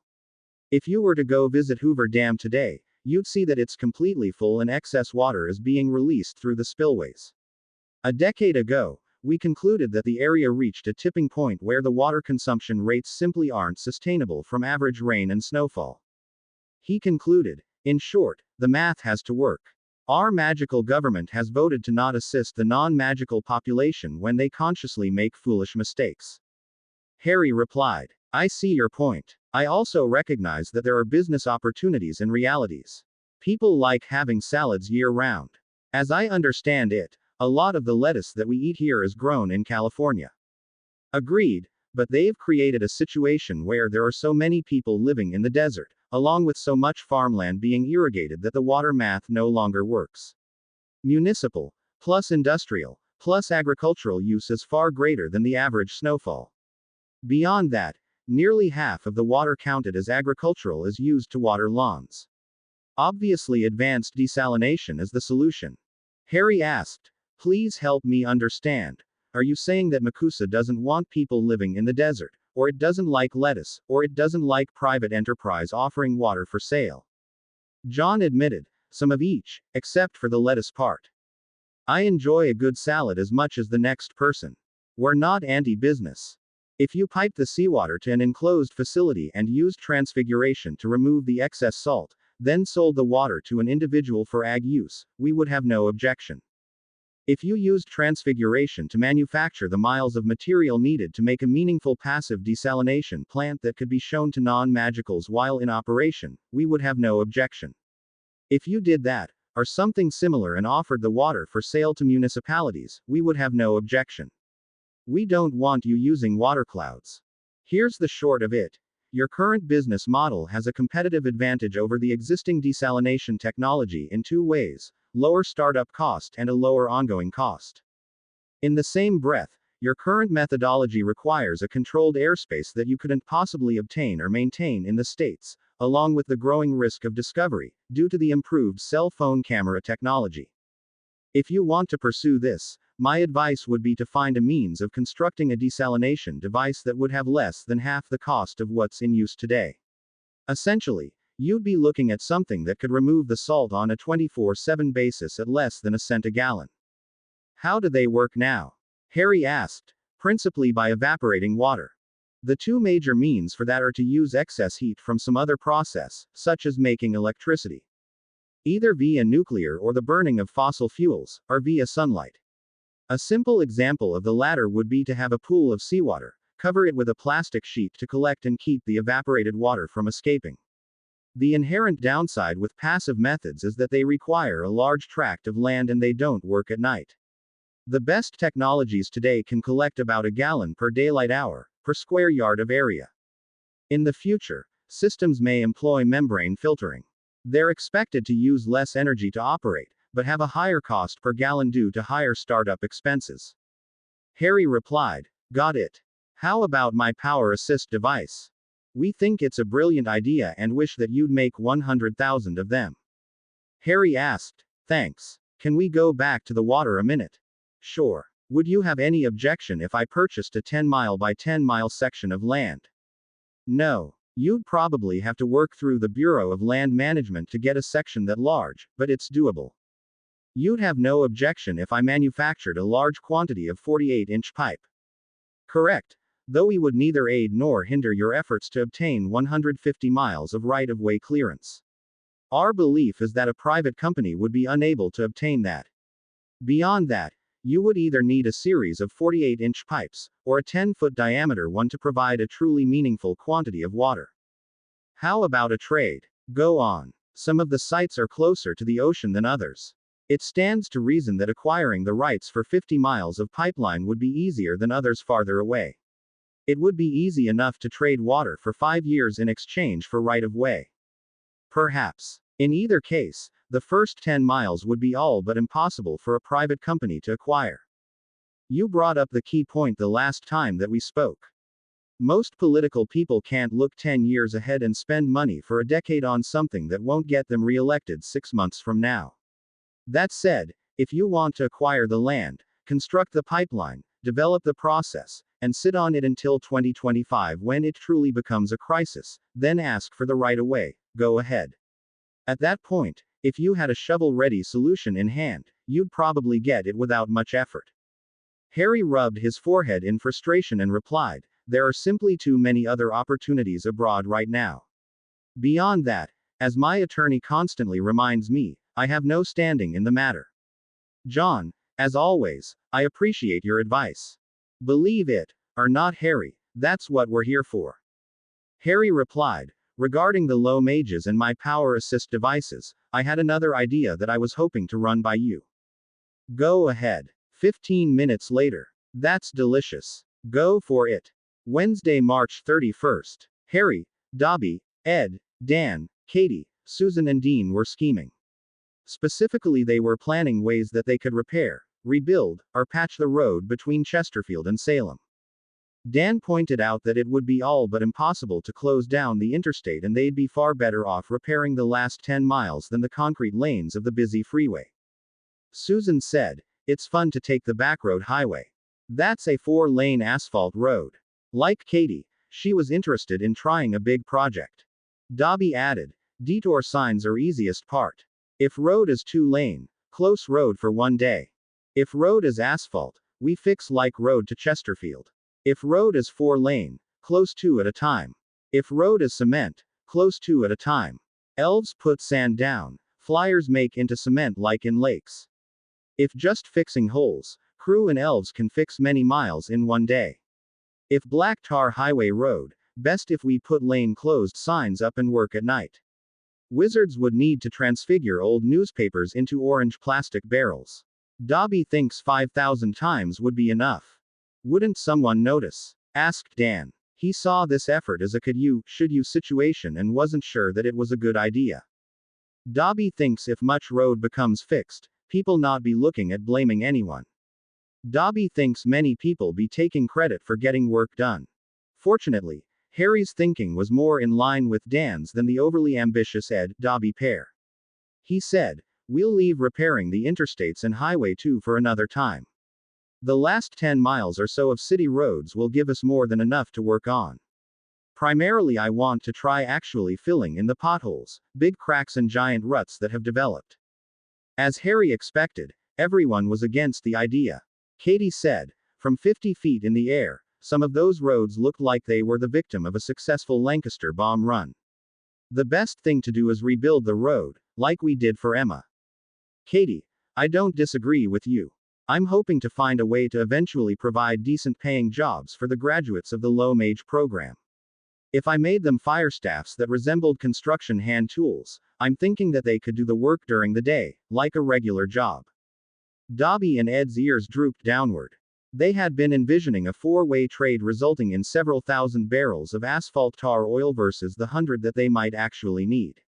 The fedoras, Hawaiian shirts, and white silk ties probably wouldn't see much use this time. Katie and Dean volunteered to do a disillusioned flyover that night to evaluate the conditions of the roads that they'd be working on.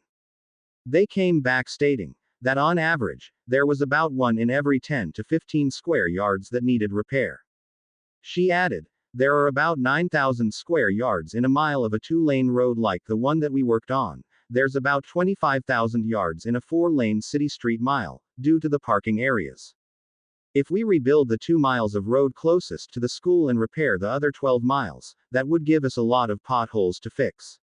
We're going to need some help. I'm certain that 80% of the 3 water crews would come over for the day. They could get a bit of practice, have a big barbecue cookout, then go to work for the evening. Find a half-mile of road somewhere near here that we could close off and practice on for an hour. Susan asked, what about parked cars?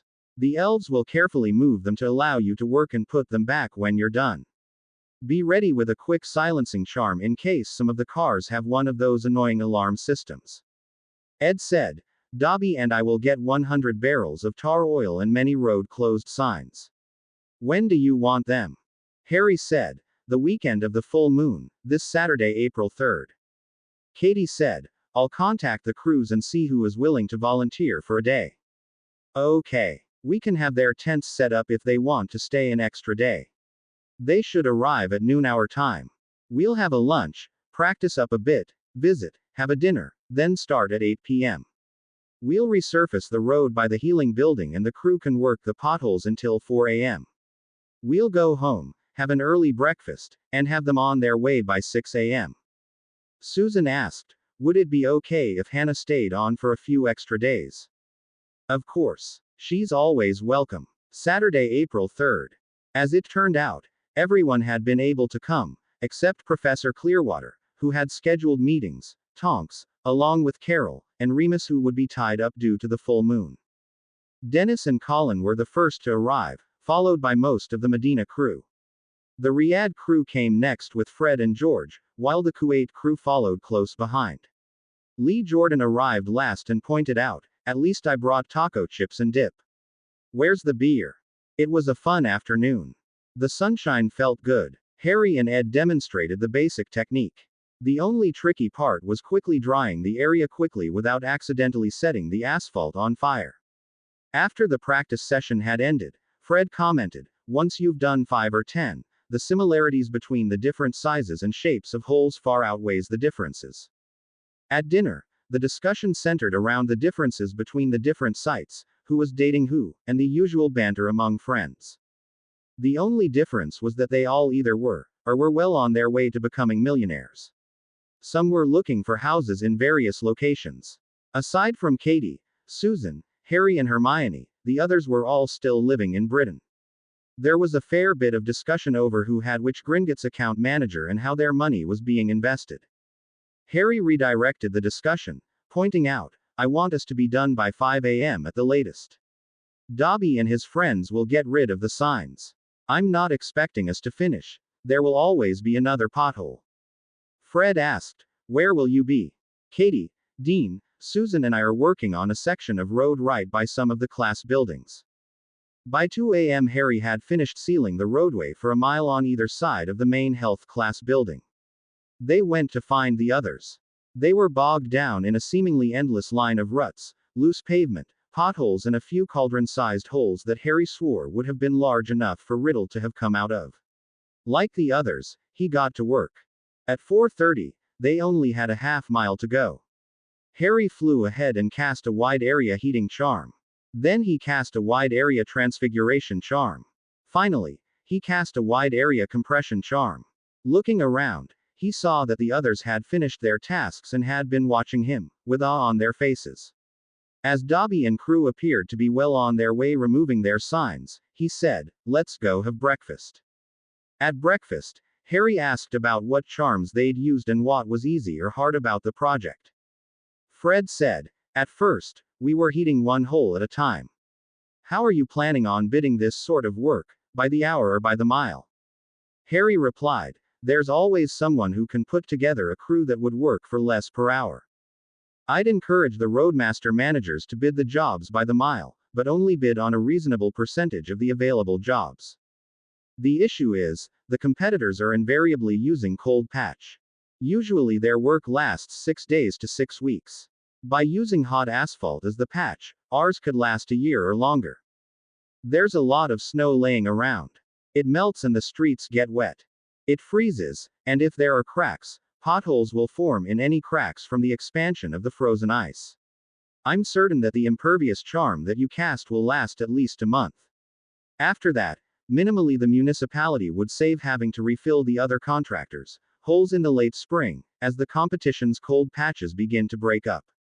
Hopefully the next year after they start, the low-mage roadmaster crews will get more jobs awarded to them.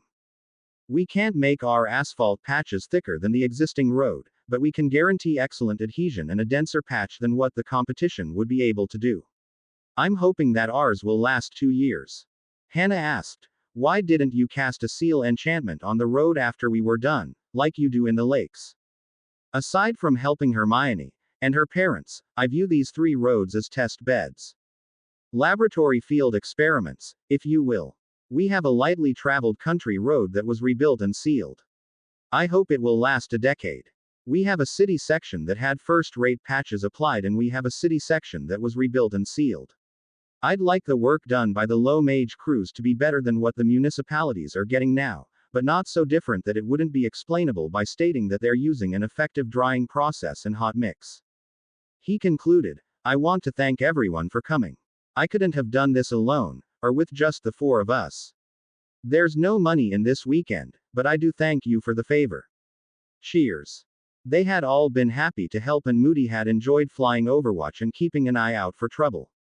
A few days later, early in the morning in a London neighborhood, No one noticed the dump truck following behind the milk delivery truck. Both made frequent stops along the milk truck's delivery route.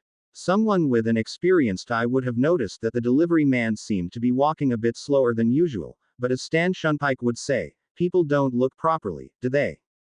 As the delivery man walked up to each house, 4 elves scampered down the ladder on the side of the truck while 5 shadows flew from the open top on the vehicle. If someone had been looking carefully, they may have noticed that the pavement in the immediate area suddenly improved. The holes and ruts that had been in the road 5 minutes earlier disappeared, leaving the street in perfect condition. A minute later, the delivery man started up his truck and the dump truck followed along to the next stop, a few houses down. The road that he drove in each day was perfect. Later in the day in Chesterfield, Hermione asked, "Why is everyone eating frozen ice cream cones?" Susan replied, "Colin's dad gave us a case of them. Would you like one? Please." Outside, Dobby and Ed looked especially pleased with themselves. The sand pile was just a bit smaller and another half dozen of the tar oil barrels had been emptied and returned to the oil man in Kuwait. He and his family also enjoyed the ice cream cones. A week later, 3 brand new Range Rovers drove up the new asphalt driveway that twisted and turned back and forth towards a strange looking house, then stopped at what appeared to be an old shed. A small army of young men and women got out of the vehicles. Several were carrying beverages and a small stack of takeaway pizza boxes that said Red's Pizza on the cover. An older man with thinning red hair walked out of the shed to see what the noise was. He recognized most of the people who had come to say hello. One of the tall red-haired men handed him the keys to the 3rd Range Rover. The older man smiled and said a few words of thanks to one of his sons before walking over to greet the other visitors. His wife was at the pizza restaurant owned by his youngest son and his daughter was at Quidditch practice with the Harpies. The 8 people enjoyed the delicious pizza and the older man's company for an hour, then left, leaving one of the Range Rovers with title paperwork inside, next to the old shed. As a precautionary move, Harry purchased an extra 1,000 pounds of cobalt rods from time to time. It was a move that he intended to continue doing in the future. Once charged, they seemingly held the charge with very little leakage. He had no idea how long he'd have access to the vortex in the Chamber of Secrets. March 2004, 5 years have passed since the last chapter. Harry and Hermione were recently married. Potter Waterworks has been operating in the Middle East for nearly 6 years. Everyone involved has become quite wealthy. In one of the poorer areas of Boston, 16 people wearing reflective safety jackets walked out of their vehicles. There was also a dump truck that had a steaming load of hot asphalt in the back. Another truck pulled up, towing a flatbed hauler with a steamroller tied down, as if they weren't planning on actually using it. Several of the workers wearing the orange safety jackets that read Roadmaster Street Repairs were carrying odd-looking shovels, placing the hot asphalt into the potholes, ruts and crevices in the pavement that the workers carrying garden rakes had prepared. If someone had been looking carefully, they would have seen that the holes, which had been full of water and slush just minutes before, were now perfectly dry. If they'd placed their hand by the hole, they'd have quickly pulled it back, as the hole and the surrounding area had been heated to 350 degrees. After the shovel man had filled the hole with the hot asphalt, the second person, in this case a young woman, ran the back of her rake back and forth over the hot asphalt. A few seconds later, it had all packed down tightly. The young woman ran her rake just over the perfectly filled pothole and whispered, "Impervious." Next to her, another young woman with a rake was tending another hole. She glanced to one of the shops along the street that had a sign that read Royal Massage. For a moment, she recalled an unpleasant conversation that she'd once had with a former school advisor. Shaking off the bad memory, the young woman started on the next hole in the pavement and smiled at the fact that she'd be starting at the school's healer program in 2 months. While her parents had been paying for her schooling, and she'd been awarded a full scholarship to the healing program, Laura Simmons wanted to take a semester off and use some of the charms and transfiguration skills that she'd learned at the Salem Institute. Her earning a good bit of money in the meantime was an added bonus. She smiled as she silently reflected on the day when the green-eyed teen, Harry Potter, had sat next to her while visiting herbology class. Harry went to visit Professor Flitwick, who had been notified in advance of the meeting. Harry disillusioned himself as he passed the gates and walked into the castle. He recognized several students in the hallways and finally reached the professor's door, then knocked. The diminutive goblin smiled when he let him in and asked, "How may I help you, Mr. Potter?"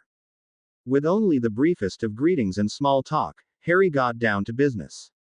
He asked, "Is there a practical means of measuring the amount of magic leaking from the ley lines at a specific point?" Delighted by his question, Flitwick replied, "If you looked at it from the perspective of how deep or wide is the river at a given location, then yes. I assume that you are referring to the vortex that lays deep beneath this castle." Exactly. There are few reliable data points. One in particular interest is that the extensive Hogwarts wards are powered by the vortex. To your point, if you were asking how much magic you could draw from the vortex without weakening the wards, the answer would be calculable and could be verified. The strength of the wards can be reliably measured. So you would have an X constant equals Y formula, where Y is the amount of magic that could be tapped from the vortex. Harry asked, "Is this something that I could help with?" "Yes. Lend me one of your wonderful cellular telephones. I'll check the strength of the wards every morning. Should they not be at 100%, I will turn it on and telephone you." "That would be perfect. I have one here. To turn it on, you press this button. It takes about a minute to turn on. To call me, press this button." Flitwick nodded and replied, "Excellent. How soon would you begin your testing?" "1 week. The test would run for 2 weeks. What can I do to help you, Professor?" "You already have, 50 times over. It's delightful to see so many more students at the school. As they finish, I'll have good jobs for them, should they wish." Flitwick asked, "When are most students taking their NEWTs at Salem?" "After the startup surge levels out, I'd expect at age 14 or 15 on average. In many cases, the low-mage students were already at the school, so some are starting their cast magic courses at 11, others at 15 or older. Then there are the 2 summer sessions. To your question, they could make up to 3 school levels in a few classes within 12 months, if they truly wished to. By age 18, many of the students have earned their first master's degree." Harry had been charging £500 of cobalt a week and hadn't triggered a dip in the ward's strength. He wanted to charge more, thus the meeting with Professor Flitwick. When he attempted £1,100 a week, he received a call from Flitwick. He immediately removed the cobalt from the chamber. The next week, he charged £1,000 and didn't receive a second call. He'd reached the maximum that he could draw from the Hogwarts vortex. He hoped that it wouldn't become a limiting factor in his plans. Dan walked into the garage where Harry was tinkering with his solar seawater evaporation device. As Harry had been working on it several years without bringing it up very often, Dan guessed that he was stuck on some aspect and asked, "How's your project?" Harry replied, "I understand how to make the various parts and components to make a semi-passive desalination system. I just don't think I can sell it." Dan replied, "You have your solar collection devices. Essentially you heat the seawater to speed up the evaporation, right? For some 5 years, you've worked with 5,000 acre-feet lakes. An acre-foot is about 325,000 gallons, times 5,000 is 1,625,000,000 gallons, 1.6 billion. You do fills every other week, so each lake provides 3.2 billion gallons a month. Factor in 30 days in a month and however many gallons per daily consumption. You come to the conclusion that each lake will service just under 1 million people. I think it's fair to say that if they used 150 gallons per person, per day, supporting 750,000 people per lake would be realistic. What output per hour are you hoping to put into your passive desalination specifications? 1.5 gallons per hour per square yard. Do the math and the monthly output is 111 million gallons per square mile. Do the math again. Using 150 gallons per person per day and a square mile of desalination facility can provide water for about 25,000 people using our semi-powered 24-hour system.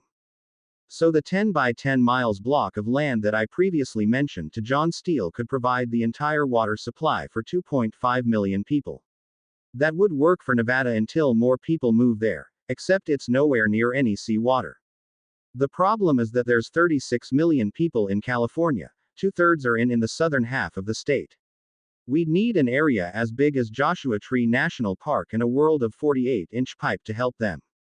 Okay. Dan wasn't disputing the math, or the material requirements.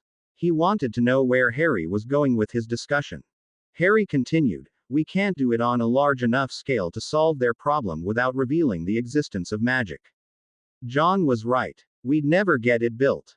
We'd be better off building a big 3-story warehouse, flooding it with seawater and having Dean lift the water while Colin and Dennis transfigure it. Everyone wants nearly free water. They won't pay to pipe it, or give us the right-of-way permits. They won't pay to transfigure it. They won't pay for the construction materials for an untested technology. Deep down, they're hoping that some mythical river of rain is going to dump an extra billion acre-feet of snow in the mountains 5 years in a row and solve all of their problems. Dan remarked, maybe it will, but it wouldn't happen 10 years in a row. I still think Sam Kinison was right. Makes sense. Let's go see what Dobby and Winky's elflings are up to.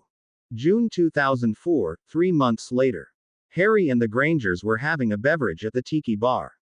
Emma asked Hermione, well, Healer Potter, are you planning on joining the Salem Healer system, joining a private practice somewhere, or hanging out a shingle of your own? She admitted, I haven't thought much about it. I'm sure that there are plenty of healers practicing as natural healers, or recommending potions in the name of herbal supplements. Without a specialty, I'd be on the absolute junior end of the seniority rotation at Salem. Emma asked, what specialties are there? Neonatal, pediatrics, wizard-specific disease, elder care, spell reversal, memory issues, emergency room and the like. Something niggled at the back of Harry's mind, but he let it go. He pointed out, at least travel and distance aren't issues. What about working 2 or 3 days a week at Hogwarts? I hadn't thought of that. Healer Pomfrey would probably appreciate some time off. Is she even there in the summer? I don't think so. Have you applied anywhere? No. I've been so focused on earning my white coat that I didn't spend much time on the then what. I've received all good grades. I could apply. Dan pointed out, most jobs are secured with contacts. Who do you know that you could? That's not fair. Dan replied, true. Yet Harry's hired 50 people, give or take. How many of them deserved their job, or were excluded, simply because of grades? But, Emma added, Dan has a point, contacts make things work. You should spend a few days thinking about where you might want to work. Then we'll go from there. July 2004. Or does it? Muttered Harry to himself. He'd been thinking about his recent conversation with Dan, where he'd stated that his new water system had to be solar-based. The problems were the immense amount of land that would be required, and the near impossibility of getting nearly 100 miles of right-of-way clearance to lay the pipelines to and from the desalination area. He started writing on his whiteboard. No larger than an old discount retailer store building 100 to 150k square feet. Dig out the bottom to make a lower level. Lower has a pool of incoming water. Upper level has heating units and boiler. Steam is piped through incoming water to condense. Charged cobalt power source 2-inch thick, 6-foot long rods. Raise temp to 800 degrees Fahrenheit. Raise output at least 50x. Carbon-free clean energy technology. Instead of annual rod recharge, go for 4x per year. Buy multiple facilities close to the ocean, minimize right-of-way issues. Use analogy of a big whiskey still, or a series of big boilers. Blowers move the steam air from heating area to cooling area to increase output. Incoming water used to cool, recondense piped vapor water. Keep costs low, less than 1/10 cent per gallon. Negotiate tax-exempt status. Catchphrases: water treatment, desalination and steam don't sound threatening. Additives: chlorine, fluoride could be included. Output volume could be adjusted. Build in extra capacity to connect to 2 existing water mains. After an hour, he was satisfied that he'd jotted down the basics and waited for Dan to get home. Dan could tell that Harry wanted to talk, so they went into the garage after dinner. He looked at the whiteboard and said, "It looks like you want to try a different direction. The right-of-way thing feels like an insurmountable issue. My new idea is to buy a closed-down Kmart, or similar old retail building, as close to the ocean as possible, and convert it into a powered water desalination plant. They should be 100 minus 150,000 square feet. On the output side, the best we'd be able to do is to connect to an existing 36-inch county water main. I was reading up on boilers and stills. The water's heated and vaporized. We'd cool it by passing the pipes through the pool of incoming water. That would recondense it. Once condensed back into water, we'd cool it a bit more, treat it as requested, and run it into the existing water system with a flow meter. So you'd be evaporating the water via a more or less cost-free energy source. What are you thinking of, with respect to output? I'm hoping that a plant will have about the same output as a lake. Short of building one, I don't know how to test it. If we found a building that was close enough to the ocean, we could build one, pipe the water in, put a meter on the output side and pipe it back into the ocean as a proof of concept. How would it make any money? The California water bills there typically have a fixed fee portion, say $50 a month just to be hooked up to the water system. After that, they bill for the water usage on an increasing, graduated scale, meaning any water that we sold to a city, or more likely, to a county, would allow them to remove restrictions on people watering their lawn or garden. We'll be adding to their capacity, allowing them to sell more of their higher rate water. They'd make more money for the county. I'm sure that they'd find a way to spend it. To your question, if we produced it at 1/10 of a cent a gallon and sold it for 1/6, we'd do well, the county would do well, and people would have nice lawns and gardens. Everybody would be happy. Dan suggested, maybe we should draw this out in more detail, then ask John Steele to take a look at it. What would you do with all of the salt? Harry glanced out in the direction of the tiki bar and waved his arm at all of the stuff that Dobby and Ed had accumulated. Dan conceded, never mind. September 2004. Emma and Harry were visiting one afternoon. She and Dan must have been talking, as she inquired, how's the water project going? Harry admitted, I have several solutions. None of them seem suitable for 43 million people. With Dobby and Ed's help, I've still been stockpiling charged cobalt. I've purchased 1,000 pounds of 2-inch diameter 6-foot rods every other week. To his first point, she observed, maybe they don't have to be suitable for all 43 million. You'll never get an audience with the president. They're either too focused on who to have say with, who to make war with, or remembering their own name. At his chuckle, she added, seriously, you didn't sell all of the lakes to one single person in the Middle East. You effectively worked on a city or county, or at the most, on a state level. Harry thought to himself, harshly spoken, but true. He replied, what are you suggesting? 2 things. You originally sold John Steele on the lake idea because you had a large-scale working model, not a brochure, or a conference room table model. Second, and it may have been a carefully researched work of due diligence, or it may have been blind monkey luck, you quoted Rashad a price that was lower than their current practice, or alternative. Okay. So, I'm suggesting that you find out if the California water treatment plants operate at the city, or the county level. The water commissioner or director at that level is your customer. Stick with the 48-inch pipe, you'll never get approval for the 10-foot version. Okay. He wasn't certain where she was going with this cocktail napkin level rant, but it was always fun sitting at the tiki bar. She continued, find someplace near the water that just enacted some sort of conservation plan, or additional water restriction. Subscribe to the newspapers, or ask Katie to do a search with her new computer. She seems to love looking up things. The cities or counties are all thirsty. The last thing you'll need to find would be some residents' water bill, so you know what they're charging. Find out if they're paying 1/8, 1/4, or 1/2 cent a gallon. If they're currently paying 1/8 or less, there's probably not enough profit margin for you to work with, especially if you're funding the startup costs. Okay. He'd done a lot of these things already, but greatly respected her business sense and was happy to hear his plan affirmed. Since it's the water department, they're probably currently running their treated sewage water out to the ocean, meaning that they already have a right-of-way established. All you'd need to do would be to lay a 48-inch pipe next to it and run it a mile or so farther out into the ocean. I can think of almost 1,000 helpers for that task. Then you'd need to purchase an out-of-business retail store that's near a water main. That's your point of delivery. Stick on a flow meter that they approve of and presto. Just like magic. Thanks for the idea. A few hours later, Harry and Hermione were having dinner together. She asked, "Did Mum give you her ideas?" "Yes. They were pretty good. Great even. I agree with her points about having a production-size demo building to show people, as well as latching on to an existing right-of-way." She smiled and pointed out, "The question is, do you build it here, or in sunny something county in Southern California? Perhaps you should ask Sharptooth at Gringotts to find you the closest available properties with that size buildings in the south half of the state. Quietly purchase the property and contact the water director in that county. The only thing that you'd initially be asking for is a permit to run a pipeline out into the water on a trial basis. Tell him what you're interested in doing and that it's on a trial basis. If it doesn't work, you'll remove the pipe at your expense. Sharptooth could probably even tell you what that county charges for water. You wouldn't even be asking the water director for any money, simply the intake pipe permit and an agreement to at least look at your operation when it's ready to go.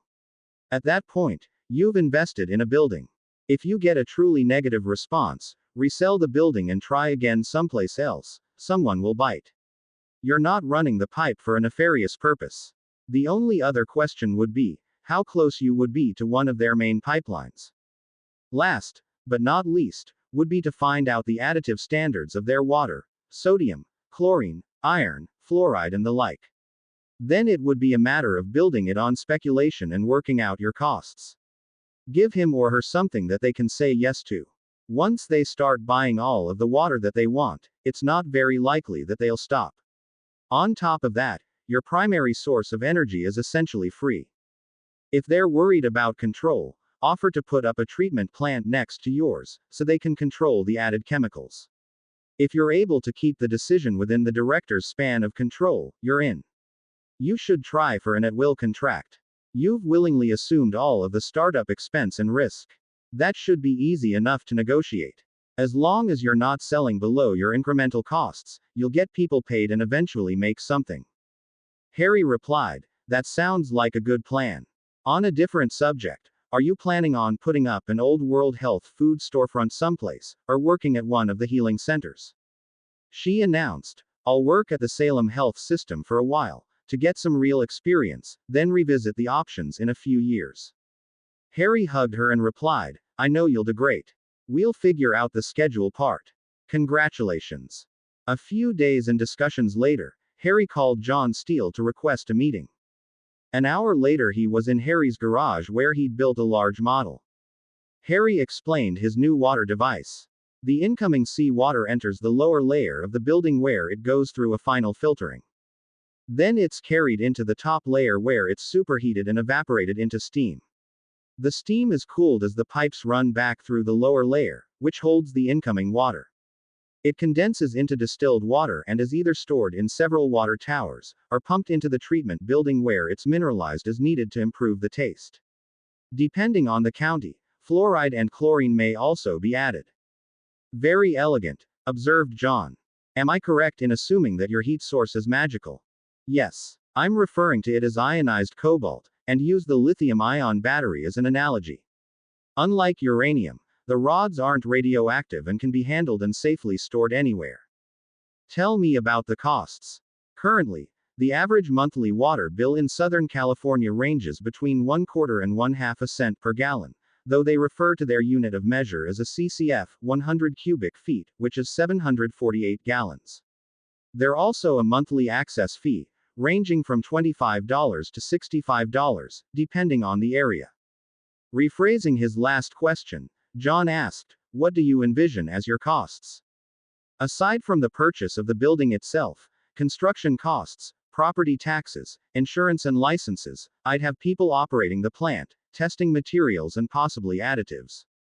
If we're supplementing their water, we probably wouldn't need that as the river water is over-mineralized as it is. I estimate that it will take 40 people to staff a plant on a 24/7 basis. On a cost per gallon basis, if the water plant is heavily subsidizing their existing water supply, and operating at half capacity, our cost would be less than 1/10 of a cent per gallon. I expect to sell the water at 1/6 of a cent." John asked, "What do you see as a typical output?" "A maximum of 5,000 acre-feet per day, About 1.6 billion gallons. 500 acre-feet might be more typical, depending on where the plant was located and how much the county actually wanted to buy. The major constraint is that we'd typically be connecting to a 36-in water pipe. Where are you planning on locating these plants? Either as near the ocean as practical, or near an existing water treatment plant, with the presumption that they're dumping their treated water into the ocean. Both scenarios are designed to either minimize the need for, or piggyback onto an existing right-of-way. I expect that the larger counties would need several water plants.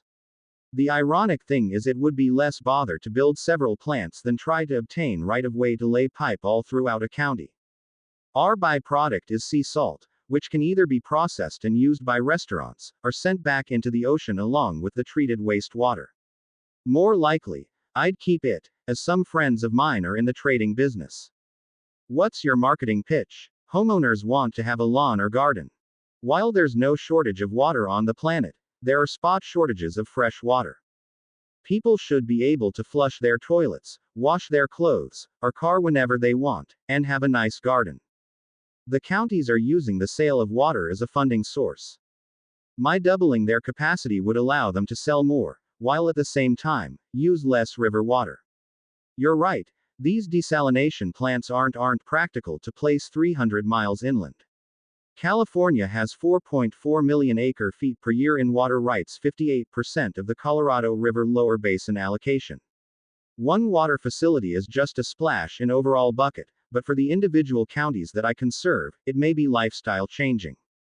How many of these could you build? With my current energy source, at least a dozen, maybe 2. I'm pretty certain that I could expand pretty far beyond that. I have a good source of financing, if I ever need it. How do you explain your unique energy source? It was something developed by a company from Britain. It doesn't involve using fossil fuels and it's uniquely suited to heating water. It's similar to the lithium used in the high-end batteries. They'd be recharged off-site using a proprietary process. Once we assure them that we're not building a nuclear facility in their backyard and their residents can buy all of the water that they want within their existing cost structure, I expect we'll see far more smiles than frowns. The MACUSA operations director was highly impressed with the creative young man's plan and didn't doubt that he could assemble a team to carry it out. That said, he clearly needed a more established face for his company. He replied, "It's a great plan. Do me one favor." "Sure. Interview this person. She could be quite helpful for you."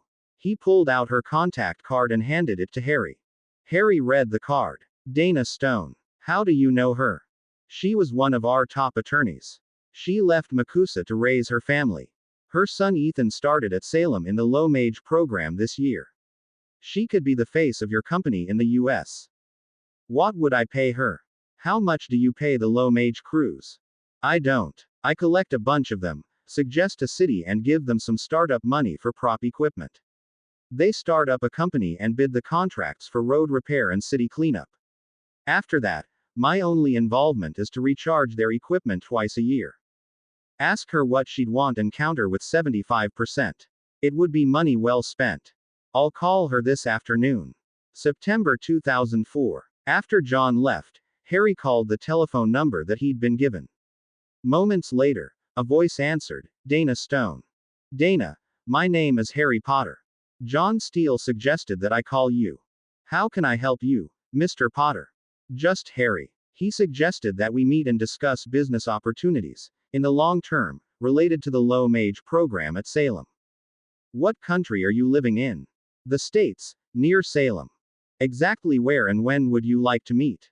"Conference room 100 at Blegan Hall on the Salem campus tomorrow at 3 p.m.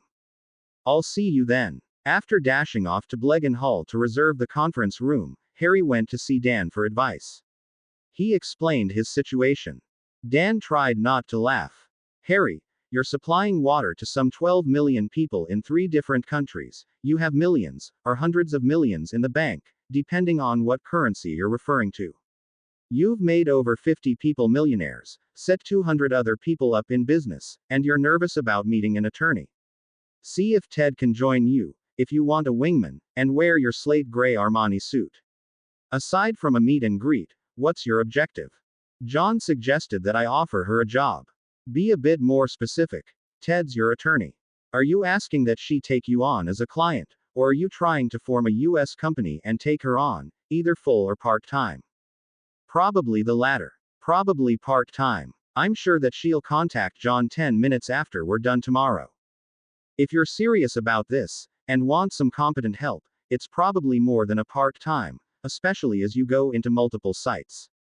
Ted's an excellent judge of people and you give a very persuasive presentation. Answer her questions without being specific about how the cobalt gets charged, at least until you have an ironclad non-disclosure agreement signed. What did John suggest? Counter with 75% of what she asks for. He's never asked you for anything before. His advice has been fantastic and he's opened doors that have allowed you and the crew to make you millions. If he's suggesting working with her, I'd do it. Later that evening, when Hermione was working nights at the Salem Healers Center, Ed and Dobby found Harry. Dobby said, "Harry Potter, sir, Dobby and Ed wants to be talking with you." "What's up, guys?" "Dobby and Ed wants to be taking you somewhere." "Okay. What do I need to bring?" Ed replied, "You should bring your broomstick with the pannier side bags." Dobby added, "Harry Potter should be setting his watch to these coordinates. Dobby and Ed will meet you there." "Okay. Activate." A moment later, he asked, "Where are we?" Ed replied, "Sedona, Arizona. Can Harry Potter feel it?" Harry allowed his senses to open. After a minute, he felt it and replied, "Just a bit north and west." Dobby said, "This place feels like Hogwarts. Harry Potter sir needs to disillusion flying stick." Harry did and mounted his broom, saying, "Up," while Dobby and Ed clambered into the large, twin saddlebags. Both were wearing their miniature flying jackets, white silk scarves and leather helmets with holes cut out to accommodate their ears. As he flew at an elevation of 100 feet, the three searched together in the moonlight. There definitely was a vortex nearby, a powerful one. The question was, how accessible was it? They floated by for an hour until they found what felt like the strongest point in one of the gaps between the faces of the high cliffs. Dobby said, "Harry Potter sir needs to be warding this small area, so elves can bring boxes of cobalt here and no one else comes by." "I see," replied Harry. "Who owns this property?" "Government," replied Ed. "Bureau of Land Management." Ed and Dobby only need a small space warded, the size of Hermione's car.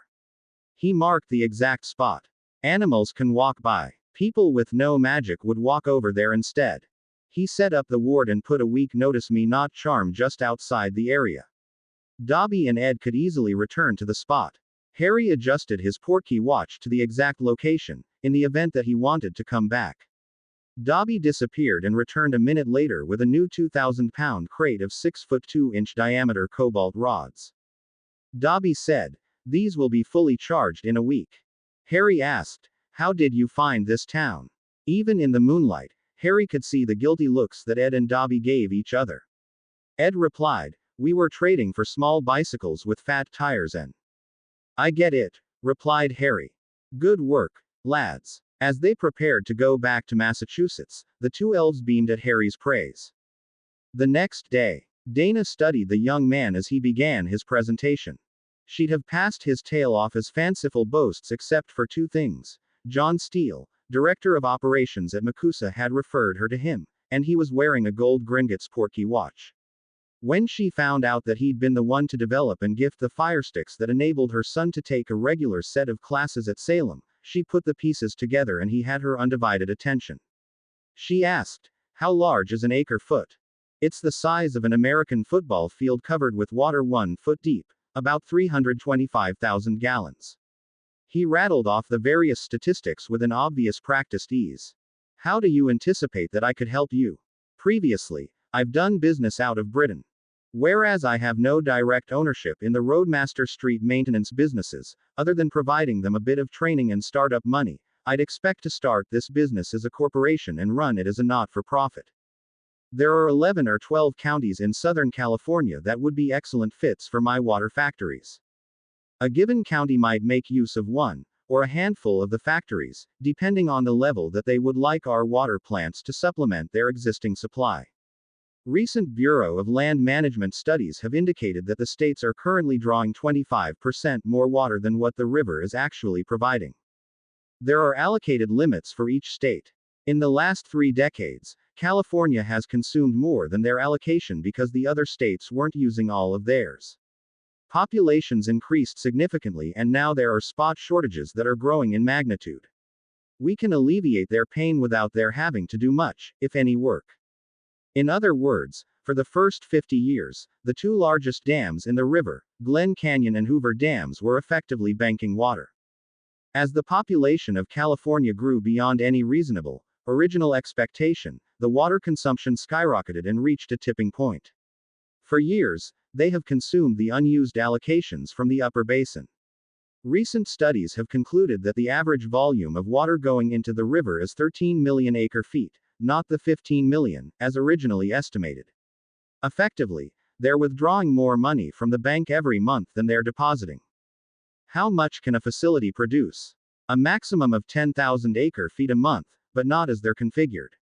The plant itself would have more capacity than the 48-inch incoming water pipe and way more than the 36-inch water main that we'd be able to connect to on the way out. A different way of answering your question would be to state that 15 to 20 water plants could easily satisfy Southern California's municipal and industrial water demand. That said, if they're just going to divert the extra water gained to grow greener lawns, more lettuce, or avocados, aside from being an excellent money-making venture, our solution would be moot. Dana was impressed with the actual answers, as well as the poise that Harry presented while answering her questions. In turn, he was impressed with the insightful questions that she was asking. Dana asked, "Who are you planning on hiring to run these plants?" "Primarily, graduates of the Salem Low-Mage program. If there are 10 people on per shift, that's about 40 people per plant. Depending on how much water we're able to sell, I expect that they'd be good-paying jobs." "What do you envision as the next steps?" "First, hire you at whatever level of availability that interests you. You should write up a non-disclosure agreement and sign it. Then file the necessary paperwork to organize the company to operate in California." Hermione suggested that we look at Sunshine County as our starting off point. Sharptooth from Gringotts can either help us, or point us in the right direction for real estate acquisition. Once we have a building, we'll need permits to refit it for our purposes. Then prepare a pitch to make to the county water director. If they accept, we finish the fit up. If they don't, we buy another building in the next best county and try again. We'll also need some office space, if you'd rather not work in one of the plants, or we could build a smaller adjacent building. How do you plan to fund the startup expenses? As casually as offering her a glass of water, he replied, "I'll loan the company the money." She blinked at his response before asking, "How much are you willing to put into this?" "Before we make a sale, do the full fit up of 3 or 4 buildings, if needed. If we do this right, the county will have little to no startup cost. To your question, on a loan basis, at least $300 million. How long do you expect it would take to do the fit up and install the pipe?" "From our end, 3 weeks at the most after we get permits.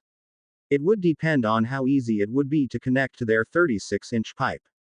If they insisted on building and fitting up the building to add fluoride and chlorine, that might take several months.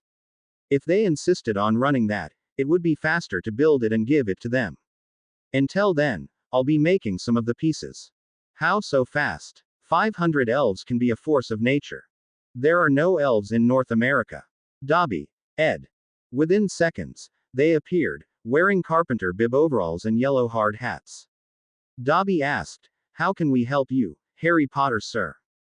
"This is our new friend, Dana Stone."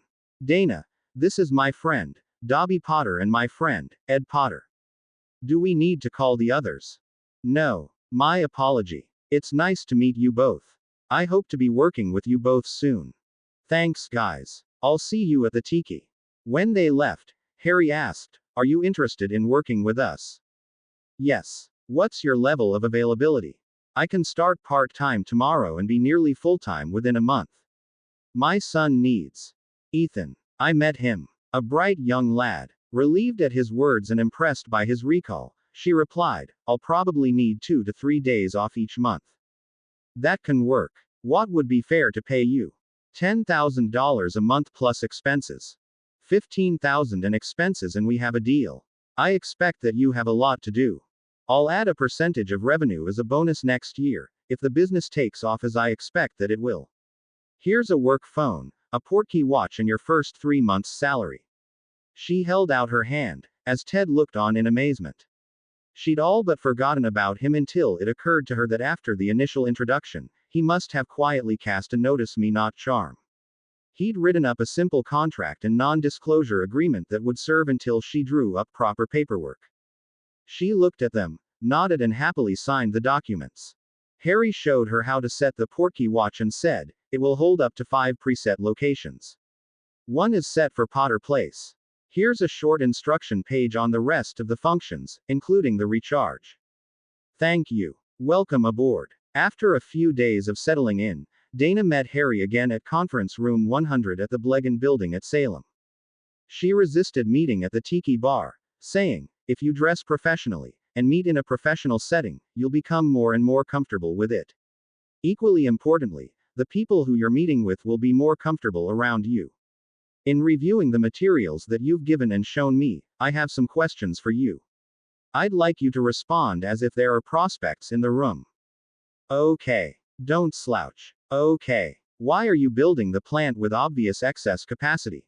As acceptance of the program grows, the counties may choose to have us connect to a second or third 36-inch pipe. We have to assume that their water system has multiple branches. Good answer. You wouldn't answer this next one in front of a customer. What's your break-even point? Probably between 100 and 200 million gallons per day, depending on what we've paid for the building and what we end up paying the crew. Expanding on that, would the size of the crew vary depending upon volume? Harry was initially inclined to reply, sort of. He thought better of it. He replied, most of the positions would be fixed, irrespective of the volume. We would need 4 shifts to cover 24/7 operations. The county will most likely want to handle the actual hookup to their 36-inch mains.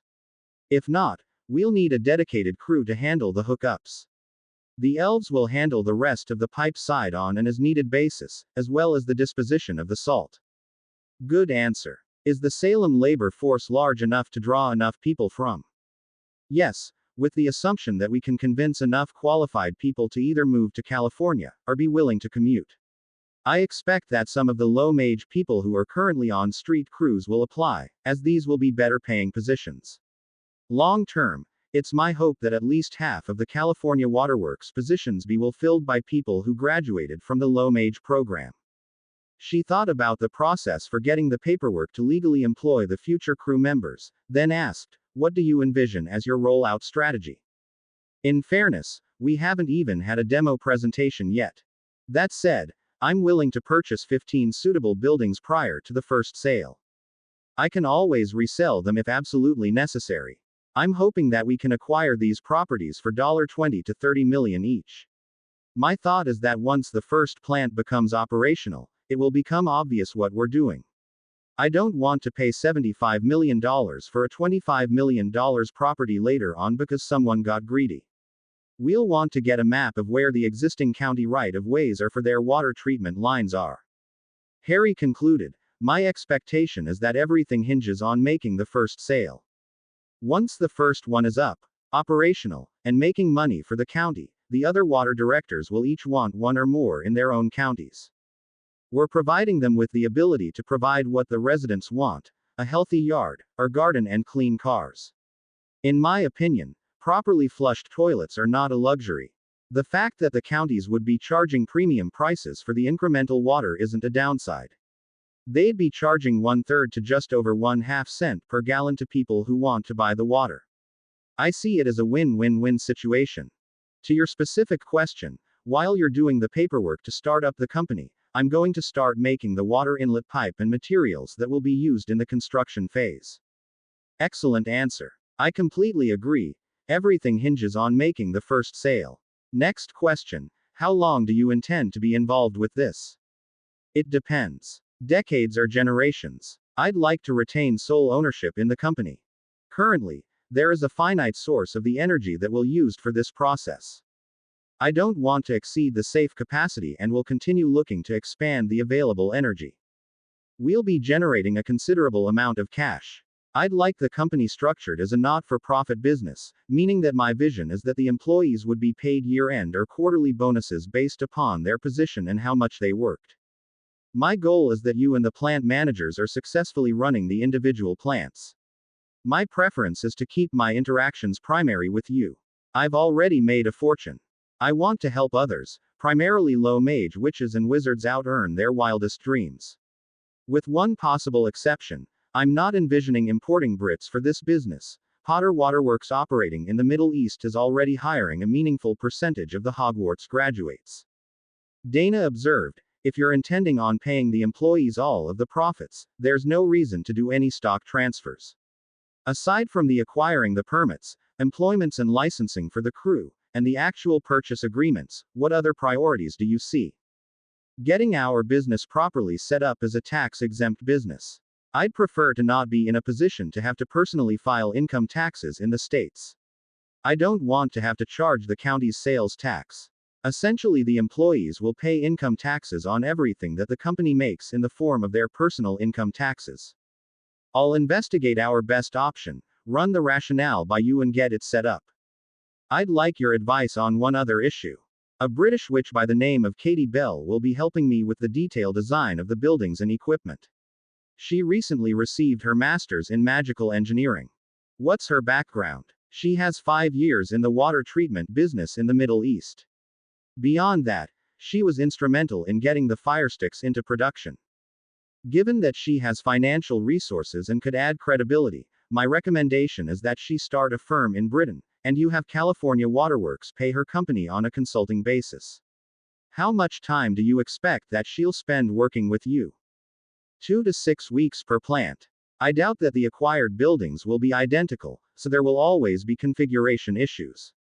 Can you help her with the necessary paperwork? Of course. Thanks. Here's her contact information. A week later, Dobby and Ed returned with the wooden box containing the cobalt rods from the Sedona vortex. Harry examined them. They were fully charged. He wasn't certain that leaving a box there for a week at a time was entirely legal, but they weren't hurting anyone, and hopefully would be using the charged rods to provide drinking water to a lot of people. The vortex would be able to charge rods for at least 20 water plants. He needed more cobalt. Harry thought back to his conversation with Professor Flitwick regarding the amount of energy that could be tapped from a vortex. An intersection of magical ley lines, he questioned if all vortexes were the same. In the Hogwarts case, the formula that Flitwick had presented, X, constant equals Y, was correct. Total vortex leakage minus magical energy used to power the Hogwarts wards equals amount available for Harry to use. Harry had determined that at Hogwarts, the amount available to charge was £1,000 per week. As Flitwick didn't offer to guess what the Hogwarts consumption was, Harry had no way of knowing exactly what the total leakage was. He took a silly wild-arsed guess, believing that Hogwarts was consuming 1/2 of the magical energy leaked when he'd asked Dobby to bring a 2,000-pound crate of rods to the Sedona vortex. Since the rods were fully charged, Harry concluded that the Sedona vortex leaked at least as much magical energy as the one at Hogwarts. As they'd already put another 2,000 pounds of 2-inch rods at the Sedona vortex, he asked Dobby to get 4,000 pounds for the following week. He wanted to get as far ahead of the plant consumption as he could. Harry met with Barchoke and Sharptooth in the Silver Conference Room of the Salem Gringotts branch. He gave a 10-minute presentation of his idea for the California Waterworks. Both of the goblins were delighted. Harry had tens of millions of galleons sitting idle in his vaults in London. He was less impressed when Harry mentioned that it would be an American company and that Harry had planned to personally loan the new company at least $300 million to provide startup capital for California Waterworks to purchase a minimum of 15 large out-of-business retail stores. A week later, Harry, Dana and Ted were back in Sharptooth's conference room. The number had risen to $400 million, as Sharptooth had found 20 buildings in the counties that Harry referenced which were near the water and or the existing water treatment waterline right-of-way. Ted asked, how much working capital would that leave California Waterworks? Sharptooth replied, $40 million. Dana asked, how much of that would be needed to pay utilities and property tax in the next 6 months? Sharptooth replied, $10 million. Ted observed, that doesn't leave you much for construction and permitting costs. Harry pointed out, I could issue a second loan if necessary. The reality is, in 6 months, I either expect that a handful of the plants will be up, operating and generating cash, or the buildings will be back on the market. Wondering where the young man's financial limits were, Dana was going to suggest that he hold off on the other 5 when Ted said, you have the money and cash flow to issue a larger second equal or larger loan if necessary. Your experience with the first plant fitted up and put into operation will give you the experience to know what the per plant startup costs will be, both in terms of cash as well as time and materials. I agree with you and Sharptooth. Once the first plant goes operational, and word gets out what they're being used for, the asking price for similar properties will at least double or triple. You have the opportunity to save yourself $100 million or more. 200 signatures later, Harry was the owner of 20 out-of-business big-box retail stores. From Dana's perspective, the clock had started ticking. A lot of things had to go right for Harry's plan to work. She added hire crew to her rapidly growing list of urgent tasks. Katie had used her time at Salem to learn magical construction, design, engineering, and fabrication.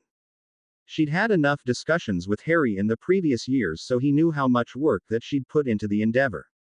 When it came time to do the detail design and equipment fabrication for the first water plant, Harry knew that he wanted her help. With assistance from Dana, Katie established a British consulting firm.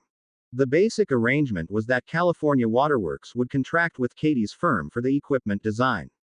She created a version of the detail plans which Dana would present to the county supervisors that didn't reference the magical aspect of heating the water. Instead, it was listed as a proprietary heating element. Harry and the elves would do the actual fabrication. It would be enough to allow Dana to get the renovation and building permits. Katie was over-explaining her plans to Harry, as Dana and Dan observed. She explained, the granite blocks will act as your heating element. The water is piped in and almost immediately turned to steam. Harry replied, I get that. Now try it again in more detail. She explained, the container is essentially a giant roasting pan made of 1-inch thick aluminum plate. 6 of them will fill up the upper level of the building. Each container contains several seriously large fans for moving the air. The container holds 3 granite blocks which are heated using overpowered warming spells. Water is continuously piped into the container. The water immediately evaporates and turns to steam. There are a series of 12-inch copper pipes on the side of the container opposite of the fans. The pipes run downward through the pool of incoming water that takes up half of the lower level. We let gravity do most of the work. The air containing the steam cools as it runs through the lower level, and the distilled water condenses and is poured into a third container on the other half of the lower level, where it continues to cool due to the application of another granite block and cooling charms. The air is vented outside. Since it's distilled water, it's completely clean. It has no salt, fluoride, trace chlorine, other minerals, or microplastics.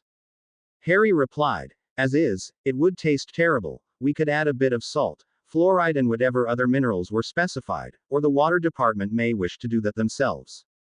Dan pointed out, since you're not the sole supplier, rather the supplementary supplier, the water is probably heavily mineralized as it is. The water department may be happy to just have fluoride, a dash of sodium, and a bit of chlorine added. We may actually be improving the taste of the supplied water. Katie nodded, said, good point. Getting back on track. The granite blocks are heated with massively overpowered warming charms, not an incendio charm, so the vented air would be clean, if a bit humid. The water in the heating tank would be 2 or 3 feet deep. We'll have to try it to determine the optimal depth. The granite blocks would be heated to 800 degrees Fahrenheit, far below the melting temperature of the aluminum. So to keep the plant running, we'll need 3 things. A constant source of water. The constant air circulation. The block staying hot. Harry asked, what are the startup procedures? She replied, the water goes in and floods the container, probably to 2 feet in depth. The air circulation starts up through all of the pipes. Initially, there's no steam, so there's just air going through the pipes.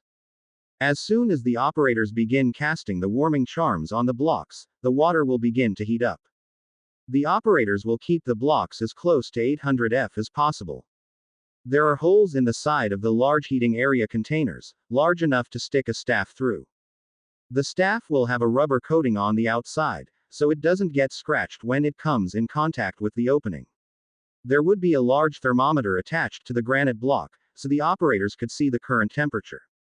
I envision one operator per each of the 6 heating containers, one controlling the incoming water, one monitoring the chemicals being added, a supervisor and a person for rotations and breaks.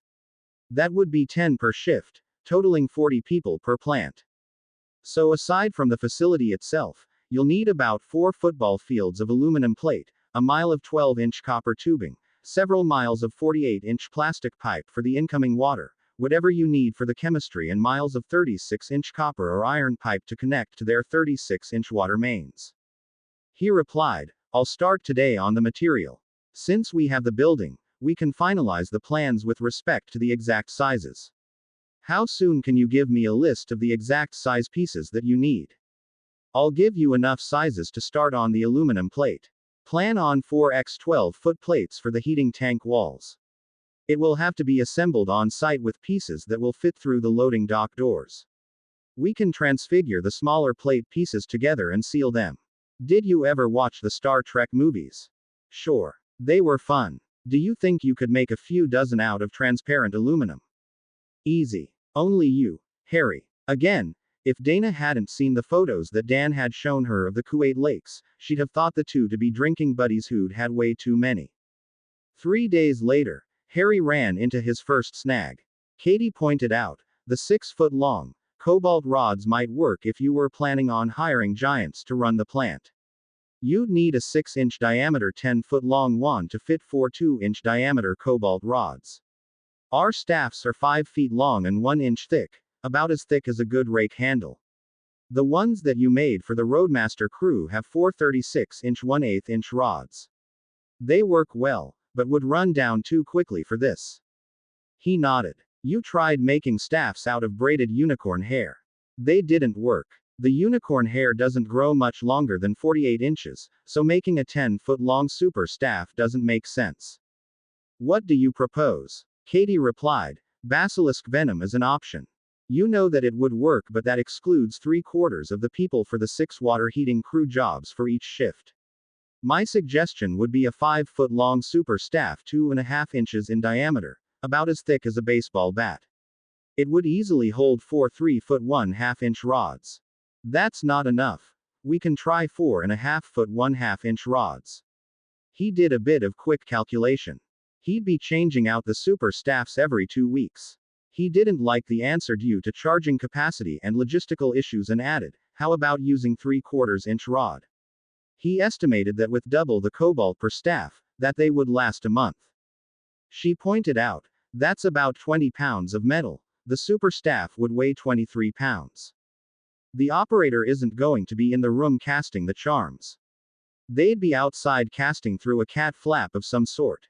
They could rest the super staff on it, aim at the granite block and cast the spell.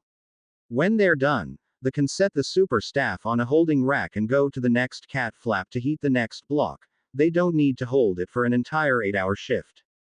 She saw his faraway look and tested it, saying, we could polish the hole so it was smooth and wouldn't scratch the staff. His mind was 2,000 miles away in Sedona. He grumbled, I'll order the new 3/4-inch rods. He already had thousands of pounds of 2-inch diameter rod charged that would need to be remelted and reformed as 3/4-inch rod then recharged.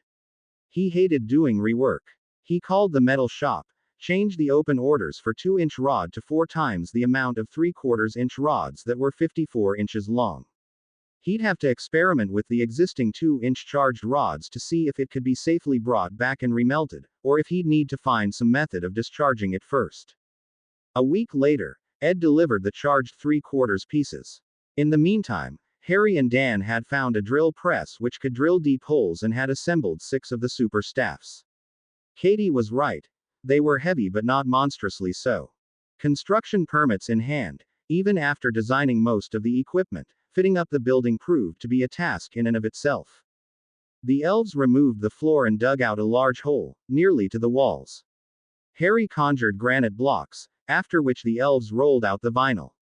Then the roof supports were rebuilt to accommodate fewer of them in the deeper building. Extra venting was put in. Next he put down 3 feet of rebar reinforced concrete for the floor. They would have 2 10-foot deep pools in the lower level. One would be for the incoming sea water, the other would allow the newly distilled water to cool. Above the pools, he put in steel flooring that could support the weight of the heating tanks where the seawater would be heated and turned into steam. Before talking with Katie, Harry originally planned to use inflamber charms to heat the water. Early in his Design review discussions, one of his magical engineering professors suggested that he use overpowered warming charms on the tanks instead. Little did the professor know that the water tanks in question were the size of Olympic swimming pools. Katie's presentations confirmed the idea. After turning into steam in the enclosed tanks, the evaporated water was piped back to the lower level. As the pipes went through the much cooler incoming seawater, the steam condensed back into water, where it collected in the second large pool to cool with the aid of cooling charms. At that point, the water would be pumped outside the building where county requested chemicals such as chlorine, fluoride, small amounts of iron and the like could be added to improve flavor. Finally, the water was ready to be pumped into one or more of the county's 36-inch water main where it would be used to supplement their supply. They used a slightly higher pressure, as agreed by the assistant directors, so the California Waterworks water would mix in with the existing treated river water. They had flow meters on the outgoing pipe, so they had a reliable means of demonstrating that the county would only pay for the requested amount of water that they wanted placed into their system. Each plant was designed so it could produce enough water to tap into up to 3 36-inch mains at a 50% contribution rate. In terms that Harry was familiar with, each plant could contribute as much as one of the Kuwait lakes that was refilled twice a month. As there were 6 of the heating tanks on the upper level, one could easily be taken offline to clean out the salt which collected on the bottom. Unfortunately, when Harry originally mentioned out loud, wondering to do with the tons of salt that they'd collect, Dobby and Ed were focused on a cobalt deal and hadn't heard the implication. Later, Harry asked about the 100-foot sections of plastic intake pipe. Dobby explained that they could easily move them to the beach in one night, assemble them, then float the long pipe a mile out to sea before setting it into the water, with the grated end curved up 10 feet so it wouldn't s.k. in huge amounts of sand. There were several grates around the end and wells as enchantments to keep nosy divers or fish away. As he explained it all to Dan and Ted, all of the sheets of aluminum plate for the yet-to-be-assembled fabricated heating tanks, the control devices, pumps, flow meters and the growing mountain of sections of 100-foot-long 48-inch pipes and connectors were useless unless Dana could sell the deal. 3 weeks after they closed on the sale of the buildings, Dana carefully re-examined the Sunshine County Water Department organizational chart. There was a director and 10 assistant directors. She originally obtained temporary permits to lay the intake pipe using the existing right-of-way as well as building renovation permits, an occupancy permit and a business license. Now she needed to obtain permits to haul away the waste sea salt, a permit to connect to one of the existing water mains, expedited inspections, and last, but not least, a purchase agreement to sell the water to the county. Additionally, she needed a retraction of the outdoor watering ban, so residents could legally water their yards and gardens with all of the new water that would soon be available. In the series of presentations that she'd made, no one had said no to her. They just hadn't yet reached the point of saying a final yes. She needed all of those things at once. She felt as if she was playing roulette and she'd placed $400 million on red. Waiting for the ball to stop spinning and land was both thrilling as well as tortuous. Harry had transfigured and sealed all of the raw materials, purchased the fans, pumps and other equipment that need to be purchased. The material was in stacks with the pieces numbered for ease of assembly as they began the fit-up process. Dobby and 100 of the elves proved to be a massive help. She invited the director and assistant directors to come for a plant tour where she presented the proposal in detail. The next week, the Water Commission met. The documents, final inspections, work orders, licenses and the purchase agreement were all signed, witnessed and notarized by the director, assistant directors and the somewhat surprised supervisors. A mere 4 weeks ago, the conceptual plans had first been presented. The final presentation was made and approved 6 months faster than any of the supervisors would have expected. A month later, once the plant was up and operational, everyone was delighted. The treated water was of excellent quality, the chemistry was perfect, and the additional revenue generated by the water department was greedily accepted. The assistant directors appreciated the opportunity to be able to purchase more on a short notice, if requested. Last, but not least, the homeowners were delighted to not have to rip out their lawns and plant rock gardens. They were more than happy to pay the premium price for the incremental water. Everyone was happy. The only odd part had been the approval process itself. Somewhat reminiscent of waking up from a hangover. Somehow, everyone believed that the other assistant directors had signed off on their permits, inspections, agreements, authorization documents, and the purchase order first.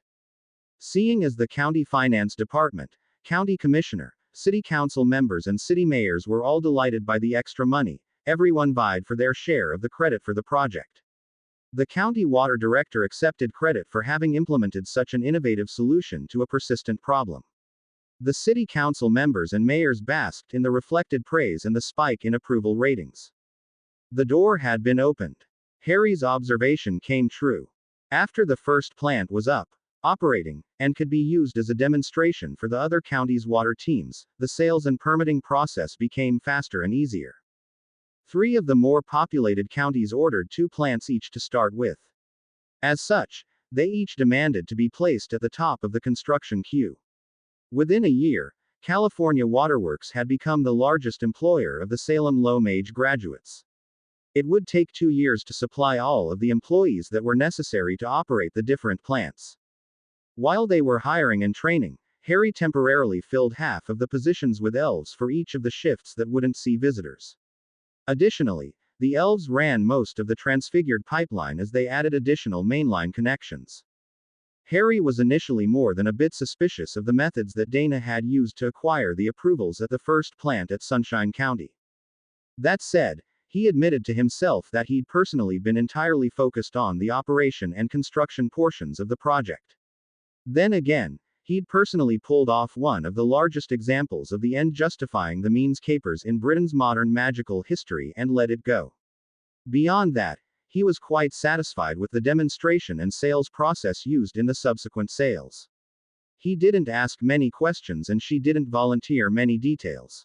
As a further bonus, Dana had written the sales agreements selling the water at 1/5 of a cent per gallon, rather than the 1/6 that Harry had originally hoped for. The finances of the business were phenomenal. While there were some $500 million in startup expenses the first 12 months, company account balances soon soared. Dana's efforts to have the business declared not-for-profit tax exempt paid off handsomely. Within the first 6 weeks, the program had grown so popular that the county water director had requested that they connect to a second water main and asked about the possibility of building a second water plant for the other side of the county. A few months later, Dan and Dobby were sitting at the tiki bar, which had warming charms in place for use in the cooler weather. Dobby was eating pineapple chunks while sipping on a cranberry juice cocktail, and Dan was enjoying an old distilled Scottish beverage when Ed sat down next to him and sighed. "What's up, Ed? We be close to out of sand. Harry not be making lakes lately and building holes aren't all sand. We won't have anything to trade soon. Can you two trade anything else?" asked Dan. "Of course we can. We trade sand because it was free in a mountain." "Elveses can trade anything," declared Ed. "Dobby be thinking that Dan has something for us to trade. You know that Harry's water plants are producing a lot of sea salt, tons of it, a steady supply. I thought that Harry had mentioned it to you both." Ed and Dobby's ears stood straight up. Sea salt. Pickles. Dilly Do Pickle Company. "Hello Mr. Dilly, this be Ed and I'm Dobby. We've got sea salt and a lot of it. I hear you make the best sea salt cured pickles anywhere." Mr. Dilly looked at his visitors and thought, these guys look like gangsters. White silk suits, black fedoras, I'd better be careful. That is opinion, and I share it. I'm also the largest sea salt cured pickles provider in England.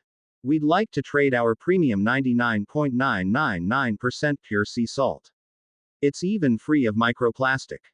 You're not selling, you're trading. Best to leave no paper trails in our business. What can you offer? Well, We can provide you a year's supply of sea salt. In return, we'd like 2 truckloads of pickles and that merry-go-round that is in your parking lot. Deal. I never got around to having it restored. The Blue Metal Company. Mr. Blue, thank you for seeing us today. No problem. You boys need more cobalt powder. We do. Lots of it, tons. But we's after some information first before talking trades. We be in the trading business and now we have another line, sea salt. Do you know who uses it and do you have any interest? You should look at food producers, salt packagers and animal food providers. They all use sea salt as an additive. There's a company right down the road that makes big blocks of salt for farm animals. You put them in a field and the cows and horses lick the salt up. As I explained the last time, I can't do a trade right now. I've debts and payroll to service. The market is tough right now. I'm a refiner, not an extractor. Other companies get the cobalt out of ore that has copper and nickel. Cobalt is a byproduct. I get the cobalt as little pellets. I have machines that process it into a powder. We put the pellets into a hopper feeder. It goes on a conveyor belt to a grinding machine which makes it into a powder. Then it goes through a vacuum system of tubes to be packaged. Then I sell that. And there is my problem. My equipment is old and breaking down. I've got quotes to rebuild them, but it's near the cost of new. I don't have the money. We can help you there, Mr. Blue. I've got a crew that can make your machines as good as new. Give me a weekend with no one here and I'll have everything look and working like it was made yesterday. You're talking about $1 million of work there, Dobby and Ed. How many tons of cobalt would you trade for that job? Another no-cash deal, mumbled Mr. Blue. At $35,000 a ton, 3 tons to a 100K, times 10 equals 30 tons, less my cost of goods and production. I could give you 12 tons of refined cobalt powder for the job. That will stretch my loan quite a bit, but then my production goes up and the unit cost goes down. Deal. We will take 10 tons to give you a little breathing room. Do you like pickles? If it's dillies. I do. Have a jar on us. We's gonna need Mr. Harry, Dobby. I'll take care of that. Harry was sitting on a lounge chair at the edge of the lake and drinking an iced tea while dangling his feet in the warmed water. With the use of a cobalt rod and some warming charms, the area was like an indoor park, even in December. He was laughing as he watched the little elves zooming around on their bogey boards. A group of adults were busy painting the horses on the merry-go-round that showed up yesterday. It arrived as a big pile of stuff and the elves had worked miracles putting it together and fixing the mechanicals overnight. Now it seemed like an army of them were swarming around it, polishing all the brass work, lubricating parts, repairing the calliope mechanism. I should take Hermione on that. I bet she'd like it, thought Harry. Dobby walked up to him. Mr. Harry Potter, sir. Dobby wishing to talk to you. Where did you get the merry-go-round, Dobby? Same place we got the 2 truckloads of pickles. Oh. Seeing as he was in his serious mode, he gave Dobby his full attention. Little D continued, Dobby and Ed be doing a big trade for cobalt. But we's need you for one night to help in trade. Just tell me when. Dobby. Blue Metal Company. Dobby popped Harry to the corner of the factory next to big hoppers that held the unprocessed cobalt. Now you summon all the cobalt dust and us elevays will direct it into the bins. After they all put on goggles and dust masks, Harry held out his staff and summoned all the cobalt dust from everywhere in the factory and the elves directed it into the hoppers. It was interesting to see the line of elves casting magic and pushing all the dust flowing towards Harry into the shape of a stream of water from a hose. In just the space of a minute they collected almost a ton of cobalt dust. Now use cast big power reparo at the equipment starting over here, Mr. Harry Potter sirs, said a gray-haired elf named Tinker, as he pointed to the start of one production line. You cast reparos and us elves will do the rest of the works. Everything be hunky-dory when we's done. It was Monday morning and Mr. Blue was walking around the factory with Dobby and Ed before the first shift came in for work. Ed pointed out, all the equipment has been serviced. Everything's refurbished, lubricated, tested and made like brand new. You will get another 20,000 hours out of this before you need to replace. We even recovered a ton of cobalt powder while doing the work. Mr. Blue declared, the entire factory is so clean. The equipment looks like it came out of the shipping containers from the manufacturer. This is amazing. I swear it's like magic. Dobby and Ed beamed at him. We will be here next week to pick up the cobalt. Corporate offices of Namak brand Sea Salt. Mr. Namak, Mr. Dobby and Mr. Ed are here to see you. Edith, please don't tell me one's a horse. She smiled at him. I'm not sure they will appreciate your humor, Mr. Namak. They look quite serious, white silk Italian suits, black fedoras and black scarfs. I'd be careful. Welcome gentlemen, what can I do for you today? Dobby handed over a clear plastic bag of sea salt. This is our product. 99.999 pure, no microplastics and Pacific Ocean hand-harvested sea salt from our private operations. How much do you use a month? About 10 tons. Dobby and Ed's eyes light up. Just about all our production until Mr. Harry Potter gets the next 2 plants up and running, Ed thought. Taste it please. Oh, this is good. How much? Tons. We produce over 10 tons a month, all year. I meant how much a ton. Well, we usually trade. Non-cash exchange. You got anything interesting you'd trade? Interested in a food truck? Nope, got one. Boat? Nope, got several. Barbecue. I would trade good barbecue from Penny's Pig Roast down the road. Okay. We deliver 10 tons a month of our premium sea salt and you get up 1,000 pounds of ribs a month. We'll pick up. Deal. Never can have too much good sea salt. Dobby was thinking. The same. Never can have too many barbecue ribs. The Waterworks crews would be in for a treat. SKAV Danish Gourmet Foods, Denmark. Hello Mr. SKAV, I be Ed, this be Dobby. We hear you need good quality sea salt. Mr. SKAV shivered as he looked at the 2 menacing looking men. That's right. I use sea salt to make award-winning corned beef and pastrami for the European market. We make with sea salt for the discriminating palate. We can provide almost pure, no microplastic Pacific Ocean sea salt. How much? We produce tons a month. How much do you use? Can you do 5 tons a month? Easy. We'll charge you 30% of what you pay now if you commit to a year's supply of 60 tons, delivered monthly. Then in return you will pay us 1 full truckload of corned beef every month. Deal. Cow Lick sea salt blocks. Mr. Lick, I'm Ed. I have sea salt. Tons of it. Interested in using my product instead of regular salt. It's pure and no microplastics. Here, taste a sample. Sea salt is a mite expensive compared to regular salt I use. Maybe so, but my salt is better, full of many minerals that animals need to be healthy.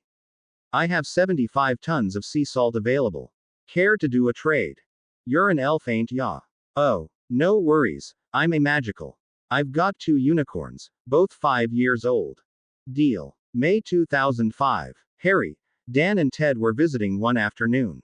Dan asked, how are the water cloud crews doing? Harry admitted, fewer people are signing up to work their weekends. It's been over 6 years for the original Kuwait crew.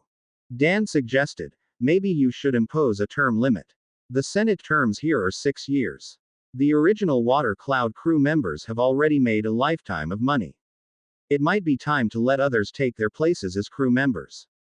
Ted suggested, you should encourage them to suggest a replacement.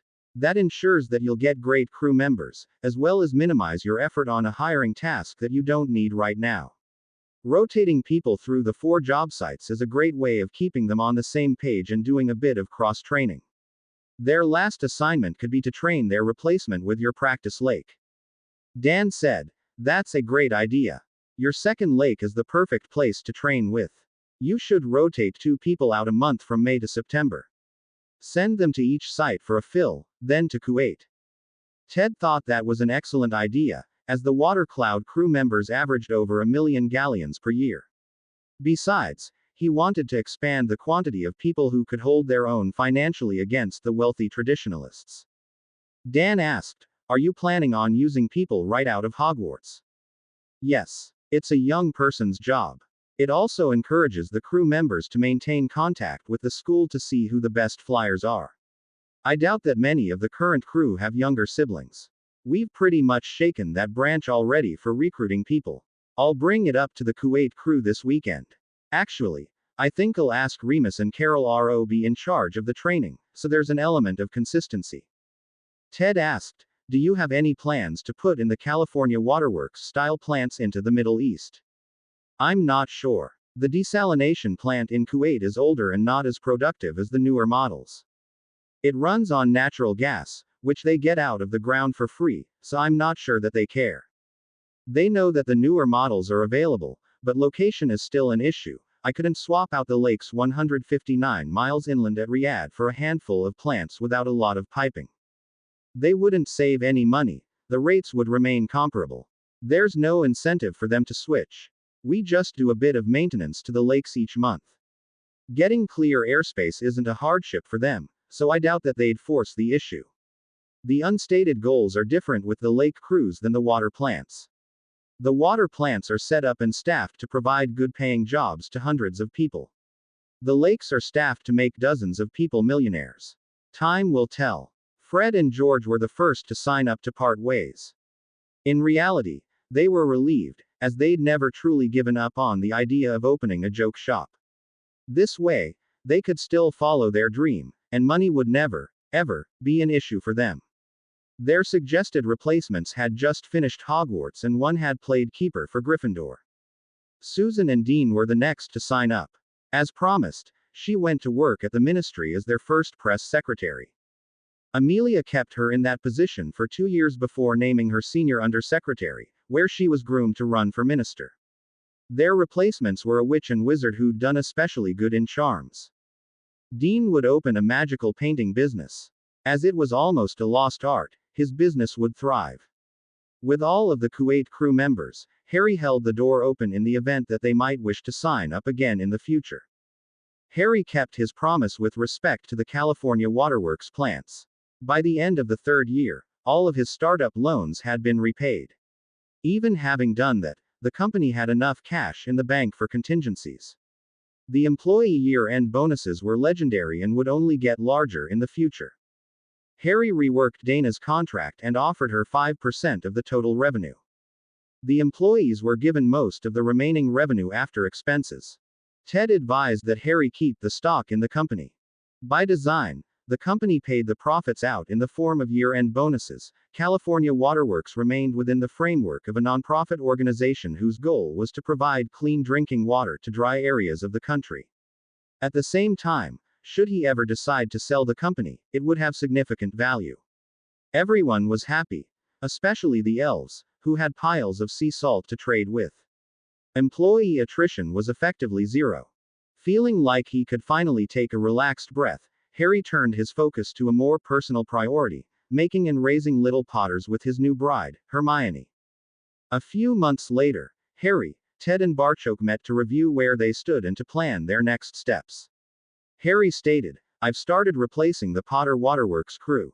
The Kuwait crew will all be new by the end of the year.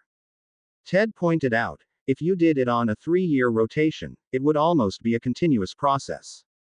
Harry came back and replied, true, but they wouldn't have made as much money. Besides, the labor pool isn't large enough. Barchok, who had other priorities, stated, the process that Ted mentioned is workable. Your focus should be on repopulating the Wizengamot. We cannot count on Minister Bones staying in office forever. Susan Bones should take up her family seat. Minister Bones should be encouraged to name replacements for the 3 seats held by the former Azkaban prisoners. Who would you recommend? Harry replied, George Weasley, Katie Bell and Colin Creevey. They've all made significant amounts of money and kept it. None of them are overly controversial. Barchok agreed. They would provide friendly votes and voices. They would be useful when the time comes to consider the other 10 seats, should they become available. There's no air waiting for those seats, as there is with the Not seat. Ted asked, when do you anticipate that happening? Barchok replied, it can begin after the other 3 seats have been filled. I don't expect that they will all be reported at once, more likely over 2 or 3 years. They nodded and departed. The names of the 3 candidates were brought up at one of the Potter BBQs. They were all seated within 6 months. March 2006. Over lunch with her 6-month pregnant daughter, Emma asked, have you decided on names yet? Hermione was expecting twins. Hermione replied, Remus had mentioned James and Lily. Harry told him that he simply didn't feel that strong of a connection. Andromeda had pointed out that one could be designated heir to the Potter family and one, heir to the Black family. I think she'd have them each under a betrothal contract if she had the opportunity. Shaking her head at the absurdity of the situation, Emma asked, "Are you planning on having them here or in Britain?" "I haven't really thought about it. Harry's mentioned that Britain has more favorable tax laws for magicals. My advice on names is to not feel pressured into using any family names or so-called traditions. Think about ones that you both like that work well both as children and adults." June 2006. 3 months later, Connor Daniel and Lindsay Emma Potter were welcomed into the world. At 6.5 pounds each, they were tiny, healthy, and the proud parents looked ready to burst. March 2015, 10 years later. Dan and Harry were sitting by the tiki bar on the Adirondack chairs, where they were offered a bit more privacy. They'd stepped up the Firestick project when the two dentists sold their practice 2 months earlier. Through Harry's charm work, the lake area was almost always a pleasant 75F. Dan frequently had suggested converting the Middle East lake operations into the water plants that were being used in California. He'd chosen this afternoon to bring it up again. Before replying, Harry mentally refreshed his mind of the relevant statistics. There were 7 lakes some 35 miles outside Kuwait City. The elevation at the lakes was 600 feet above sea level. A crew of 10 did the refills twice a month on weekends.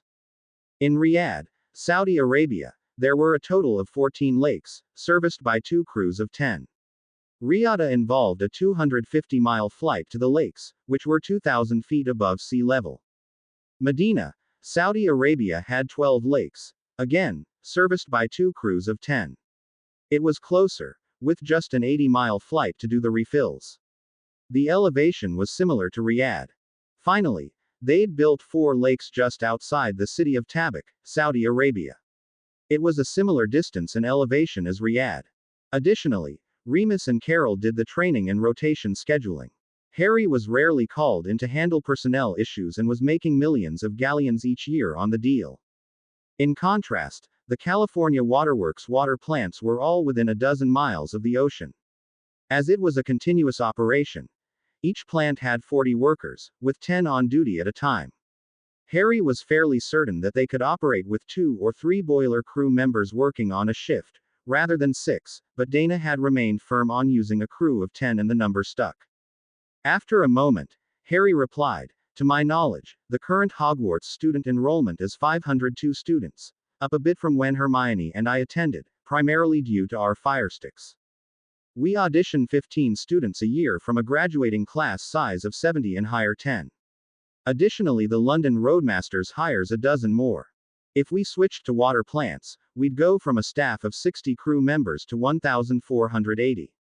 I'd have a hard time switching the existing people, who currently work 6 days a month, to working 20 days or so a month for a small fraction of what they're currently getting paid. Aside from that, the finishing class at Hogwarts isn't near large enough to cover the 200 or so people that I'd need to hire every year." Dan conceded the point, though he remained convinced that piping the water would be a safer option than flying it. Harry eventually decided on 6-year term limits for the Mid-Eastern Waterworks crew and 10-year terms at the California Waterworks. He had his pick of quality applicants and felt that he'd left enough people for the other positions. Dana Stone fell into that guideline. As her 10th year was ending, he asked her to recommend her replacement. During the conversation, which she made as easy on him as she could, she asked, "What are your ongoing plans for California Waterworks?" He replied, "We've worked our way north farther than I ever thought that we would. We've also piped inland way farther than I thought we'd be able to for agricultural use. We've also made some 1,600 people, who had a rough start in the magical world, multi-millionaires. I expect to add another handful of California plants in the next few years." In truth, he'd reached the recharge capacity of both the Hogwarts as well as the Sedona ley line vortexes, and had run out of ability to recharge any additional 3/4-inch cobalt rods at either of the 2 ley line sites. Dana had become a very wealthy witch working with Harry. She'd never harbored illusions that hers would be a lifelong employment, especially as he initially rotated people into his company from the Salem Institute with the intent of a 6-year term, switched to 8, then settled on 10 years. In truth, as soon as the rush to build plants slowed to a steady pace, she'd originally been the one to recommend it, so many more graduates could benefit from the amazing opportunity. She would have brought it up within a year if he hadn't. She commented, "To my ongoing surprise, the state of California seems to have left us alone. To your question, I'd suggest that you ask John Steele for a replacement. Sooner or later, the state will make a demand that you'll choose to fight and you'll need someone in place to take care of it." Harry agreed, they certainly could. 4 of the county plants are producing at capacity. I haven't looked at state population numbers lately, and heaven only knows how accurate they are, but I'm positive that the population has grown. I'm still looking for additional energy sources. He never gave away the secret of how the cobalt rods were recharged. He'd enjoyed visiting Hoover Dam a month earlier. Connor had especially enjoyed looking at the giant black carp that could be seen swimming by the top of the water, which was nearly full. Dana said, "I wanted to thank you again for hiring Ethan. Most people couldn't get over the fact that he'd lost both legs." Harry's mind went back some 20 years to Pettigrew. Without thinking, he took out his wand and said, "Conjurers." A moment later there was a silver blob of what looked like living metal in the air. He formed it into the shape of a hand, then an arm, then momentarily into a leg with a knee before willing it to disappear. Startled, Dana asked, "What was that?" "Nothing. Just something that I remembered from long ago." He changed the subject. "He's a wonderful addition to the Sunshine County plant. Though if I recall, you hired him. I'm glad that he's working with us. He'll be offered a supervisor contract at the next availability. I need to go see Hermione. I'll see you next week." When he went home, Harry examined what little memory that he had with Peter, briefly examining a dead body that had his artificial hand holding his wand, ready to cast a curse. Pettigrew had cut off his finger years earlier, faking his death before betraying yet another person who had once called him a friend. Riddle had clearly conjured it. Through Harry's own studies and experience, he knew that successfully conjuring an object was 100% about visualization and intent. If it hadn't been Pettigrew, a Death Eater who'd received a new hand while in the direct service of Voldemort, both of whom he'd killed, he'd seek the advice of both Mandy and his first enchanting mentor, Erling Magnusson. Given the circumstance, he'd just have to figure it out. Moody and Ethan deserved it. He showed the memory to Hermione. When it concluded, he said, "I think he conjured and sealed it." She replied, "That's really good, but the fact that he attached it to a fresh wound and got it to move on Pettigrew's command is astonishing. Any ideas? Harry, you've always told me that magic is about intent. Do some of that world-famous wizard stuff. What did you have in mind?" "Not what? Who?" "Dana Stone's son, Ethan." They sat in silence for a few minutes, each thinking of ideas. Finally Hermione said, "I'm pretty certain that Pettigrew's prosthesis worked because he'd just cut off his hand. You told me that Ethan's legs have been gone for almost 10 years. Yes. What are you suggesting? It would be possible to give his leg a fresh cut. Then the nerve endings would still be alive. I think that's how Pettigrew was able to use his hand." Harry had a frown on his face. She asked, "What's the matter?" "Low mage. I'm positive that I could make a leg or hand for Fred or George. They could power the limb with their own magic. I could make a prosthetic for your dad if needed, but powering it might be a problem."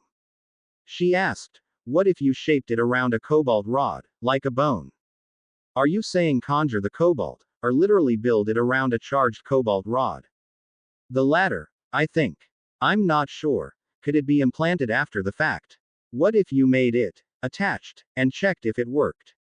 The bone could be rotted a month later, like the procedure that is used for broken bones. I think it would be like a kid receiving the perfect toy at Christmas and having their mum say, 'I'll pick up some batteries for it next month.'" She frowned a bit and admitted, "I see your point." If she were honest with herself, she was a lot more interested in the success of fully functional prosthetics than water in yet another far-off place. She asked, "What could I do to help?" He replied, "Let me practice up a bit. In the next month, maybe you could find a volunteer." After Harry went to his garage workshop, Emma pulled her adult daughter aside and said, We need to have a conversation. Hermione asked, "What would you like to talk about?"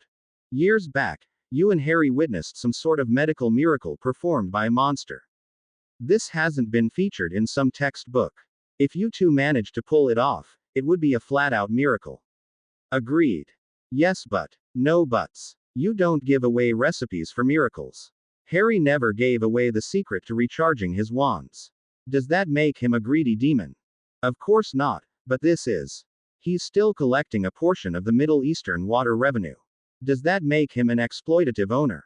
"No buts. He's on the cusp of the biggest advancement in limb replacement, ever." "Yes, but no buts. If the two of you manage to work the miracle together, power to you.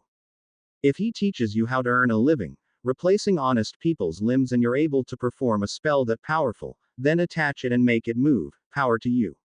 You do not give it away. But it should be shared. Hermione, you've worked at Salem for what? 7 years now, and you'll still be on nights and weekends for the next 8 to 10 years. That won't change if you give away the technique to this feat. You could open your own clinic, perform the miracles on Tuesday and Thursday afternoons, and be treated like a saint. You don't need to charge sky-high rates, but you'll at least charge enough to cover the clinic expenses. Do you want to work long hours, nights, and weekends for the next 10 years? Silence. Hermione, don't wait until you're in your very late 30s if you want more children. My advice is to work on it now. When you get pregnant, take a leave of absence from the hospital. Practice this miracle. It sounds like a 2-person procedure. If you figure out how to do it, open a clinic of your own and hire your friend, Laura Simmons, who just earned her white jacket. Start out with the straightforward cases. Leave the complicated cases like Ethan alone until you've done 50 others. Emma concluded, "You told me you'd need a niche specialty to open a successful clinic so near the Salem facility. Here's your ticket. Tell people that Harry's the technician, if you need to explain what he's doing there." Speaking of, Hermione decided to go out to his garage and ask a question. She walked in and watched in amazement as he was standing in the garage, nude, holding his left arm in front of him, while a liquid metal arm floated into the air. She didn't say a word as she watched in awe as it changed shape to be an identical match of his right arm, then switched to an identical match of his left arm. He lengthened, then shortened the amount of forearm. Finally, he gave it a skin tone to match his own. He saw her there, then disappeared the arm, and made a foot, then added an ankle, lower leg, knee, then half of an upper leg. He waggled his eyebrow a bit and pointed out, it probably would be a good idea to practice on lady arms and legs for a bit. She smiled at his apparent one-track mind and replied, "I bet you'd like that. Maybe after dinner. How close can you match the arm color?" "Initially perfect, but if you'd just spent 2 weeks sunning in Italy and had it done, your prosthetic would eventually be darker when the rest of your arm lightened up a bit. Having to put on a dab of sunblock doesn't sound like much of a penalty, given what they'd be gaining." "What about children? I'd love some more. Shall we start now?" "No, goof. We can work on that tonight. I meant if you made an arm for some little girl or boy, what would happen when they grew?" "Oh, they'd have to come back. You'd have to recut their arm or leg so the new prosthetic would stick." He decided to rethink that aspect. He didn't like the idea of cutting a child twice. May 2015, 2 months later. Dean was quite pleased with himself. He'd recently purchased a building in the Soho district of London that was perfect. There were several units that he could let out for an ongoing income, one for himself, and most importantly, an area that was perfect as an art studio. The 30-foot ceiling and massive plate glass windows in the front allowed for fantastic light, especially in the afternoon. He'd enjoyed his time at Salem and was glad that he'd stayed the extra semesters to get a legitimate art degree. He'd always loved drawing. Be it pencil, pastel, charcoal, or whatever.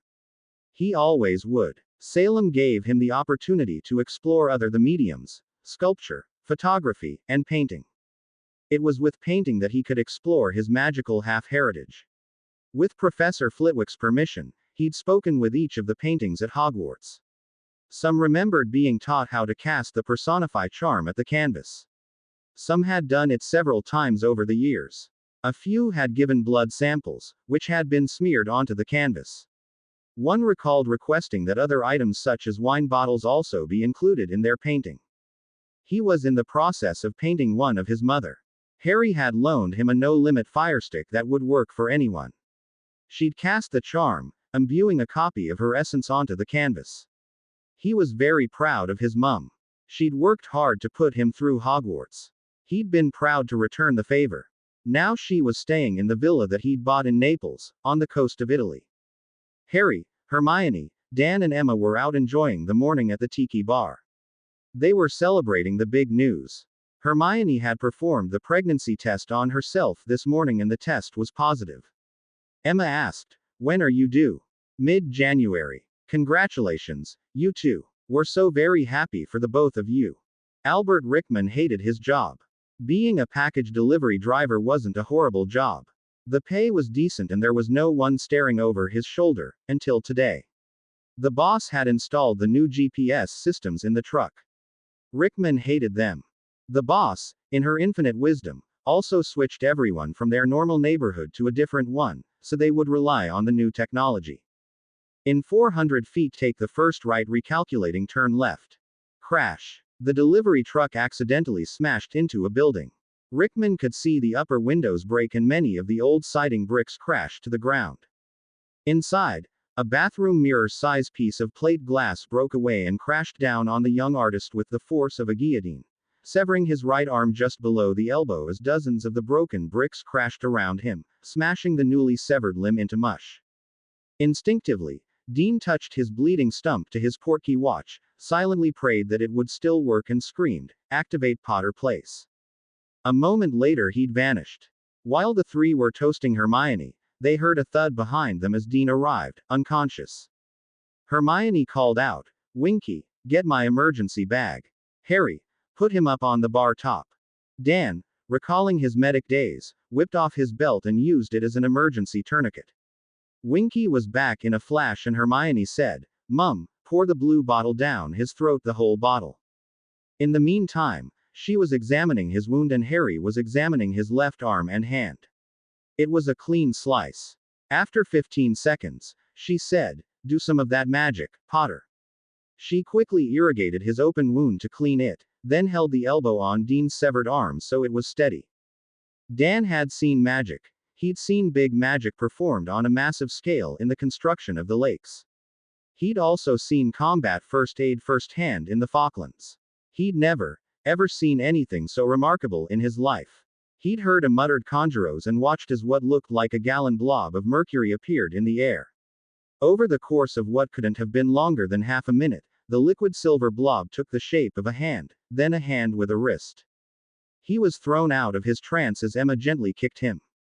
"Dad, measure his left arm. From the back of his elbow to the tip of his middle finger. 18¼ inches. Exactly. Get to the nearest 1/16 if you can. 18¼ Okay. Scratch out that distance on the bar top." When he was done, she set his elbow to the back line. Harry mentally judged the distance and levitated the prosthetic hand just to the right of the stump. He shortened the wrist by a tiny amount and said, "Hold his arm up and steady." He looked at the skin tone one last time and jabbed his wand, then spun the tip around 3 times in a tight circle. The prosthetic attached itself perfectly. He then gave his wand a little flick, muttered, "Give life, give magic," willed the fingers to start flexing. He was tired as he said, "Wake him up. Mum, give him another of the blue bottles." When Emma was half done, Hermione called, "Enervate." Dean choked on the last bit of the blood-replenishing potion. 10 minutes later, a small army of elves had repaired the damage to Dean's art studio, collected the remains of his arm and cleaned up the mess, both there, as well as at the tiki bar. In the meanwhile, Dan had taken several photos of the severed arm as well as the finished product. Before Dean left, Harry, Hermione, and her parents sat down with him. Dan said, "Dean, you were given the gift of a magical miracle today." The young man nodded, not knowing where the conversation was headed. Emma said, "If anyone asks, anyone at all, Hermione replaced your arm. She's the only name that will ever be associated with this, not Harry, Dan or myself, just Hermione. She's licensed to practice magical medicine and do these remarkable procedures. Are we clear on this? Yes, ma'am. I'll swear an oath if you wish. Harry said. We're good, but they're right. It is important. You should go clear M Customs and get back to your studio. I'll stop by and see it next week. Thank you. All of you. He activated his watch and left. Dean went back to M Customs, explained that he'd had a medical emergency and Dobby popped in with his passport. By chance, the customs officer was missing his left hand. Dean said, I know a healer who can replace that for you. The agent came back with, it can't be done. Dean explained, an hour ago, I was in my art studio in London when a lorry smashed into the front of my building. A big hunk of glass fell down and cut off my hand at mid-forearm. The falling bricks smashed my severed hand. Here I am. He flexed open his hand, wiggled the fingers and touched his nose with his middle finger. Here's my card. Give me a call sometime. I'll give you her contact information. Clarence, the customs agent nodded and put the young man's card into his trouser pocket. He had been without his left hand for 6 years. Meanwhile, Dan and Emma were quietly talking. Emma said, 1,000 people could tell us differently. I wouldn't change my mind. We witnessed a miracle today. What a lucky young man. Any of the troops that I served with would have received the tough luck son. Be sure to schedule a few rehab appointments. Speech. She observed, they'll make a fortune. Dan disagreed, saying, I doubt that'll ever charge a dime. He's never charged anyone for those firesticks that we make. She conceded, good point. How many of those have you two made? We make 50 to 60 a week. We've been making them for about 6 years now. I suppose about 16,000 or so. That's a lot of lives that were changed for the better. Yes, and we personally witnessed one that was vastly improved today. Let's go visit the unicorns. That evening, Emma and Hermione were visiting. Emma asked, who are you planning on asking to go into practice with you? Without hesitation, Hermione replied, Laura Simmons. She just earned her white jacket and hasn't been jaded yet by the word can't.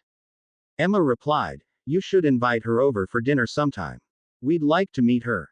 A minute passed in comfortable silence before Emma asked, what were you thinking of charging for a limb replacement? I wasn't planning on charging anything for it. You'll have some real expenses, including a building, electricity, insurance, equipment, let alone your partner and a receptionist. I understand that. At this point, the procedure is experimental. To my knowledge, Dean is the only living person in the world with one. I can afford to pay Laura a good wage for decades. Okay. A few days later.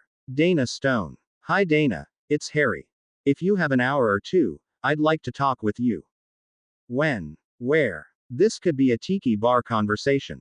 I'll be right over. An hour later, she summarized, you've discovered a way of replacing body parts, starting with limbs. Based on our 10-minute conversation with Dean Thomas, the limb gives back at least 99% of the original functionality. Since he's only had his new limb for a week, the remaining 1% may simply be a function of relearning sensory technique. Further, you believe that it would be possible for a low mage to receive this miracle by means of inserting an ionized cobalt rod embedded within the limb in lieu of a bone.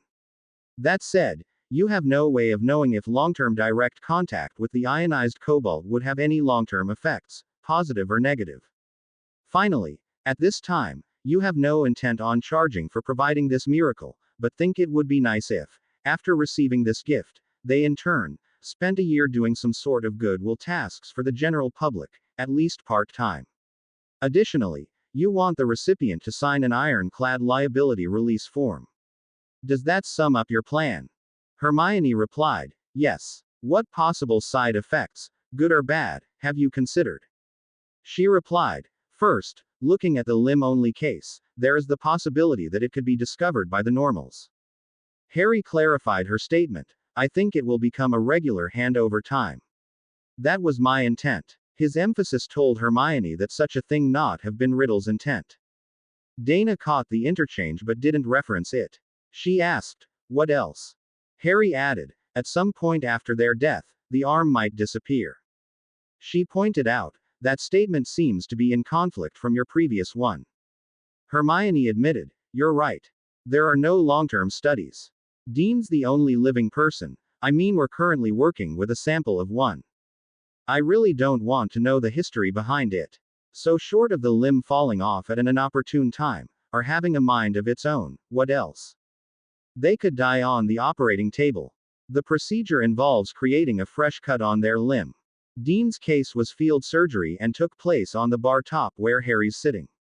Normally, the patient would be stunned, with a tourniquet already in place to minimize blood loss, the measurements already taken, and a handful of bottles of blood replenishing potion already in place before the cut would be made.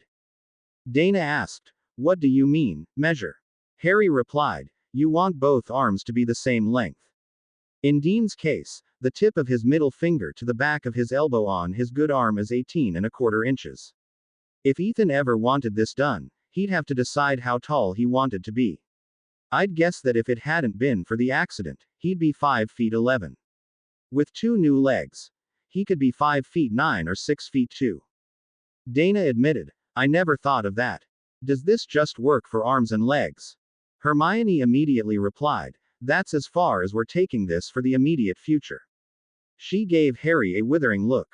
Dana wisely let it go and asked, "If you're currently on staff at Salem, why not just go through them?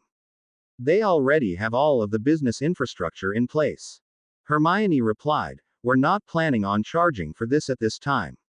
The technique belongs to us. Our children may choose to charge for it in the future." Dana replied, "I wasn't commenting, simply asking about your reasoning. You'll need to set up a company and find an insurer. That will be problematic, as you personally have very little track record and are specializing in what should be called a radical procedure." Harry asked, "Are you saying that it will cost a bit of money, or no one will offer it, or we aren't able to do it? How much might we need?" He refused to say can't. "The later, and 10 million, US. Harry replied, "I'll get that part taken care of today. How long will it take to get a company formed?" "A day. What name would you like to use?" They looked at each other and Hermione said, "New limbs." Dana said, "2 last questions. First, in what countries will you be performing these procedures?" Harry and Hermione looked at each other for a moment and Hermione said, "Initially in Britain, though I expect that more than half of the patients will be American." Harry shook his head and commented, "The 5-hour time skip would be a crush. Why not set up shop in Salem?" Hermione replied, "Long term, I'd like to. It would be a lot easier if we could state that it's successfully been done 50 times. Hermione's answer made sense. Besides, Harry knew far better than to argue with a pregnant spouse. Dana asked, "Last, but not least, do you have any plans of trying this with non-magicals?" Hermione replied, "Family member emergencies aside, no." Okay. To summarize, I'll write you an ironclad liability release document for what is known to be an experimental procedure. I'll form a British medical research firm. Harry will take care of your liability policy." Harry asked, "How many of these can we perform under the research umbrella?" 500, tops. Okay. Last but not least, Hermione will need to get licensed to practice in Britain. The next morning, Harry met with Barchoke and explained what he was interested in doing. Barchoke paid particular interest, as limb loss was a fairly common occurrence in mining. Harry remarked, "After we get set up, we'll be happy to help." "Thank you. Please let me see your liability waiver."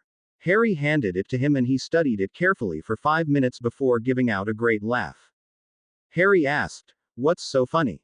Barchoke replied, "Short of you strapping them down and sticking a fork in their ear, then twisting it, there's no way that they could win a suit against yourself." "Who wrote this?" "Dana Stone." Barchoke nodded and remarked, "You're playing in the big leagues with her, my young friend. She's the best in her field. She worked with me for 10 years. She does amazing work. So you're the source of all those unlikely Americans reaching account manager status for their accounts. Congratulations and thank you. I'll write you a policy at a very good rate, or you could decide to self-insure." Harry replied, "Please write one up. As always, thank you." The appointment list for limb replacement went from 0 to a 6-month waiting list within 2 weeks. Hermione asked, "Can't we do more than 2 a day?" Harry replied, "A hand and a wrist is a 25,000 Julian spell. I'd get tired casting it continuously." Couldn't you use one of your fire sticks? I don't know. Maybe. You and Laura are doing the prep work and follow up. How long does that take? About a half hour on either side for a hand. I expect that will double as we try low mage patients, or legs, probably longer with some physical therapy relearning how to walk. Harry asked, how many a week do you want to do? I'm not sure. How did you and Dan decide on 50 firesticks a week? We work on them 2 evenings a week. I work a bit extra with the finish in the afternoons. We get about 25 sets of holes drilled before we decide to call it a night. We could give away 500 today if we had them. We could sell twice as much water. We're doing what we can. If the truth be known, more than any other magicals that I know of. We're mostly volunteering our time, not working our fingers to the bone. She could see the frustration on his face and wanted to let him vent. She asked, what are you saying? We've made over 1,000 young witches and wizards wealthy by any standard, 2 to 100 million, US. Aside from a weekend or two of road work, how many have gone out and done any significant volunteer work? She handed him an orange crush, so he could think for a moment. His question was unanswerable. California Waterworks is employing 1,200 witches and wizards, most of whom wouldn't have received a wand from Ollivander. After 6 months, they're all millionaires. Potter Waterworks has employed just short of 200 Brits in the Middle East. We're making multi-millionaires who have yet to do anything else with their lives. We've set a few thousand people up with very decent jobs with roadmasters. He stopped to sip his orange crush. Hermione replied, I see your point. How can we change it? Harry asked, can we get access to any other vortexes? We've pretty much reached our capacity in terms of charging cobalt. Hogwarts is being used to charge the firesticks, a few extra rods, and the elf bracelets. The Sedona Vortex is being used to charge the rods for California Waterworks. We've evaded ICW scrutiny on the firesticks, probably because they don't know that we're not personally charging them. It wouldn't do much good to ask Susan or Luna to help make firesticks if we didn't have enough charged cobalt rods to put into them. She asked, what about Stonehenge? We can't get to it. As best I can figure, the vortex is 50 feet beneath the stones. Have you done a web search on vortexes? They wouldn't be listed, would they? Harry, they give bus tours for tourists in Sedona. They're not all there to look at the pretty rocks. Most people don't have a clue what a vortex actually is. They babble on a bit about magnetic resonance, and how their Uncle Ned's arthritis stopped hurting, then charge them $40 for the hour-long bus ride. Let's see. There's one in Iceland and one in Romania. The Dragon Reserves. Of course. Back up a minute, Buster. So if you happen to determine that the vortex is in Smaug's tunnel, you're not going to walk in there on Mondays and Wednesdays to swap out 1,000 pounds of cobalt. No, but our 2 friends could trade their way in. Maybe dragons like tasty sheep. I know that they'll eat acromantula. With her hand on her hip, she declared, no. Just no. If you get 5,000 and extra pounds of cobalt charged, what are you going to do with it? How about 5,000 pounds a week? I'm not sure. Sell more water plants, I suppose. She asked, what's going to happen in the future? Harry replied, I'm missing your point. Okay. You figured out how to tap into what is a renewable, but scarce power source. You created an orderly world and determined how much energy should be used. You've allocated half of it for desalination in the US, and for your efforts, made millionaires out of a bunch of magicals. You essentially did the same with the Hogwarts Vortex, except the excess available energy is used to power firesticks, elf bracelets, along with street maintenance equipment. For that part, I thank you. We made a lot of money and gave a bunch of Brits great jobs crewing the lakes there. We donated some gold to the school. So 2 questions. If we tipped over tomorrow, what would happen? Harry replied, either the plants would shut down, or our kids would run the business. Right now Connor and Lindsay are too young. Our agreement with Rashad and the other Middle East lakes are effectively 2 weak business agreements with an implied renewal.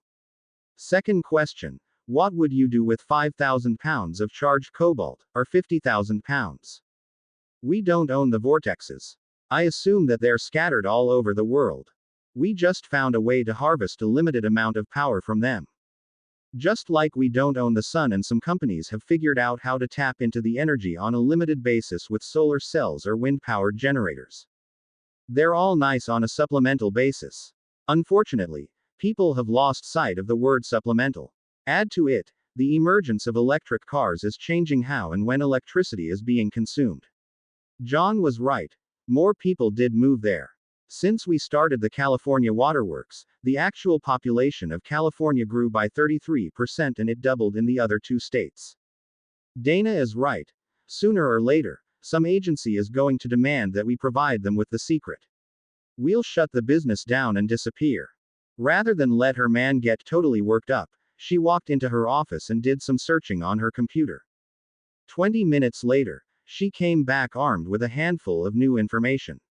Cobalt is more common than I'd guessed. Don't tell our two friends, but you could just as easily buy it yourself. Harry nodded. He'd been told the same thing by the company that made the rods. Hermione continued. Last, but not least, vortexes are fairly common. There's one in Salem, New Orleans and Sedona. There are two in Wyoming. One's in Yellowstone National Park. There are two in California, one in Washington State and one in Colorado. There are 4 in Britain, 4 in Spain, a score of them on the continent, a handful in Australia and a score in Canada. Interestingly enough, there's one in Fresno. Don't you have a water plant there? Yes. How exactly did you find all of that information? Internet search. I used Vortex for the keyword. My question is, how close do you have to get to one to charge the rods? Harry replied, the closer, the greater the charge, specifically within 75 feet. Okay. So back to my question, if you found another one, what would you do with it? Buy it if I could. Effectively, it would be like owning an oil well, except on a magical basis. Could Dobby and Ed or Winky find them? I expect so. Ask them. I need to go. I'll be home for dinner. Love you. Ethan. July 2016, 6 months since Dean's arm was replaced. 2 weeks later, Dobby walked into the kitchen and said, the elves have something for you, Harry Potter. Please come outside. They all walked out and all of the elves were standing outside. Dobby and Winky's littlest wobbled up to him and handed him a poster-sized card, saying, this is for you, Harry Potter. The young elfling handed Harry a card and in a voice that Emma could have sworn had come from a 3-year-old Hermione, his sister said, you're supposed to open it. Ed did an elf face palm to try to keep from laughing at their antics. Harry opened it. On the outside, the card read Happy Birthday. It had a picture of what looked like a run-down building with Santa Fe-style construction. Inside, a paper fell out. Harry glanced at it briefly. It read Property Deed. The card had been signed by all 2,200 elves, either their name, or a hand-drawn smile from those too young to write in English. Winky said, Dobby, Ed and I found the vortex in Fresno. It's located under this building. It was an abandoned convent. Speechless, Harry handed the card and deed to Hermione and spent the next 2 hours hugging and thanking every one of the elves individually. While he was doing that, Emma asked Winky, were you able to locate the vortex in Salem? Winky replied, yes. Harry Potter should ask to rent the basement of the Blegan building at the wizard school. Hermione added, that's a great idea, Winky. Thank you. She gave her elven friend a great hug.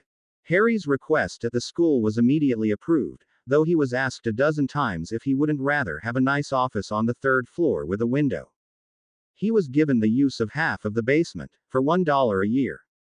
Within 10 minutes of signing the agreement, the space had been cleaned out and a conference table and 8 chairs had been set up. Officially, he used the space to meet with students and present them with a fire stick. He had a short speech prepared that he used. You're starting at the bottom floor with respect to learning cast magic, but you've just been handed a chance to learn it. Study hard and practice. Practice as often as you can. Practice to improve your results. With practice, your technique will improve, just the same as with physical exercise. As you continue to practice, your magic will eventually get stronger and spells will come easier to you. Finally, my last piece of advice today is to remove the word can't from your vocabulary. Come see me once a year, and I'll top off your fire stick. Good luck. Officially, the newly acquired Fresno buildings were a meeting room, storage and staging area for the California Waterworks. Within the bricked walls, the elves had stacked enough sections of Harry's 48-inch pipe to add credibility to the cover story. They also used it to store prop equipment for the Roadmaster group. There were usually a half-dozen Bobcat loaders, smaller dump trucks and several small steam rollers along with a few trucks and hauler trailers that Dobby and Ed had received in trades. Had someone gone in and had a look, or peered onto the yard from one of the taller office buildings nearby, nothing would have seemed out of place. The company name was familiar to the neighbors, who enjoyed having greener gardens and lawns. No one paid any attention to the racks of garden rakes that were stored in one of the smaller buildings. While a casual visitor may have guessed that there were 100 on the racks, in fact there were 1,000. One of the buildings with a cellar had been warded to the hilt. No one paid attention to it as the old building had been warded with "Notice Me Not" charms. Inside were 5,000 pounds of cobalt rods charging. Once charged, they would be stored upstairs and another batch charged and stored until Harry had an extra set charged for each of the water plants. After the Fresno facility had been gifted, his awareness spiked that his access to the other three could vanish without notice. Dobby and Ed were essentially doing the same with the storage box in the large closet in Harry's office at Salem. Thousands of 36-inch lengths 1/8 in cobalt rod had been purchased and were being charged. By the end of the year, Harry estimated that he had several years' supply of charged firestick core. Over time, Harry had learned that all vortexes weren't of equal size or strength. The vortex at Sonoma was easily twice as strong as any of the other three due how close the vortex was to the surface and the number of ley lines involved. While there didn't seem to be a difference in the number of joulons that a given size cobalt rod could absorb, there were significant differences in the number of pounds of cobalt that could be charged at a single time. The elves had never mentioned it. Emma was the first to notice. Years back, at the 5th-year celebration of Potter Waterworks, another BBQ at the girls' request, they had taken sets of photos for each group. When the photos had been developed, Dan was still using film cameras at the time. Emma compared the most recent ones with the photos taken after the Kuwait project. In both cases, the elves centered around Emma like a beehive. She had thought that the elves were a bit taller. Dobby and Ed definitely were. She hadn't said anything at the time. Now at what was the 15th anniversary celebration reunion, she was careful to have the same photo taken again, this time using Dan's new Nikon DSLR at the 5-megapixel setting. The next day, she carefully examined the images. Dobby and the older elves were growing about 1 inch a year. The younger elves who'd been born here seemed to be growing the fastest. She brought the subject up to Dan. He observed, "They all seem to be growing except for a few of the oldest elves, who didn't seem to have grown at all. They all seem healthier than when we first met them." She agreed and asked, "What do you make of it?" He pointed out, the obvious, but entirely circumstantial answer would seem to be the constant exposure to the cobalt. Maybe they're getting fed properly now, so to speak. Maybe they were on their version of a starvation diet. Emma nodded. That makes sense. Maybe they also thrive living outdoors in a large group, as opposed to living individually in someone's coat closet. Regardless, I'm happy for them. At Hermione's request, Harry built himself a pair of unicorn hair firesticks. He didn't want to add an additional day to their Tuesday, Thursday limb replacement routine, but he was willing to try 4 procedures a day as opposed to doing 1 in the morning and 1 in the afternoon, as they had been. They'd been doing limb replacements for 6 months now. Alistair Moody was the 3rd leg that Harry replaced, the first person who he knew personally. When he came in for his pre-operative visit, Hermione asked, "How long has it been since you lost your leg?" "A few years less than you've been alive. I lost it trying to save Frank and Alice Longbottom when the Lestranges attacked them." Hermione nodded. Upon examination, he'd lost his leg about 5 inches above the knee. She gave him a strengthening potion and asked that he take it every day until he returned in 2 weeks for the procedure. After he left, she conferred with her partner, Laura. This would be the first leg that Laura would be assisting with. Harry and Hermione had several long discussions regarding sharing the secret with anyone. They'd brought her in with a 10-year non-disclosure agreement and offered to pay her half again as much as the Salem Institute would have. She was allowed to work there part-time as well, if she wished, but she preferred working with the Potters, and was more than happy with the salary.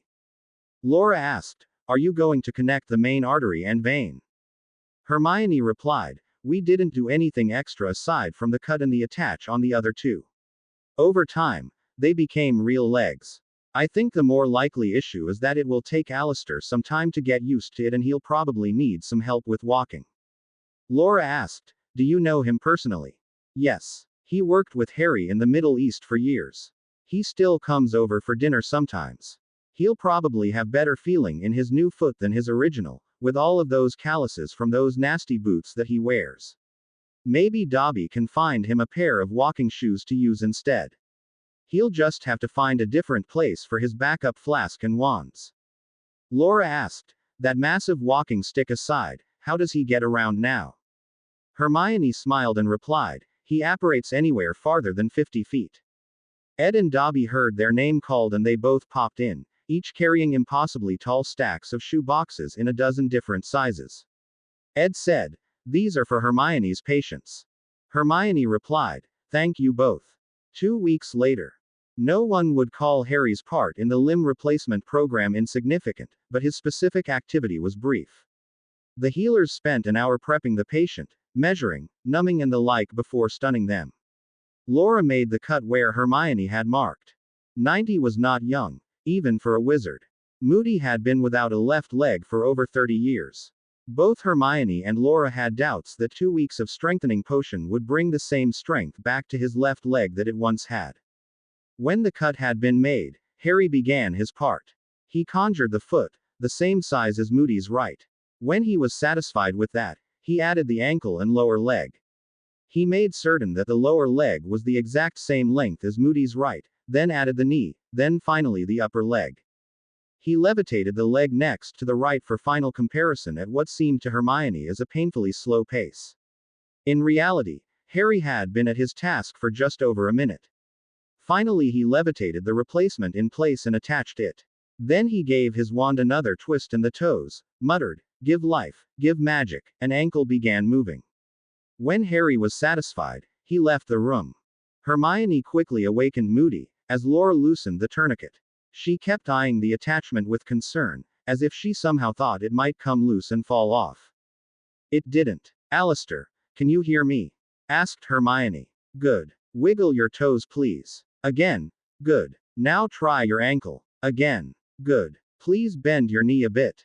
Good. Straighten your leg and let's try it with your new leg this time." "Okay. Okay." After 15 minutes of that, Laura helped him get dressed and had him put on his new walking shoes.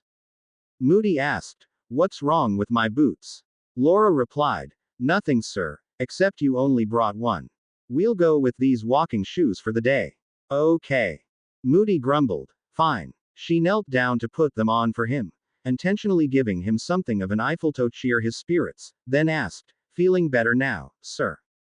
Moody replied, "Yes. Thank you." She and Hermione floated him to the oval walking bars track. Hermione said, "Hold on to the rails and let's try a few steps." The first one was the toughest. Moody was suddenly glad that he'd heeded the persistent healer's advice and taken the strengthening solution every day as she directed. Surprisingly, the first step felt like his good leg was going to buckle. It didn't. He did it. The other leg, his new leg, seemed to work fine. Step, step, step. The first 50 steps around the track felt like forever, but he'd done it. Hermione handed him a bottle of orange crush and said, "Please drink this." Moody looked at the familiar bottle and grumbled, "Not you, too." She replied, "Humor me," then walked twice around the track. "Then you can go to Rosmerta's daughter's place and complain all day. Harry told me he'd be there today. He'll buy you lunch." Moody finished the bottle, put it down and with great effort stood up. He said, "Let's get going then. I didn't get breakfast. I'm starving." 2 laps later, Laura offered to help him to the door and walked with him to the pub as he used his old walking stick to steady himself. She helped him up the 2 steps, opened the door for him and said, "Have a good day, sir." "You too, lass. Thank you both." Harry saw him, stood, waved him over and said, "Moody. Good to see you." Let me buy you lunch. Like all of the patients beginning with Dean, no one knew the exact nature of Harry's involvement. It was a good day for both men. While Mad-Eye and Harry were having a long lunch, Laura and Hermione were eating their sandwich and cottage cheese in the office. Laura exclaimed, "Holy Hannah, Hermione. That was healing on a whole new level. How did he do that?" Hermione gave a smirk and replied, "Magic. Really, really focused visualization, conjuring magic and a serious amount of power." Hermione looked her new partner in the eye and stated, "I guarantee you'll be doing just that in a year or two. You have a great eye for detail. You'll just need a different firestick." "What kind of power are you talking about? I'd estimate that he expended 50 to 65,000 Julans this morning." Laura gasped at the implication. Many witches or wizards wouldn't expend that much magic in 3 months. She'd witnessed him do it in 3 minutes. The only thing she could ask was, how? He just does. Hermione didn't mention that he'd expended similar numbers for weeks at a time when he'd been constructing the lakes and more recently the equipment for the water plants. Laura asked, "What's next?" "We have a hand this afternoon at 3. They're simpler. There's less of a time crush. On the flip side, getting a perfect skin tone match is critical. Men never look at their feet. People glance at their hands 1,000 times a day." It was a lot easier running the clinic with Laura here than just the two of them as it had been in the beginning. By nightfall, Moody was walking almost normally. He was still taking deliberate steps, but he was holding his walking stick out of habit, not as a crutch. As he was getting ready for bed, he was amazed that the new leg felt warm. He was expecting it to be cold, like a piece of metal. As he went to sleep, Alistair Moody counted himself a lucky man. Harry and Hermione weren't personal friends with Ethan Stone. Harry had first met the lad when he was 11, several years before he'd hired Dana. Ethan was a double amputee from a tragic car accident. He'd opted to sit in a wheelchair rather than struggle with a pair of prosthetics and crutches. Ethan's legs had been amputated about 3 inches above his knees when he'd been 9. On top of that, he was a low mage. At age 11, he could spark a 9 Julans test stick. Upon receiving his newts, Dana had hired him to work at the Sunshine County Water Treatment Plant when several of the existing workers had transferred to a different plant. He was an excellent worker. Unlike the lakes, where he still actively worked, Harry didn't personally know the plant workers in California. His involvement focused on site selection, development and construction of the mechanical equipment, as well as getting the newly refurbished buildings up and running. After that, he'd handed the plants off to Dana to run the staff and money. Now 11 years after gifting Ethan a firestick, Harry and Hermione were in the position to change his life again. When he came into Hermione's clinic, her medical partner, Laura took all of his basic information. Hermione came in with the test wands and asked Ethan to levitate a 5-pound brick with the various test sticks. He'd managed to lift the brick with the stick set to activate with 22 Julans of force. Hermione left the room while Laura asked some additional questions. "If you hadn't had the accident, how tall do you think you'd be?" 5 feet 10 inches. "How tall would you like to be?" 6 feet. "What shoe size would you like?" "Size 11 with AD width." The banter continued for 10 minutes. Meanwhile, in the clinic office, Harry and Hermione were discussing options. She pointed out, "He can cast a 22 Julan spell. He could have the usual prosthetic." Harry pointed out, "Say Moody's leg requires 20 Julans of energy to stay healthy and remain fixed in place, at least until it adapts to him." Hermione cut him off. "If it truly is a living replacement as opposed to a prosthetic, over time, it shouldn't require any magical energy to remain fixed. Our sample size is too small to know for certain." Harry replied, "The safe long-term bet would be to make him the cobalt bone prosthetic, as opposed to the living flesh hands and limbs that we've made for the others. If there's a long-term magical drain, and if it's high enough, we could unintentionally make him a squib, or a very low mage. He'd lose his job at the plant. You'd just find him a different set of duties." She wanted to convince him, rather than pull rank. Meanwhile, Laura ran across a complication. Ethan was allergic to the blood replenishing potion. In the event that he started bleeding badly, they'd have to use an IV, with normal blood plasma. Back in the office, Harry summarized, the surest option would be to give him 2 cobalt core legs. The upside is that he'd be walking much sooner and absolutely could keep his current job. The downside would be the eventual need to recharge the cobalt. Hermione countered, it wouldn't be a true, living leg. A cobalt bone core wouldn't be able to make new red blood cells. Harry hadn't thought of that and admitted, I'm the technician, you're the healer. It's your decision. She replied, we're going to remeasure his magic, make him 1 living leg and remeasure him in a week. If he becomes California Waterworks' first administrator, so be it. Put him on a 30-day sick leave if you have to. I'm all but certain that his score will go up a bit within a week. Harry, either you believe in the living limb idea, or you don't. We aren't going to know the extent that your living tissue truly is living until someone who has one passes on and the limb could be dissected. Absent the blood replenishing potion, he'll be low about a quart of whole blood. Studies have shown that our magic is in our blood. As his red blood cell count will drop due to dilution, I expect that his Julian score will drop immediately after receiving his new leg. When his body has replaced these red blood cells and when his new leg starts contributing to that process, I expect that his Julian's number will rise to at least 25 compared to the 22 where it is right now. Ethan's been in that chair more than half of his life. Another few weeks isn't the end of the world. My question to you is, are you in a state of mind to do this today, or do you want him to come back next week? She rarely goaded him, but felt the need in this case. He replied, I can do it. Okay. I'm going to go in, explain what's going to happen, and set up an IV for him. You be ready in a half hour. Get your head in the game and make him the best leg ever. Which one are you doing today? His right. I love you. 25 minutes later, Ethan was all prepped with an IV set up. The tourniquet was in place, ready to be tightened and the lengths were marked out. Laura cast, stupefy. Hermione made the cut, then Harry got to work. They had the lines marked on the table. Harry created the foot, checked the size, then the ankle, shin, and the knee were made. He carefully sized the upper leg and skin tone, then attached the leg. Finally he declared, give life. Give magic. Harry flicked his wand again. The toes wiggled. Pleased with his work but exhausted, he left the room. Laura cast, enervate. Ethan Stone, age 22, was awake. Everything felt different. He could feel the heel of a foot, his foot resting on the bed. Laura said, good afternoon, Ethan. How do you feel? Hi. Different. Great. She smiled at him and replied, wiggle your toes please. Toes. He had toes. 5 of them. He had a foot. Wiggle your toes please. He did. This was the first time since he'd been 9. Bend your knee please. He could move his ankle and knee.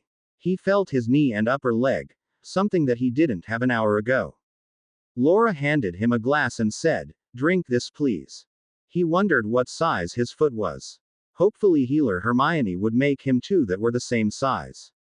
In reality, his foot was an identical copy of Harry's right foot. A part of him was disappointed that he hadn't been gifted both legs today and he'd be going home in the chair again, but his spirits soared when Laura told him, come back a week from today at the same time. We'll see how you're doing. If everything looks good, you'll receive your left leg the week after that. She smiled at him. Ethan replied, thank you, healer Laura. Thank you, healer Hermione. 2 weeks later, Laura examined the case of measurement fire sticks. There were 24 sticks, set to activate when a witch or wizard cast a spell with an equal or greater force than what the stick's minimum setting. The first side contained sticks with settings of 1 through 10 joules of force.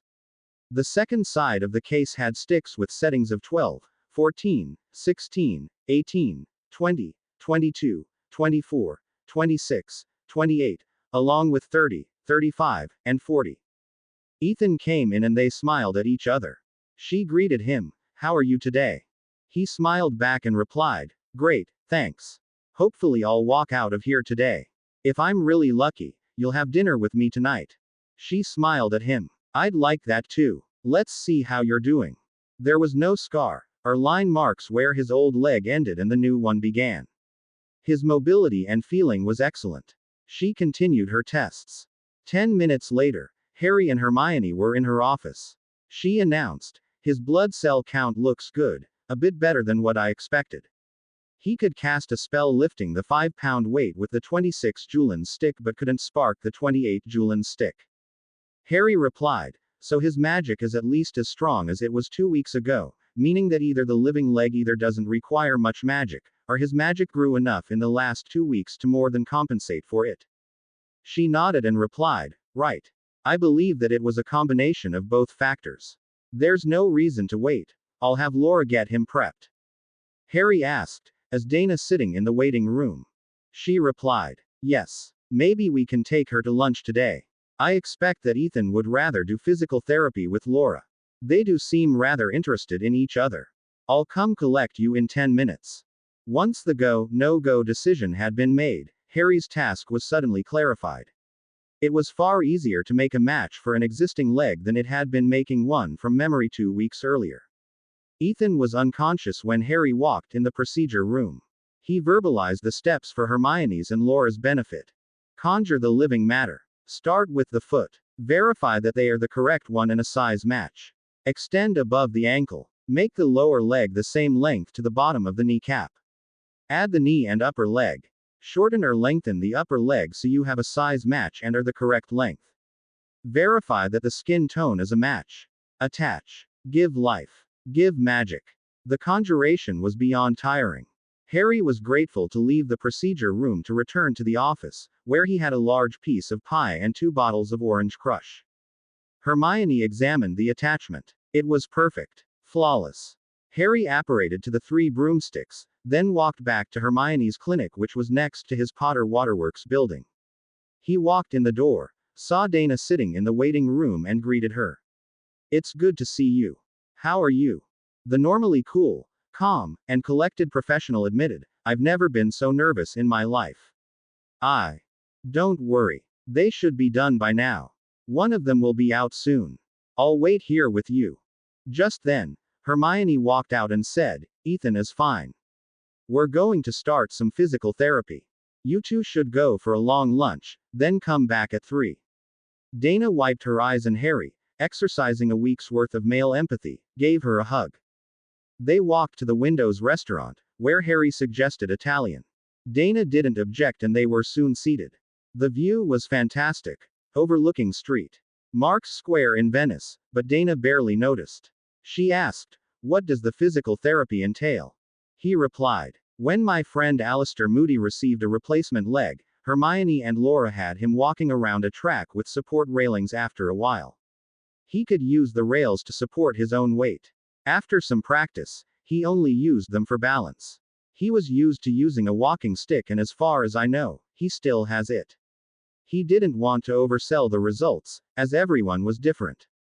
As usual, she asked very specific questions. How many weeks did that take? Harry gave a thoughtful look and replied, if I recall, he was their morning appointment and met me for a late lunch that same day. That doesn't mean that Ethan will. You're kidding. One day. Was that usual? He intentionally deflected the question. I'm not sure. Hermione doesn't ask much about water plants and I leave the fingers and toes to her and Laura.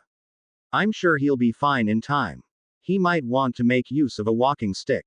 He reached into his moleskin bottomless bag and said, here. This one is just a stick, not a wizard's staff, or anything. After a few minutes of silence and eating, he added, the only other thing that I can think of is that he's sweet on Hermione's assistant, healer Laura Simmons. She went to school at Salem in the low mage program. Stunned by his words, Dana asked, how? She uses the healer version of a firestick. Hermione's known her since she was 11.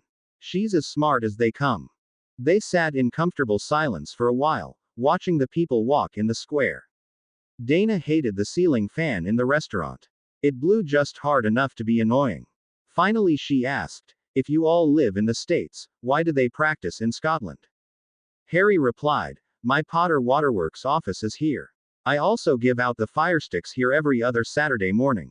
Mostly because Hermione didn't want to work under the long shadow of the Salem Institute Healer Center.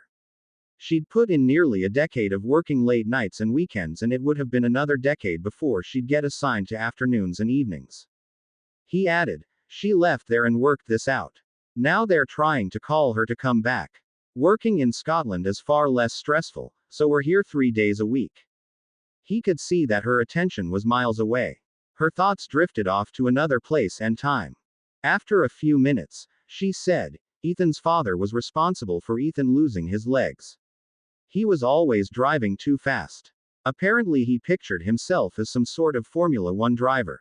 One day they crashed. He was killed. Ethan nearly died. I was working legal at Makusa in New York City. Ethan needed so much help. The Salem school was a godsend.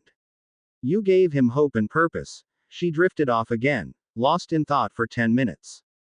Lunch continued that way for another hour. Harry let Dana do most of the talking. Doing so seemed therapeutic for her. She let go of 14 years of guilt over something that wasn't her fault.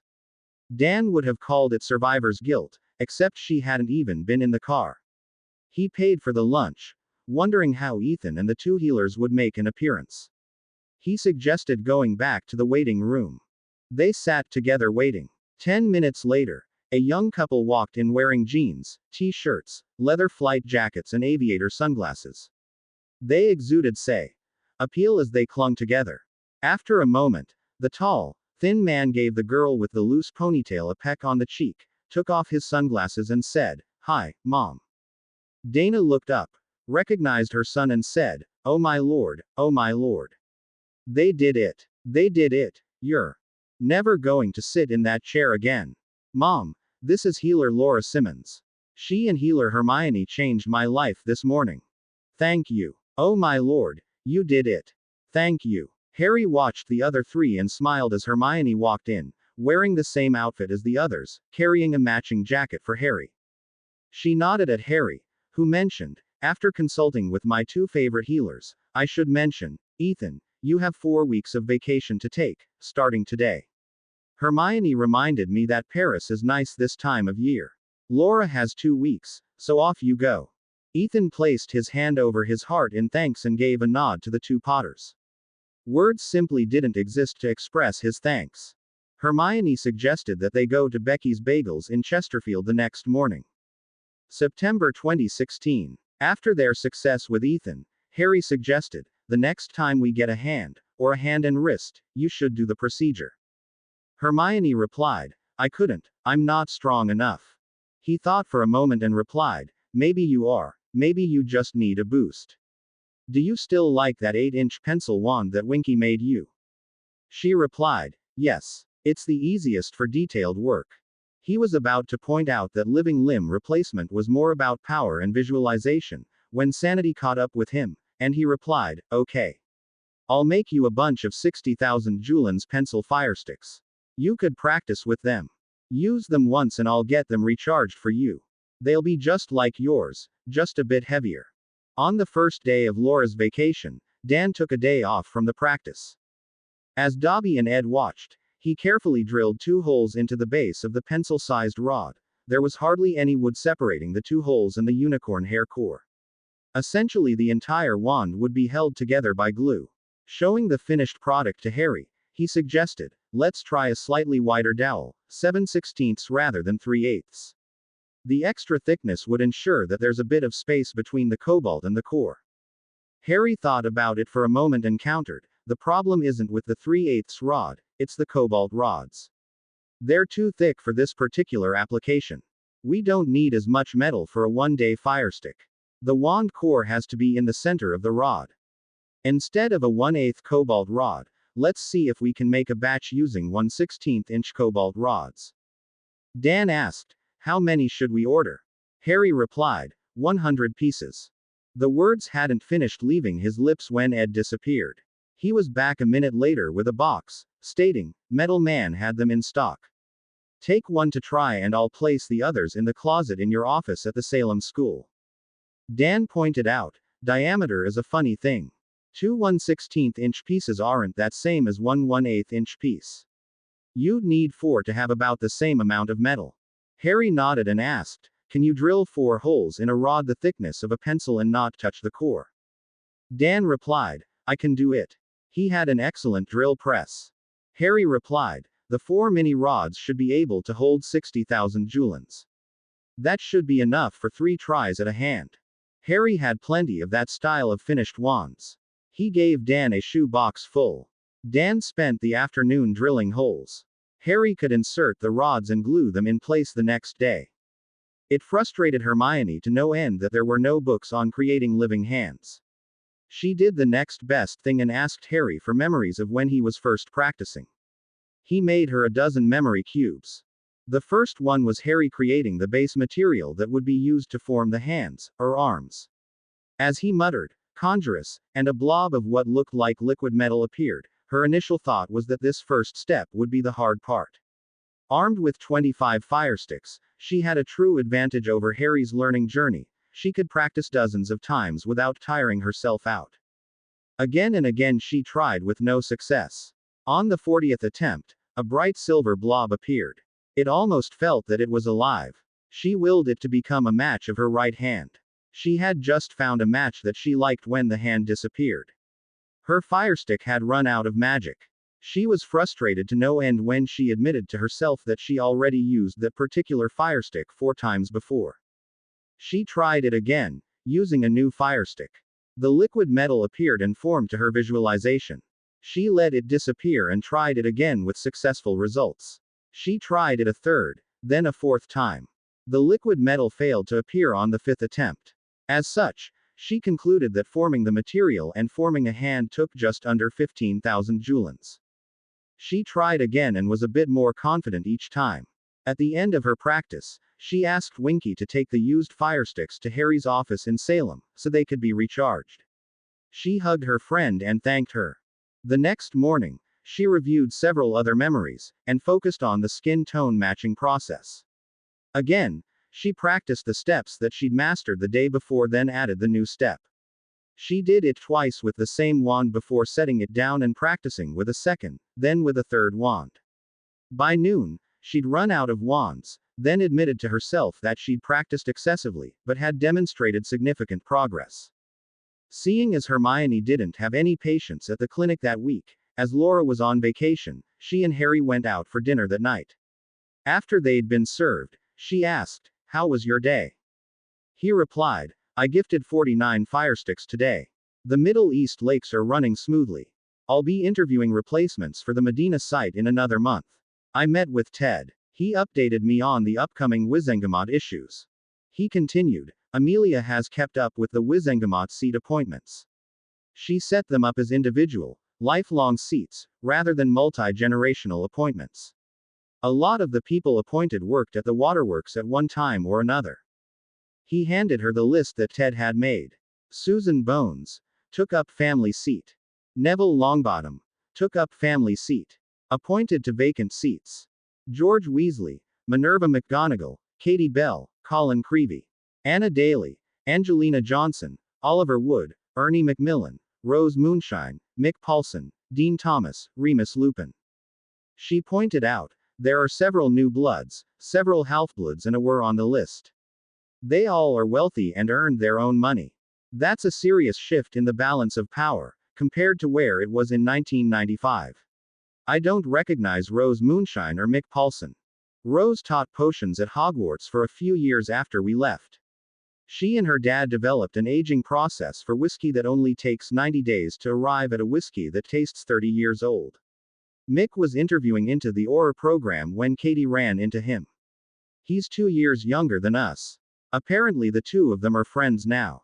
Ted told me that there were 2 seats remaining to be filled, but Amelia was leaving them to be chosen by the next minister.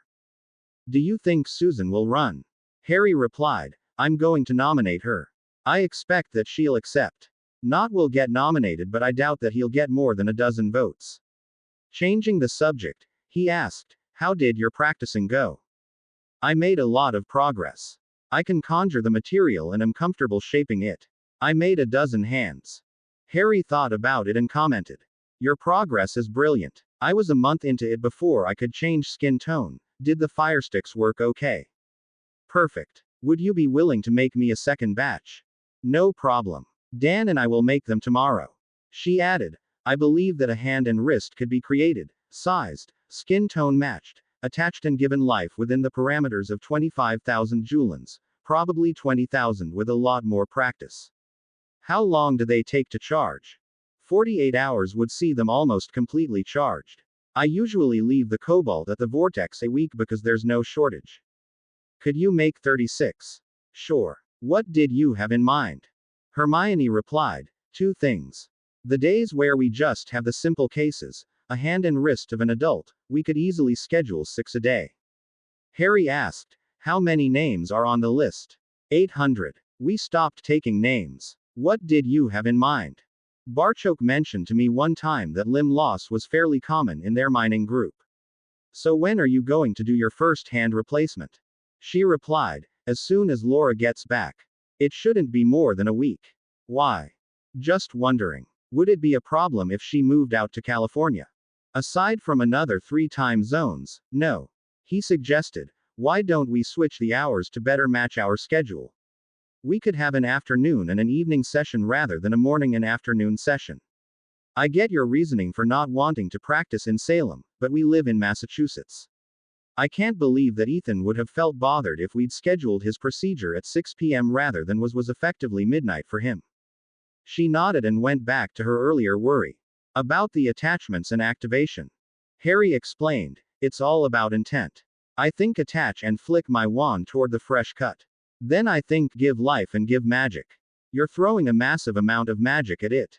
Let it do the work. She nodded. We'll make your fire sticks for you and get them charged up. Thanks. Harry came home from London that Wednesday and said, we need to reschedule the afternoon appointment tomorrow. Hermione replied, how so? We have one that won't take too long. Harry asked, are you doing it? You're ready. We've been doing these for the better part of a year now. She shook her head and replied, it's above the elbow. I wanted to start with a simpler one. Harry replied, you're in luck. Why? Who are you trying to get in? Charlie Weasley. One of his dragons bit his left hand off at the wrist and ate it. George told me that it was just above the wrist. I'm certain that he's strong and spends his time outdoors. It would be a great one to start with. Cut off the bottom 3 inches. It will be a lot less hectic than having Dean stretched out on our tiki bar. I'll reschedule that one to be the second morning appointment, so you're not rushed. She asked, you'll be there? Yes, but you'll be in charge. Have Laura make the cut. Thursday came. Laura sensed that something was different with the Potters. The 2 morning appointments were uneventful. At lunch, Hermione picked at her food for a while, then said, Laura, you make the cut this afternoon. It will be a left forearm. She nodded. Laura went to the lobby and called Charlie in. She took his information. She learned that Charlie lived in Romania and worked on a dragon reserve. The bite had taken his hand off just above the wrist and Beto, the reserve director had cauterized it. His white blood cell count was elevated, but not horribly so. She went in the office and conferred with Hermione, who suggested making the cut 3 inches higher, to get a clean cut. She went out and marked the location. Then she measured his right arm, from the tip of his finger to the back of his elbow. Out in the lobby, Beto was conversing with Fred and George. After 20 minutes, Laura walked out and announced, the procedure is finished. Charlie will be out in half an hour. Molly stood up and declared, I'd like to see him now. Laura replied, this isn't Street Mungos. The visitors remain in the lobby until the patient is released. Mr. Weasley will be out in half an hour. Her tone was civil, but left no room for discussion. Inside, Hermione was examining her work. The attachment looked perfect. Charlie could move his thick, calloused fingers. She asked, do you play the piano? He grinned and replied, no. He caught the joke and quipped, I'm not going to be able to play tomorrow either, will I? She held up her own hands and observed, a pair like these wouldn't have served you very well. You'd better stick with the ones that you have. Call me if you have any problems. For what it's worth, no one's called yet. You're free to go. Thank you. Thanks. Harry examined her firestick and tested it. She had consumed 30,000 joulons of the 60,000 firestick, half. There was no way that she'd be able to switch wands during the middle of a procedure. These were fine for arms, but creating a leg would be cutting it really close. He'd have to talk with Dan about adding capacity without changing the form factor. Hermione came in and he asked her, how do you feel? Aside from being pregnant, like I could do these all day. Good. Dan's idea seemed workable. Instead of using four 4-inch pieces of 1/16-inch rod, he suggested using 5 or 6-inch long pieces. They made one of each and handed them to Hermione. She immediately commented about the 6-inch piece, stating that the balance felt funny. When Harry handed her the rod with the 5-inch pieces, she smiled and said, "I like this one." Effectively, the firestick went from 60,000 to 75,000 julens. Harry was confident that she could use it to replace a leg. Dan suggested, "You should destroy the existing 3/8-inch firesticks. They're visually identical and don't have any limitations on them. They'd make nasty concealed weapons." Harry agreed, so they burned the existing rods and recycled the cobalt.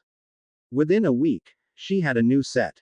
October 2016. On Thursday morning, Hermione announced, "My water's broke." 3 hours later, Street Mungos welcomed John and Emil Potter into the world. The next day, after Laura had seen Hermione and the new twins, Emma asked to visit with the young healer for a while. She asked, "How's the practice going for you?" Laura replied, "I've been doing follow-ups lately. No one has reported a problem with respect to their hand, or arm, their range of motion, or their magic." Emma nodded and said, "Good. Any other complaints from the patients?" "Heavens no. They all realize what they've been given, especially those who'd gone without for a few years." Emma asked, "Are you working tomorrow?" "Just a bit in the morning." Emma nodded and replied, "Could you be a dear and drop this off at Gringotts London tomorrow?" Harry forgot it. "Sure. I've never been there." Emma replied, "Okay. Let me see your portkey watch." She looked up the coordinates, set the watch and said, "Gringotts London." When she was done, she handed it back to the younger woman. Laura smiled and replied, "Thanks." The next day, Laura unknowingly arrived at the VIP portkey area just before noon. It had been warded so only those wearing the Gringotts portkey watches could arrive there. The guard nodded at her and held the door to the main lobby open for her. She said, "Thank you," as she walked by. Chiptooth saw her as she entered the main lobby. He didn't recognize her personally, as he'd never met her before, but immediately noticed that she was wearing one of the Potter-gifted portkey watches. He walked up to her and said, "My name is Chiptooth. May I help you?" She replied, "Hi, I'm Laura Simmons. I was asked to bring this to Harry Potter." "Of course. Please follow me." He walked by the mounted basilisk that was on display. As expected, Laura asked, "What is this?" He pointed to the large painting of the scene where little Harry was fighting the monster and replied, Harry Potter had been put into the unfortunate position of having to defend himself against this basilisk when he was 12 years old. Obviously he prevailed. He led her to the snake skull and mentioned, Mr. Potter killed the beast with a long sword by stabbing it through the mouth as it attempted to eat him. Astonished at his words, she admitted, he never mentioned that. As you've probably seen, he's not the type to brag about his accomplishments. Laura replied, "You're right, he isn't." Chiptooth asked, "Did you want to visit your vault first, or find Mr. Potter?" "Find Mr. Potter, please." As she replied, it occurred to her that she didn't know that she'd had a vault at the London branch. They walked down a hallway where she noticed a large group of goblins. Doing a quick count, she determined that there were 40. What was unusual was that she noticed that they were all missing arms. She whispered, "How?"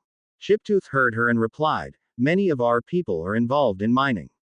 It is a dangerous occupation. These are just a fraction of those who have been injured in their work." They walked into the room, where she saw Harry. There were another 3 goblins waiting. Harry was replacing hands and arms. He had just finished one when he saw her. She walked up to him and handed him the envelope from Emma. He opened it. Dobby's youngest had drawn him a picture of him making an arm with the caption, "Do something to help someone today." He smiled and said, "We should frame this and hang it in the waiting room."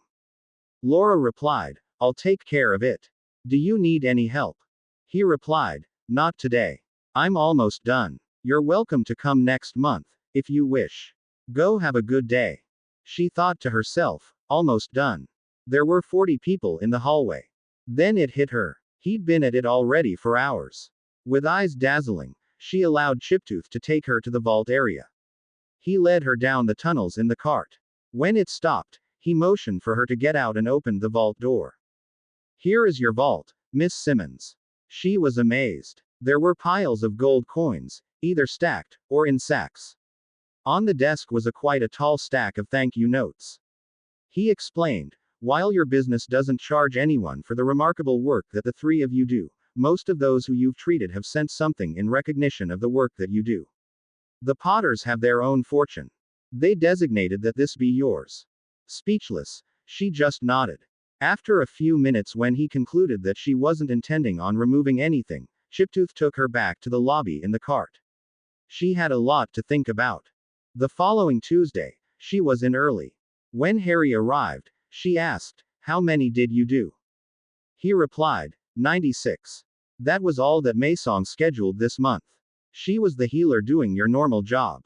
"How?" "I mean," he replied, "I use a fire stick. Well, actually, a box of them on those days. Maisong and her grandmother, Winsong, each saved my life when I was younger. This is the least that I can do." "How can I help?" Harry replied, "You are. I mean, if you want to learn how to conjure arms, we'll help you. You'll need to work on visualization.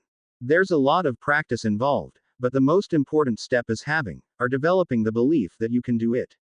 I'll tell Hermione that you're interested. She'll help you get started. I know I can do it. I'm positive that you can." "Thanks, Harry." She would work on it, and a year later, attached her first hand. Even after 20 years as Minister of Magic, Amelia Bones never considered herself to be either a politician or a seer. However, she was quite good at math and had an excellent eye for detail. That said, she was far better than average at predicting outcomes. She was all but certain that, when she announced her own resignation, three things would happen. Harry Potter would immediately nominate Susan. His action would discourage several others from adding well-meaning but lesser nominations that would dilute their effort and ensure Knott's success. Cyrus Greengrass would nominate Theodore Knott, creating a contest of the younger generation. Greengrass would also call for a 2-hour recess. Doing so would give Knott and two of the other hardcore traditionalists time to spread some money around, either literally or via promises. The one was illegal, the other was considered business as usual for a handful of the members. The other thing Bones knew was that none of the new members who she'd appointed could be bought. Their net worth each exceeded that of Knott's vaults. As such, there were a comparatively small group of members whose ears could possibly be turned for a sack of coins. Bones was fairly certain that she knew who they were. As previously arranged, Shaq, Scrimgeour, and a handful of absolutely impeccable DMLE staff were disillusioned. Each had been assigned one of the Wandering Ear members, who were considered at risk. Sure enough, 3 of the members were approached. At the point where the Wandering Ear member was ready to ask, "How much?" the Auror appeared, looked at the 2 and suggested, perhaps it would be best if everyone made up their own mind and stayed out of Azkaban. "Don't you both agree?" As expected, they both immediately went their own ways. When the meeting resumed, Greengrass gave a short speech. "The current administration has moved us too far, too fast, and in directions that many are unhappy with. Aside from the physical castle, Hogwarts seems unrecognizable from the days when my daughters were there. So does the ministry itself. I'm asking you to vote for Theodore Knott. He'll lead us by pausing to consider where we are, evaluate the changes that were beneficial to the Wizarding Society, and set us on a path of prosperity for the witches and wizards of heritage who belong here. He'll return the full functionality of our ministry. I'm voting for Theodore Knott. I'm asking that you do too." There was polite applause, surprisingly, led by Amelia. Polite, not enthusiastic. While Greengrass was speaking, Ted looked at Harry, who subtly pointed a finger at Ted, who nodded. Tonks stood and said, "The greater world around us is changing. We number but 1 in 2,000 on a worldwide basis. That fact is not up for debate. Looking back and longing for the days when we were led by the likes of Dumbledore, Ogden, Riddle, Malfoy, or Professor Slughorn is not an option." Scrimgeour made note of who reacted to Riddle's name. Ted continued, "There are a small handful of people in this room who have formal education in management, administration, or public sector governance. One of them is Susan Bones. She's earned a master's in public administration. She also had 5 years of valuable experience of actually working at the ministry. To my knowledge, Mr. Knott has experience collecting rent from tenants who live in buildings that his father and grandfather purchased. Susan's also worked in other countries and understands that there are different perspectives, which are worthy of consideration. She won't toss away traditions frivolously, neither will she cling to them simply out of love of nostalgia. She'll find the best path to get us where we need to be. All of us, those whose families have been magical for generations, as well as those who just recently discovered that they possess the ability to wield magic. I'm voting for Susan Bones for Minister of Magic and am asking that you do too. Again there was applause. It was louder, longer and more enthusiastic than before. There were 48 voting members. When the vote was tallied, Theodore Knott received 17 votes while Susan received 31. Amelia adjourned the meeting and nodded at Harry. Through the actions that were well known, as well as those which were merely speculated, the balance of power had truly shifted. Harry and Hermione had stopped an emerging war in its tracks. Amelia had acted as a peacekeeping force while Harry rebalanced and re-energized their world economically. Susan would have the opportunity to preside over a prosperous nation and prepare it for the next generation. Harry Potter, sir. Harry immediately recognized Dobby's official business voice and asked, "What's up?" "The elves from Old Country are needing some help. Your help, Harry Potter, sir." Concerned, Harry asked, "Tell me more." "Elves were freed 20 years ago. Some came here and became Potter-free elves. 200, then 200, then 200, then 200 more. With baby elves, there are 1,600 elves here. We are very happy and never hungry." He held up his wooden bracelet. Harry smiled at his old friend. Dobby and Ed were about 3 feet tall when they made the little lake together. Now they were half again as tall at 4 foot 6 inches. Harry expected that Dobby's children would eventually grow to average human height. Harry and Hermione's oldest two, Connor and Lindsay, age 10, were about as tall as Ed. He and Hermione would have to have the discussion that they'd been putting off for ages, sending them to Hogwarts for a few years, or not. Back to the matter at hand, Harry asked, "How many elves are in Britain?" "There are 800 left, Harry Potter, sir, 200 at Hogwarts. Most of the others are lost, hungry for years. What do we need to do to help them?" Harry should say he needs a house on Old Potter property by Forest of Dean. Potter elves and some Old Country elves will be building for Harry Potter, sir. They would like to be planting trees and making homes there. Ed added, "Elves here will be carving bracelets. You and Dr. Dan should be making cobalt bracelets and call Old Country elves to your shop in Hogsmeade. When you and Hermione go there on Tuesdays and Thursdays, you should be visiting the home in the forest and sometimes stay there at night. You should store some extra cobalt rods there as well. Connor and Lindsay should go to Hogwarts school for 2 years. You should show them how to get in and out of the Chamber of Secrets from both sides. The professors there will let you teach big transfigurations some Saturdays. You should make a copy of the mosaic and give it to the school, so they learn their own history. That is important history. You and Hermione should go hunting spiders. There are too many of them for the forest." Dobby added, "Ed thinks you should destroy more than half. Most. Maybe 1,000 or more spiders. They are eating too much of the food." Harry asked, "How could they get into the Chamber of Secrets?" Ed replied, "Lindsay can speak with animals and has much power, like you. Connor enjoys books and learning, like his mother. Finally, Dobby thinks you should invite Big Man, Hagrid, to live here. He has no friends at the castle anymore." Harry replied, "Thank you, Ed and Dobby. I'll talk these things over with Hermione." Dobby said, "Thank you, Harry Potter, sir. Elves will be making bracelets today." 6 weeks later, there was an unusual notice in the Daily Prophet. Free gifts for British elves. This Saturday, Potter Waterworks, Hogsmeade. Harry, Hermione, Connor, Lindsay, Dan and Emma, along with the help of all of the Potter elves in Chesterfield, had carved 2,000 of the wooden bracelets to give out. Connor and Lindsay placed the cobalt wire circles in the bracelets, Harry glued them and Dan placed them in the glue tables to dry.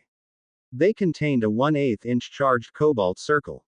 They'd expected to be busy that Saturday morning when they arrived at 6 a.m.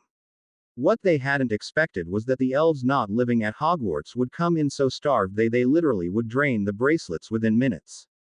By noon, Dobby had taken 1,000 of the drained bracelets back to the Chamber of Secrets to be recharged. Emma was shocked at the size difference. Many of the 600 lost elves had diminished to under 3 feet and had various shades of gray-green skin. In short, they looked completely emaciated. Dobby, Winky and Ed were much taller and had taken on nearly human facial characteristics except for their pointed ears. At a quick glance, Winky's children could pass for human and had smaller, but still pointed, ears. Harry asked each of the British elves to come back the next Saturday. After they'd gone, Harry asked Ed, "Did you know that the elves here were so hungry?" Ed gave a bit of a squirm and replied, "You aren't expected to save the entire world." "Maybe not, but the world changed for those elves who we helped today." Ron Weasley was one of the first to notice. He'd placed a position available notice in the Daily Prophet. Squib wanted. Dishwasher at Red's Pizza. 3G a day. Several days passed and he still hadn't yet received a favorable response. More than a few had sent envelopes with 3 galleon coins enclosed, along with a note suggesting what he could do to himself. He complained to his mother, who complained to Arthur, who mentioned it to George. George mentioned it to Verity, who asked her daughter, Ashley, who was still attending Hogwarts. Ashley checked the job board at the school, and she told her sister that all of the students who would finish school that term had positions lined up. The so-called entry-level employee shortage didn't affect Potter Waterworks in the least, as they paid the best. Besides, employment there was by invitation only. On average, Harry was employing 20% of the finishing class for Potter Waterworks and a similar number went to the Roadmasters. The shopkeepers, along the various alleys adjacent to Diagon, were also competing for fewer and fewer applicants. As such, even the grumpiest shop owners learned to treat their existing help far better than they would have a decade ago. They responded to the shortage by wooing moms and the recently retired back into the labor force on a part-time basis. Perhaps the employer which was most surprised by the labor shortage was the Ministry of Magic. Traditionally, they would hire a dozen young witches and wizards on a 6-month probationary basis and keep 3 or 4.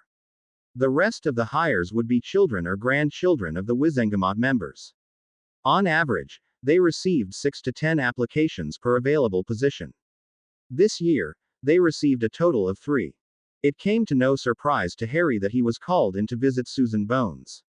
Again, he was aware that this wasn't Susan, Hermione's pal, this was the British Minister of Magic. After a few minutes of pleasantries, she was godmother to Harry's oldest twins. She said, "I have a problem and need your help. All of the best Hogwarts graduates are going to work for you." Harry replied, "Half of the people who I hire are who you would consider top students. Half of the students who I hire wouldn't have received a wand from Ollivander a decade ago. What you're overlooking is that a third of the finishing students are going on to earn master's degrees." Harry, hardly anyone's applying to work at the ministry. Minister, I'm not disagreeing with you. Plainly stated, not everyone wants to work in the DMLE. I haven't come in and poached 3/4 of the Aurors. I make millionaires. I've done my best to exclude the children of the Death Eaters. I instituted term limits to give more people an opportunity. I thought I was doing a service for Britain. I just as easily could have hired graduates from Salem. Almost everyone that you and I went to Hogwarts with is in a far better situation now than they were 15 years ago. Some of them started businesses that pay well. Are you doing any recruiting from the other schools? Besides Salem, there are 3 other schools of magic in the States, 2 in Canada, plus Beau Battens and Durmstrang. They're not Brits. Are you saying that your DMLE director is limiting their search to 18-year-olds with a rather basic education? That doesn't make sense. Salem has a law enforcement program. Why wouldn't you have Shacklebolt try and recruit there? I thought he was originally from South Africa. How many students finished this year? She replied, 52. Harry replied, I offered 10 people jobs. 5 were Quidditch players. 5 were low mage. 20 went to Salem to get more schooling. 10 joined Roadmasters. Most of those were low mage. 3 went into family businesses. 3 originally applied to the ministry but decided to work in the shops because they'd also gotten offers to work there before they heard back from whoever schedules the interviews. I'm not sure about the others. He could sense her frustration and asked, "What would you like to have happen?" He pulled 2 cold bottles of Orange Crush out of his bottomless bag and handed her one. She'd actually listened to him and asked, "How would I go about recruiting at Salem?" "I'll get you a contact and an employer information packet. You should have someone think through possible housing arrangements. You should probably do some checking to see how competitive your pay scales are. Have you tried recruiting any of the people who you worked with at the waterworks? They're millionaires. They'd never." Harry cut her off. "You did. Hermione doesn't charge anyone. You're right. Angelina wouldn't appreciate fetching coffee for the senior Aurors, but if there's meaningful work to be done, some might be interested." Never is a big word. I can appreciate that you don't want the ministry to become predominantly Slytherin alumni again. You just need to become more creative in your recruiting. Let Knott's cousins find jobs in Nocturne somewhere instead. Just then, Dobby popped in carrying several information packets and handed them to Ms. Bones. He said, "These are for you." Harry was right. Salem did offer a law enforcement degree. Most of the information presented was common with what an Auror trainee would receive. She took his suggestion and found free housing for the first 3 years. A month later, Kingsley had 8 qualified applicants and with Susan's blessing hired all 8. She transferred one existing Auror to international relations and one to liaison within the PM's office. She decided that in the future, she'd do most of her new hires into the Auror department and transfer them into the other areas as needed. The magical economy in Britain was doing well, very well. Susan hadn't mentioned it, but the British Roadmasters was a very large employer of the returning Salem students. Many students spent 6 to 12 months there until they made contacts to gain good, permanent positions. Susan would come to find that the ministry still had the perceived reputation of harboring Death Eaters and sympathizers. It would be her challenge to eradicate that perception. August 2017. A week before they were scheduled to start at Hogwarts, Harry's oldest, Connor and Lindsay went into his study to talk with their dad. They rarely went in there, as neither Harry nor Hermione spent much time in it, preferring to spend time with their family at the beach. They noticed the giant mural. Connor asked, "What is that?" Harry looked at it for a moment, reflected, and replied, "It depicts an attack on the Hogwarts school that took place in the year 1062 by a group of 500 attackers. The castle was successfully defended by a handful of professors and the older students. How? There are critical moments in most people's lives. The professors had previously considered that an attack was possible and developed a plan. Other times, things just happen. How you choose to react to those moments determines the outcome." Lindsay pointed to the snake and asked, "What's that thing?" One of the professors came up with the idea of having a guardian for the castle and had hatched the snake years earlier. It was a basilisk, which he used to help defend the castle. What did it do? Harry explained. Probably it mostly scared the attackers a bit. An adult basilisk can kill by making eye contact with its victims. A lot of the students used their bows and arrows against the attackers. Apparently they were good at it, as the students didn't get hurt and the attackers were either killed or ran away. Connor pointed out, "That was pretty cool, but you can't have a plan for everything." That's right. You can't. Sometimes you just have to act quickly and do the best that you can with what you have on hand. He didn't elaborate. He didn't need to. Wednesday, June 25, 2025, 8 years later. It was the 30th anniversary of the third task. Harry and Hermione were alone, sitting on the Adirondack chairs. Emma and Dan had taken their 4 grandchildren out for pizza. After they'd sat for a few minutes watching the sunset dazzle the top of the lake that he made so long ago, she asked, "Do you still think about it?" He set his can of Coors Light on the table and replied, "Every June. I get through it by telling myself that the world's a better place because of what we did. Occasionally I have dreams about the different ways that it could have turned out."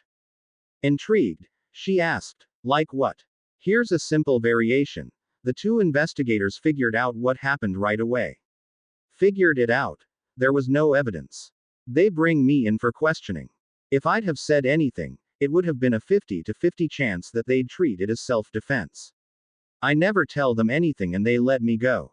She nodded and replied, it wasn't that I've made peace with that aspect. We made a plan and went after them. By the time that we arrived, they were Death Deters in uniform who had willingly answered his summons. Through good fortune, we acquired the assistance of another nation.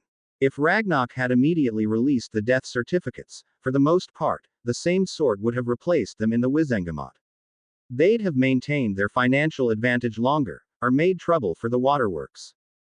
Harry added, Gringotts might have helped us via a mind wipe of some sort, but I doubt that they'd have been able to carry out their money grab. They'd have voted Fudge's nephew or someone similar into office, and aside from Riddle being gone, very little would have changed. She speculated, Madame Bones would have lost her position for failing to gain a conviction. They watched as the sun sank behind the trees. Harry stated, I hate to say it, but nothing meaningful would have changed if Dumbledore had lived. When it came down to it, he was as big of a roadblock, or more so than the Malfoys.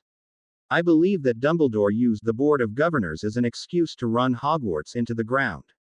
She agreed, saying, he would have found a way to block your firesticks, regardless of his loss of official positions. The elves never would have been freed, nor would the Wares. He'd have ginned up some sort of rule to keep you at Hogwarts, at least until you'd taken your owls. It wouldn't have mattered that he wasn't headmaster any longer, he'd have found a way. She looked out by the food truck, where they were serving elven cookies to the little ones, while the older ones were enjoying a glass of elven wine and singing their beautiful songs. Dobby and Ed were planning a 6-way trade for another food truck to serve pizza. They'd used the last of their construction money to purchase one of the vortexes in Washington state and 1,200 acres of land adjoining Harry's. Dobby had been hinting that they should put up some more water plants, so the elves could get paid for placing more incoming water pipe. Hermione and Laura had a thriving business with the limb replacement. She'd come to realize that they could have shown the process to any numbers of healers at Salem. Yet, without Harry's unrestricted power assist devices, it would have been nearly moot. Most magicals simply couldn't generate the level of power necessary to make anything but the crudest magical hand, let alone a perfectly matched living leg. Harry asked, how caught up are you on the limb replacement backlog? It's still 6 months. We post the sign-up sheet on the 1st of every month. There's a line of people waiting to put their name on it every time. When I go collect it at lunchtime, it's full. Harry thought about the difference in his procedure with the goblins compared to Hermione and Laura. Laura and Hermione each did 3 on Tuesdays and Thursdays. Laura did the attachments in the morning while Hermione did the prep work, and they switched off in the afternoons. Effectively, they were caught up with the rate of accidents, as the waiting line wasn't getting any longer. In contrast, Goblin healer Maysong scheduled 90 to 100 a month, that Harry did 1 Saturday a month. Maysong made the cuts, Harry created and attached the limbs, and a team of junior healers handled the preparation and follow-up. Wisely, he didn't offer any opinions or guidance. He pointed out, Connor and Lindsay are going to want to work in Kuwait next summer. Why can't they work here? They can, but once they get onto the tax registers, they'd probably be stuck on them. We're still making all of our money from the Middle East lakes. It's 6 days a month. They'll be at Salem the rest of the time. She replied, Connor wants to go to finish law school, Lindsay wants to get a master's in enchanting. Neither of them wanted to go into healing. He smiled and replied, you still have 2 more chances. She replied, Smarty. What else is on your mind? The usual. You, cobalt and vortexes. We have 2 years' worth of powered waterplant rods stored in Gloucester. There's probably the same amount stored in Fresno, along with pad device rods and Roadmaster equipment. Sooner or later, the ICW is going to come and ask how the water plants in California are powered, even though they're not ICW members. They're going to declare that it's their right to know. Instead of powering water plants, someone will insist on using them in smaller electrical plants. Solar power and windmills are fine as supplemental systems, but for the most part, they don't work at night. She suggested, that sounds like an opportunity, go meet with John Steele if you want. He's never given you bad advice. John arrived the next day. He didn't need much of a reason to leave the office for an afternoon.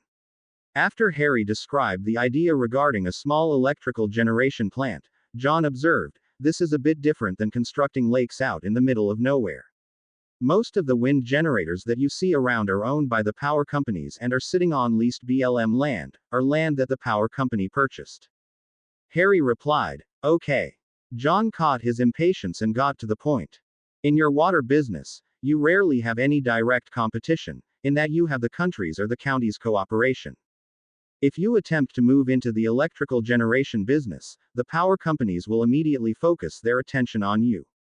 You don't want some gossip magazines or newspapers running some investigative report on how your water plants are powered, let alone wade through the regulatory process on a magical electrical generator. The non-magicals need to develop battery technology that can be charged during the day and discharge massive amounts of electricity at night. That said, there wouldn't be any wind farms if it weren't for the massive government incentive programs to put them up. It will be decades before they come up with an alternative to fossil fuel, or nuclear electrical plants that operates on a 24/7 basis. Can we switch subjects a bit? Harry replied, certainly. The street crews. Would it be possible to assemble one in New York City near the Makusa building? The local street crews don't seem to be able to keep the streets in any decent kind of repair. Harry laughed and replied, no problem. They're always looking for new locations. I'll put it at the top of the list of new locations. John asked, what's next for you? I help Hermione part-time, make firesticks part-time, make limbs for the goblins part-time, stick my nose in the California waterworks operations too often and look for new help. I still spend time with the Middle East lakes from time to time. Strangely enough, we had a crew there last year that either lost, or had their broomsticks and staffs stolen. They were easy to replace, but there's never been that sort of trouble there before. John listened carefully, but didn't comment. When I'm not doing that, I spend time with my family, the elves, and the unicorns. My oldest twins are at the age where they should be starting to make their mark on the world soon. We're supplying 3/4 of the municipal water in Southern California. We added 5 more plants in Southern California last year. They'd like 10 more. When I put the first water plant in Sunshine County, the combined population of California, Nevada and Arizona was 40 million people. Now it's 50 million. They keep issuing building permits every day. For some irrational reason, people attempt to rob the water plants on a weekly basis. I have the crews apparate directly into the buildings. I doubt that more than half of the employees actually live in California, even though they all do on paper. The ironic thing is, even with all of the water that we supply, they're still attempting to use nearly as much as the river is supplying. It took years for Hoover Dam to refill. Nevada's population nearly doubled since I began supplying water to California. Arizona's population rose from 4.8 million to 7.4. John resisted the temptation today. I told you so, and completely surprised Harry by asking, how's the cobalt charging by the Sedona vortex working? I didn't calculate that it could supply that much energy. Harry, don't give me that incredulous look. I knew the first night that you put up the notice me not wards. It was the most responsible unauthorized use of a natural resource in the country's history. Harry admitted, it's not the only one that we use. We currently have 50 water plants in California. The Sedona vortex powers 18 of them. The others. The Roadmaster Group's equipment is powered by a vortex that we purchased in the Yukon Territory. We originally powered them from the Hogwarts vortex. Now we use that one for limb replacement and charging firesticks. We power the rest of the California waterworks plants from one in Washington State and Fresno. I charge rods at the Salem vortex and save them for future use. Thus your inquiry into the power plant idea. Exactly. What are the other vortexes being used for? John admitted, aside from the few which are used as dragon reserves, to my knowledge, nothing. He continued, the country and the world are close to going to war over natural resources. Food, timber, oil, rubber, and gold have led to dozens of wars over the years, and doubtless will again in the future. The states are on the verge of fighting over water. Fortunately, you single-handedly prevented that, at least for now. Fresh water could fuel wars all over the world in a generation. Population growth is completely out of control. You can't help that. We've chosen to not act on it, yet. That's on us. How many more water plants could you construct with the vortexes that you own, or are using? Harry replied, 20, but staffing that many could be a challenge in the short run. As it is, I'm the major employer of Hogwarts graduates and am nearly so for Salem. I could change the staffing at the water plants if I needed to. The original intent was to supply good paying jobs for low-mage graduates. To your question, we could draw them from the Roadmaster groups as needed. How long would it take you to build 8 plants in Arizona? Where? Primarily Phoenix, with water sourced from the Gulf of California, 50 miles into Mexico. We'd provide all of the permits and right-of-ways you'd need, about 200 miles of pipe in total, or 1,600 miles, depending on what size pipe you used from the Gulf to Phoenix. They'd pay 1/4 cent a gallon. You and the original set of employees would receive a lifetime federal income tax exemption. He paused for a moment and added, for the most part, the pipes would have to be buried. There would be a considerable amount of sand and rock to clear away. He'd said the magic words. The end. I hope you enjoyed this story. Also remember to subscribe and like this video. See you in the next video.